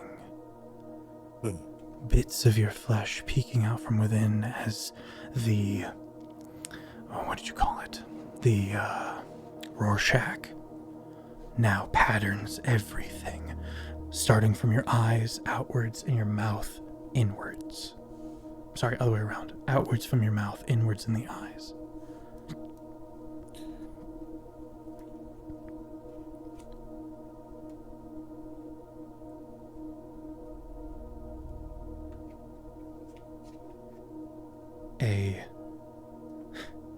A startled gasp from one of the healers as before he can finish his spell, someone You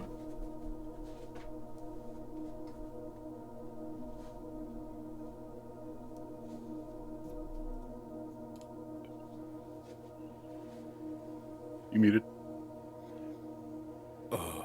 Maybe? No, just processing. I thought your lips were moving. I'm sorry. She's alive. Am I still? Evie Long tackles you. Ah, Lady Kathleen tackles you in a very, very unnoble like action. holding my back. Oh, because I'm assuming I'm at 1 hit point right now. Okay. Oh, what happened? Well, you kind of went really dark, and then you kind of fell over. And they all told me that you were dying, and I got a little mad. You're not allowed to die. And then I was gonna dig you out of the ground, but I don't know how we're gonna do that. But now you're here. Yay! I was not meant to come back. Who the fuck cares? Get up! Come on. And Evie just as you get up, is just lifted off the ground and is like head buried in your shoulder, sobbing, and feet no longer touching the ground as you are bodily lifted up by Lady Kathleen.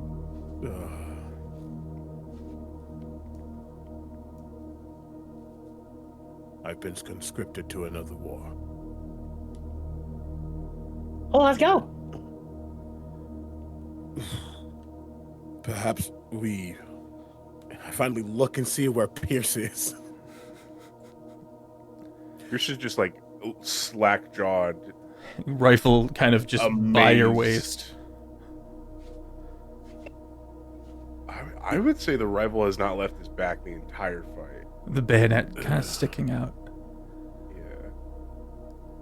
Oh, your aim. Ow. Oh, okay. Twice. I'm so sorry about that. Really. No, it's I'm hardy. Well, See, you were worried about nothing. Shut. I'm glad you're okay. I saw Zelia standing with Woe and Owed.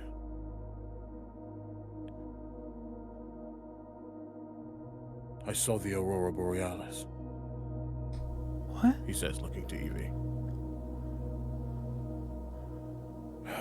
There is much still happening outside. Was she pretty? Do I have minor illusion? I don't. That's okay. I will just smile. It was beautiful. Good. Then death has told me to be their voice.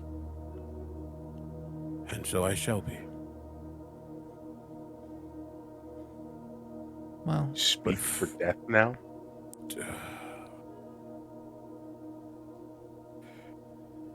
This was not something I was expecting. I thought he was done, and now I just okay. you kind of were. Would you like something to drink? Yes. Okay. He goes into his bag and just pulls out his gourd for you. Well, gang. We're in the epilogue. We're going to disjoint ourselves from time a little bit as we need to figure out where to put everybody. Woe and Owed and Azalea are now in tandem ruling this realm, as it were. Ruling might be the wrong term. Shepherding might be more accurate.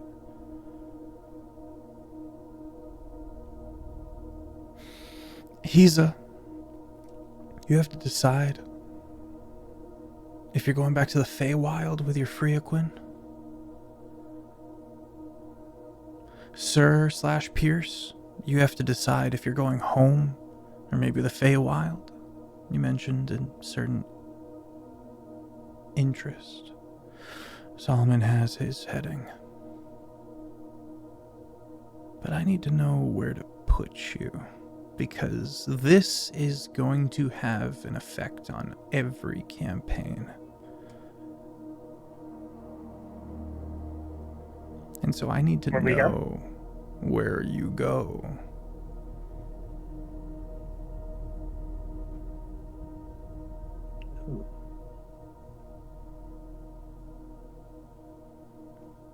This land of gold and gray is not yours. And finally, everyone may go where they wish. So, what does that mean for the big tear in the Ariel? Woe and Owed will not revert to the Shadowfell. It will instead stay as it is. But not under tyranny. Can people come back? Yeah. Cool. Is it easy to get here? No. But it's not easy to get anywhere. Hmm. The Feywild, for example, has all sorts of fun little spots that you might accidentally find your way through. But one thing that does happen is the Adeline Circle arrives. The Homest? The Adeline Circle. That is a druid circle that is in the astral. A cosmic faction who has never been able to make their way or know what happened to the Shadowfell. An immense relief is brought to the people of Woe Oed. Survivors of the Sovereign and descendants of the Shadowfell.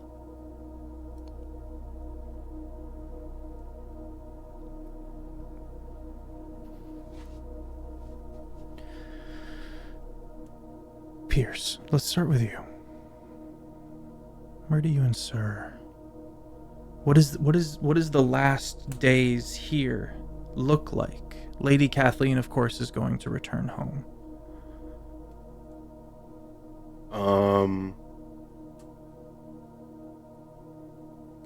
I think after a couple of days of rest, CB's losing his mind. Both of the Terraform players are geeking because that's Taylor's character's mother.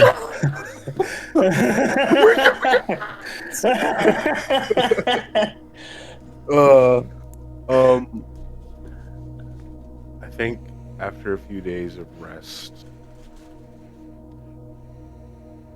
the first thing he would do is take the bright red vial out of his gauntlet and chuck it off a cliff. Really? That's number one with a bullet.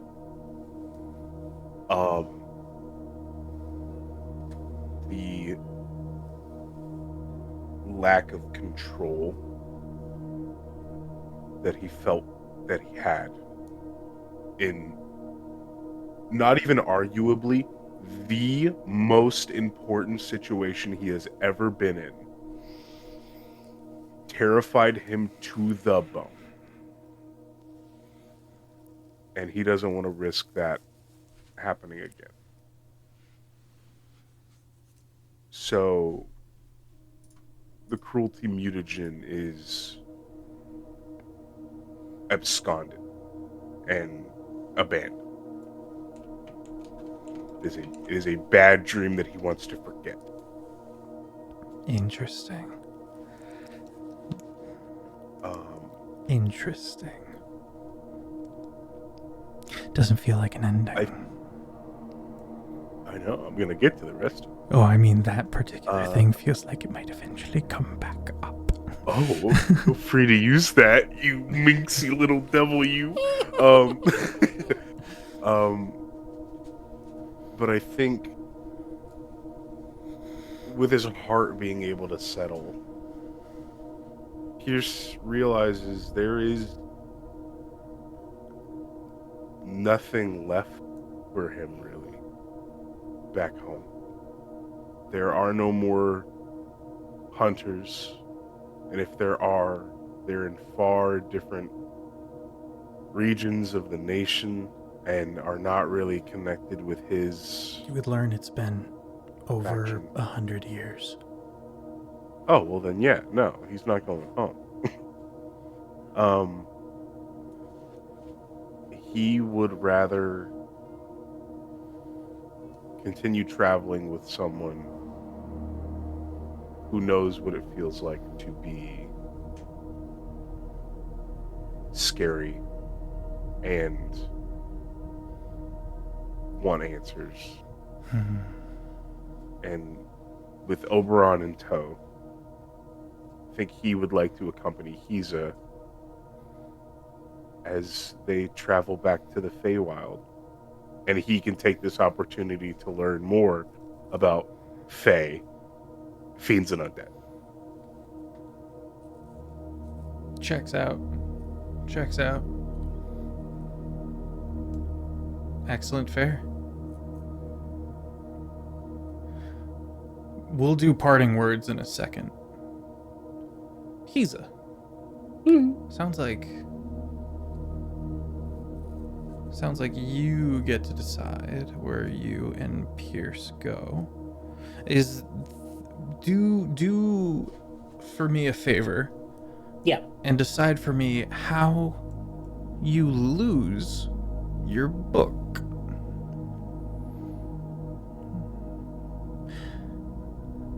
Actually, would you like to, or shall I? I don't want to like put that on you. If you want to, I'm happy to. Because if I did, I'll probably cry. There's...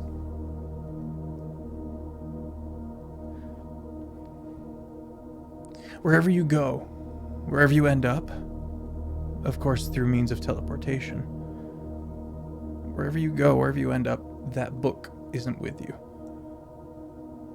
Someone collects it. Someone powerful. Someone who now has access and ability to plumb these depths. But we're getting ahead of ourselves. Where do you go, Hiza? Well, I'm assuming this would be before Mother may be removed. Mm-hmm. So he's hearing the ideas of Pierce wanting to travel with him and whatnot.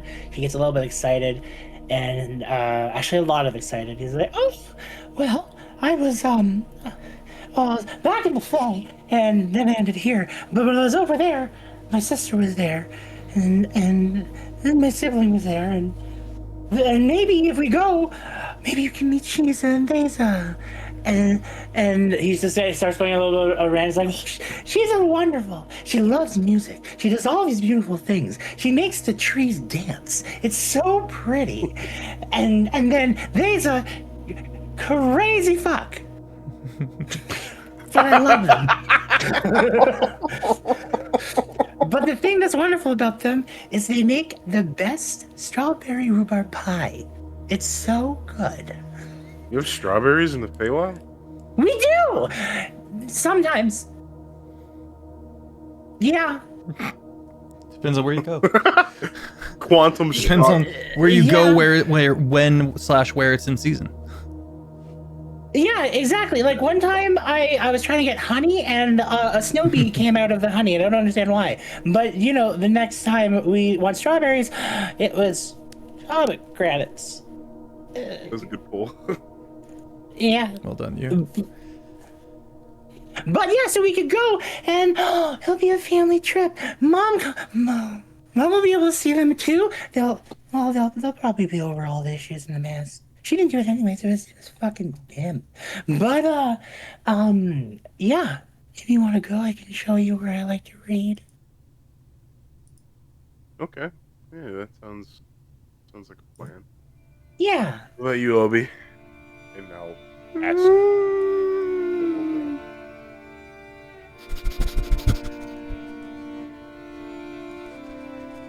You're down for whatever, aren't you? If could think, would lean towards the Feywild, being from the Feywild, displaced from home and all that. You're leading the way. I have never been. I've only heard of stuff in books. Well, I guess this is it. Doing. I'll try making portals before it didn't work, but I'm assuming I guess it's going to work now. Let's try something different. Mom! And so he will call the mom, and he's like, let's go home. And so he'll reach his hand out, and the book will fall in, and then both of them will just step away from each other, as instead of the breaking mirrors, it's almost like harmony and waves connect to each other as it opens up a horizontal portal for us to jump into.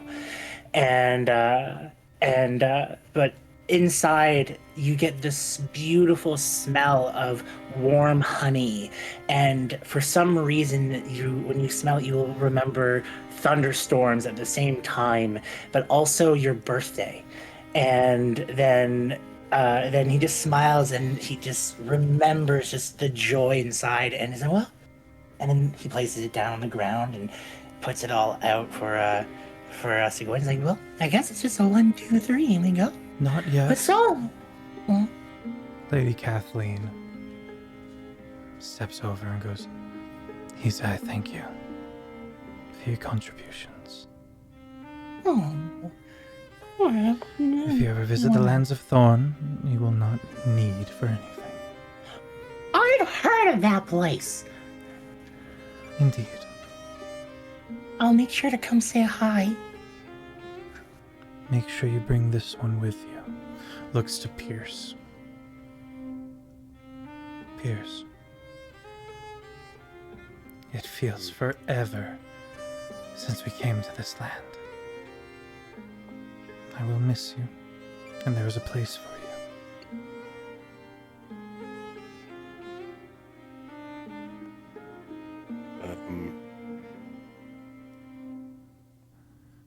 This might be eons late and out of touch considering, but I'm sorry about what happened to him. He was a dick. He was a huge dick. But he didn't deserve that. No one deserves that. But no one deserves what he wrought upon others. I have a daughter. And I'm gonna find her. And that is a sweet song in my mind.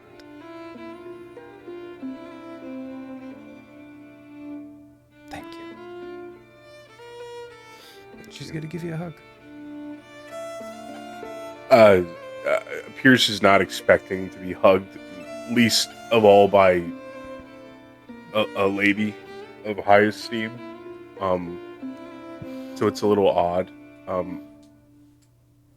But there's like a hesitance for a second before he will return it. And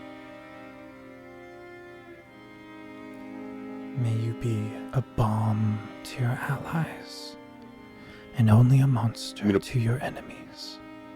okay, so you did say bomb, not boon. Okay. Balm. Oh, sorry. I just thought you. May you be a boon. I thought you were talking about the arm. Solomon's going was to like, step that's a little next fucked up. to Kathleen as they are getting ready to head out.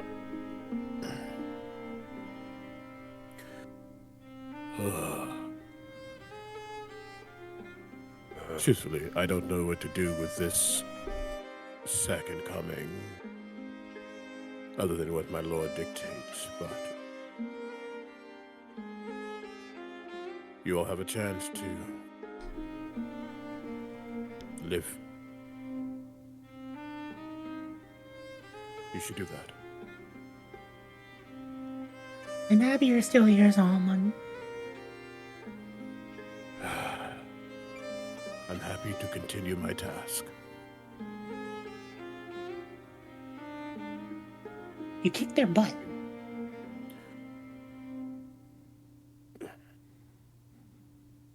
No. I think you did the kicking of the butt. Oh! And then his illusion pops on.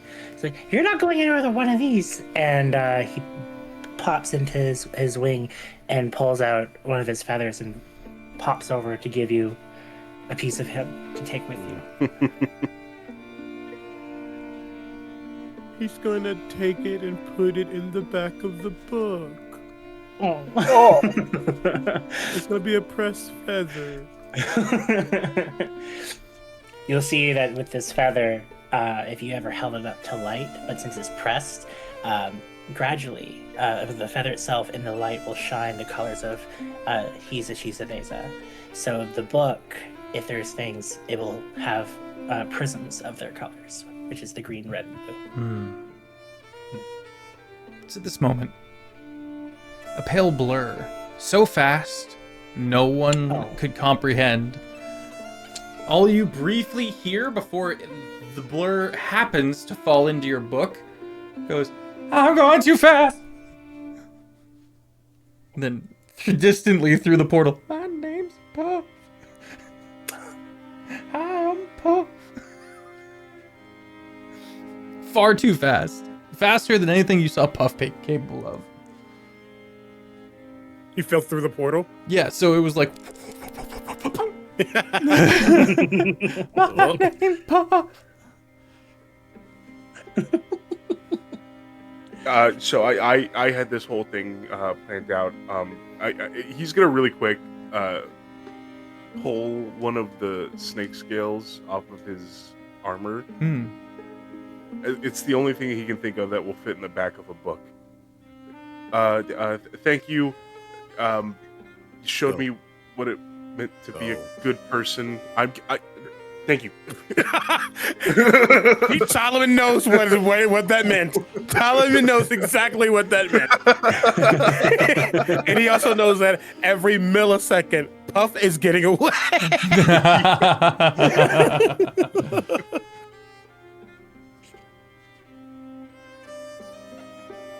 Until whenever death allows me to follow your steps.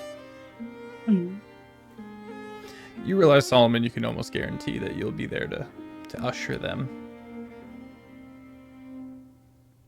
in the end. In the end. Well, he's a Pierce.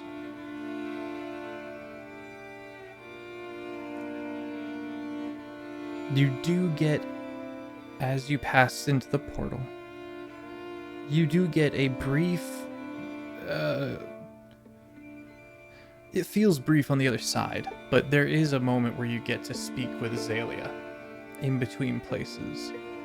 And that is not a linear conversation. It is a brushing of minds, of thankfulness, humility, relief, joy. Like a book pulled off the shelf after years of disuse, the spine creaking open. That's the kind of joy you sense from Azalea. And suddenly, he's a Pierce. You're stepping in golden fields with lilac and a wine pink-red sky. And the air is alive and sweet. And his book is gone. What? We cut there. No! Heza gets a little sad, realizing that he stepped through excitement, forgetting to give his mom a hug.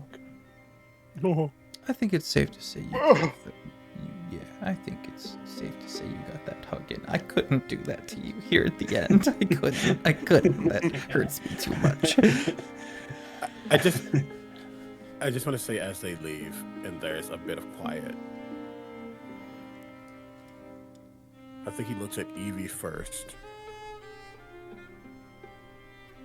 Wherever Dahlia may be. Dahlia definitely took the back door at some point.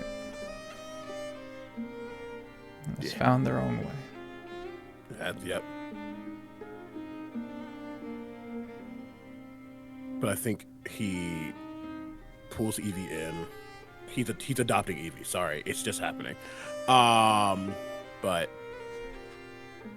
looks to Lady Kathleen. I can't not. No, I'm here for it. Looks to Lady Kathleen. Before I head down to the southern lands, I will accompany you back home.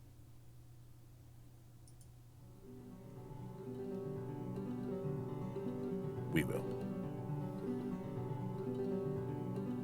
My honor guard once again.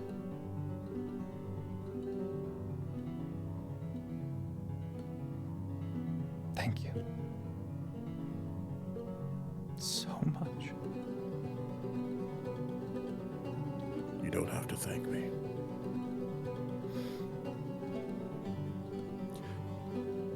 Does that make her my goddaughter?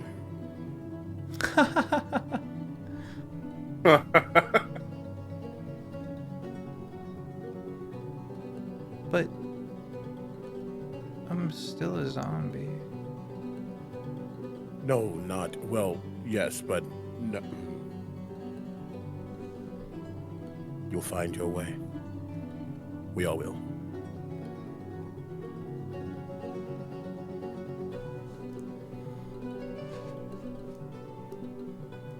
Okay, let's go.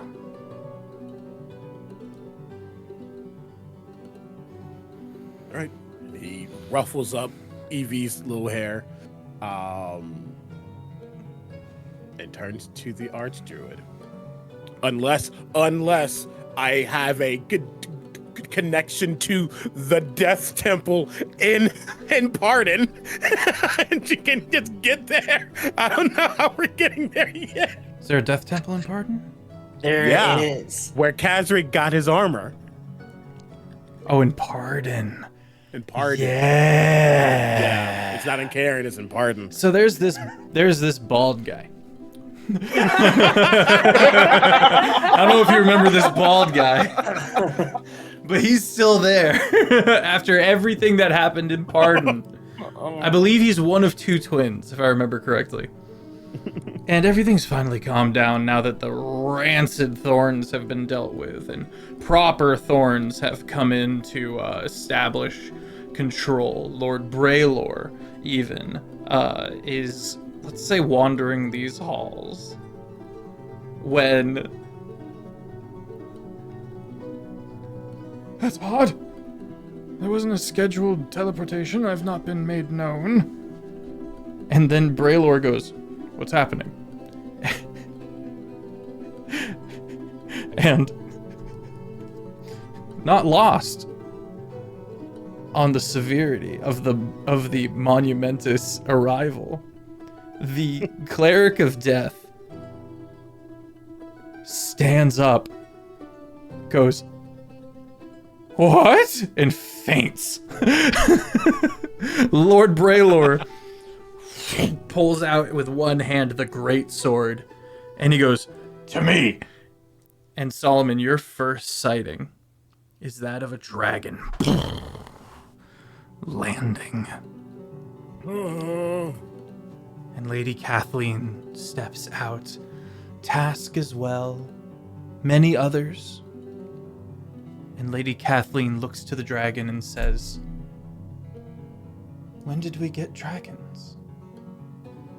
And the dragon kneels in recognition. And I think that's where we're gonna lay off for tonight. No cliffhanger? No cliffhanger at all? Really big one. The last hour. As Wonderful. the effects... My entire page of bingo is filled. Iconic behavior. The full sweep!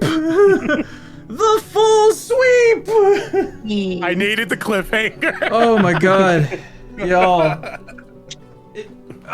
Anything else that we would like to have known on our way out?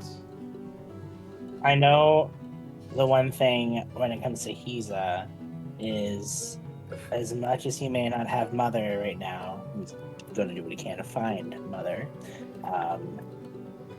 He is left with one thing, and it's a picture of his siblings. And it's something that I've been carrying for a while. And if anyone wants to see what Hiza and his siblings look like, I'll post it into Bayonet, but it's them in their true form. I've seen this picture. It's terrifying. And the person at the top is their father. Oh, that's sick. That's so cool. Yeah. So that goes Yura, Hiza, Shiza, Deza. That's really cool. amazing. Also really terrifying. A great last picture. A great last picture. I don't think there's anything in particular. I don't technically think, and we'll just have to talk about, I think it's a lore thing, not a mechanical thing. I don't think he's a martyr anymore. Yeah. He's done the job. You're kind of past, you're kind of like beyond that. Yeah. And to be clear, you did die. Yo, I know. Yeah. Yep.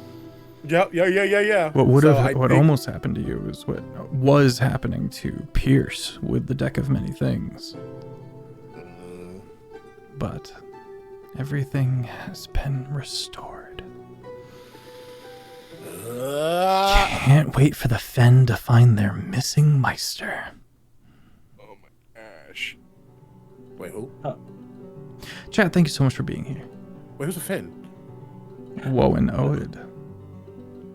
Oh, yeah. Okay. Yeah. Oh. Does this mean Thistle and Quill has a chance to meet Pierce and Hiza? Yeah. Dog. I'm so sorry. Same energy. I'm about to head over to the Rantoyo crew, potentially seeing the Terraform crew first. He is freaking out right now. That's amazing. Chat, thank you for being here. This has been Bayonet. We did it, gang. We did it, Joe. You can find all of this on the YouTube. Something I am immensely proud of. This has been my take on the Ravenloft-Strahd concept. Do stick around. We're going to be doing a raid. And we're going to hear from our gang here. But while we're at it, go follow Offbeat Outlaw. Go follow Small Bird Lex. Go follow Cloudy Kate. Go follow Drakoniques. These are all amazing people who have been along for the ride. Who played Valentine? What's his name? That's Mike. Mike. And while you're at it, go follow all these amazing people you see here. I love you. Gang, thank you for being here. Okay. Andy, take it away. And welcome to being an official veteran of Longshot. Thank you. Y'all, I remember when I was a young boy of 7 and we first started this campaign. So many memories, so many years, and it's been such a ride. Guys, I am so happy to have been a part of this, to have gotten to bring Pierce to life over so many sessions and meet all of these amazing people and share a table with them. But I'm very, very happy that I got to play for all of you, and all of you were so excited and so interactive and so on the edge of your seat for what happened here. I truly can't thank you enough.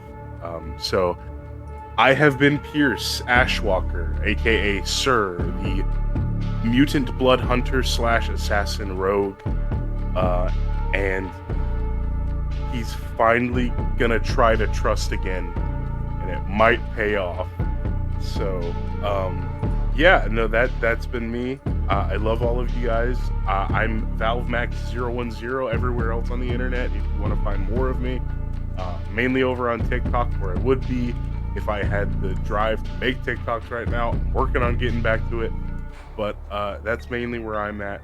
You can find me under that same username everywhere else. You're also going to be in the summer series, and whatever the next. I'm also going to be in the summer series, and it's going to be great. We have multiple ideas for the next campaign will look like. We've got a little extra time to cook it. Oh, it's going to be so good. Y'all, it is 1:52 in the a.m., but I feel as fresh as a daisy because that was awesome. Good fucking food, gang. But I'm going to stop yapping, and I'm going to pass it over to the best burb, Shane. Hi, everyone. I'm Bert. It's lovely to meet you. I hope you guys had a wonderful night tonight with all of us. You can find me everywhere on the internet as Shane Whalley. Please come check out my new Facebook page where I am starting from scratch on a whole new platform where lots of raw content comes out and stuff like that, which I hope you get to enjoy. I was playing Hiza, our bibliomancer. I don't know why I almost started talking about Sika. I was just like, but where's back? And so he's our bibliomancer. There you go. Yeah, I just like he joined Bayonet, all hopeful-eyed, bushy-tailed, gratefulness, all this stuff, and remained it the whole time. He loved every second. I loved every second of being a part of it with these beautiful people. The story was great. The brain of our DM, I swear. And it's intense. It's wonderful. The theory crafting, and I tell you, like, I actually Snapchat Fef my theories on what his campaign is, like, a lot. Looking back, how much of it would you say was correct? How much of it was close, but maybe not quite? I'd say you had. I'm not gonna be like, I guess it all, because that's not the case at all. Fine. Even if you did. Okay. No, I don't know how to answer that. Fair enough. The only reason being is when it comes to Bayonet, getting in here and only knowing like the stuff that I did when I got to sit in before in some episodes, and then now learning this, I was like, oh, this makes sense. Like, I had ideas of where the Sovereign was going, but then when we were being eaten by a ship, I was like, okay, what? What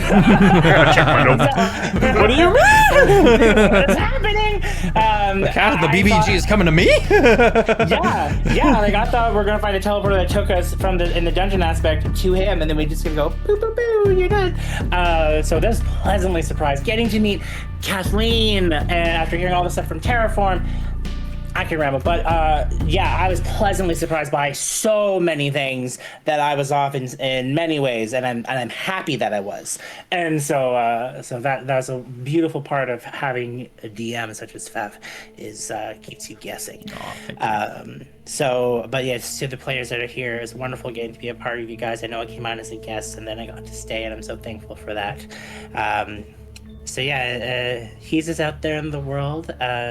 Fey Rum beware, and he got an invite to Whistling. Uh-oh. Abominations walk the earth, and they're cute. Arcane abominations in Whistling. I wonder what that's going to be like for the elves. And so, other than that, thank you guys for being here, and thank you for being beautiful people in the stream and allowing us to tell our stories too. Yeah. Omega. Oh God. We're here, gang. My name's Omega Jones, also known as CritBard across all social media channels. I have been Solomon, the former martyr of the inn, now Avatar Death. Oh my God, the roller coaster of this character. First of all, thank you, Fef, for letting me come in with such a... I've been wanting to play a martyr in a campaign, but it takes such specificity because it can come off of just wanting to be OP, and that's not the case. Mm-hmm. I think you can find a really rich story with knowing that you don't survive. Not making every... sometimes when you have that plot armor, you play maybe a little more reckless. You play like you can just survive everything, and I thought it was very important not to do that with Solomon. He's strong, but he is not meant to just be this all-powerful thing. And it's a journey, and it takes a lot of faith. His story was one of faith. And I'm very, very happy to see where it I did not expect this. I didn't expect him to be here at all. So that's a gracious thing on your behalf, and I guess how the story dictated itself. But I am very excited to be able to see whatever his power touches, however it does, in the future. Yeah. This has been a wonderful time. I'm very, very excited and honored to have been a part of it. I know the joke is getting to see Robin. I kind of want to see him with the Rotten Doyle crew now. So We'll get there. we'll see. We'll see. get We got there. some time. I'm not worried about it. But no, yeah, I am very excited for whatever comes next. I was telling Fef earlier, technically, I have been part of 3 campaigns, not including a summer series. I've been part of 3 campaigns, but I never fully actually started one with you yet. Yeah. So I'm excited to start the next campaign. Terraform's like 6 years long now. So. And then I joined Void Skirts. Yep. Um, Ooh, go watch that though. CB's performance in Void Scourge on the YouTube. Oh, it's good. Yes. Oh, it's Dragon good. Blob. Dragon Blob. Reborn but Dragon God. Yeah. Thank you. I told Fef I'm also going to be making the Avatar of Death stat block versus having a character sheet. I think it Oh, just absolutely. is. Absolutely. So we'll see. Anyway, Final back thing. to you. Molly gets to go back to Terraform, being one of the original hive minds to come out of the Sunken Isle. Oh. All right, everybody. Pile into this raid. And I'll see you tomorrow. Question. Yeah. Question. Yeah. Would you say knows that the book was taken this time rather than the usual? We'll have to fuck around and find out. Okay. Adventures. Goodbye, everyone. Have an excellent rest of your evening. See you tomorrow for Thistle and Quill, Tuesday for Terraform, and Thursday for Rotten Toil. Those campaigns are still going. They'll be going for the next 3 months. Bye-bye. Bye, y'all. And we're rated.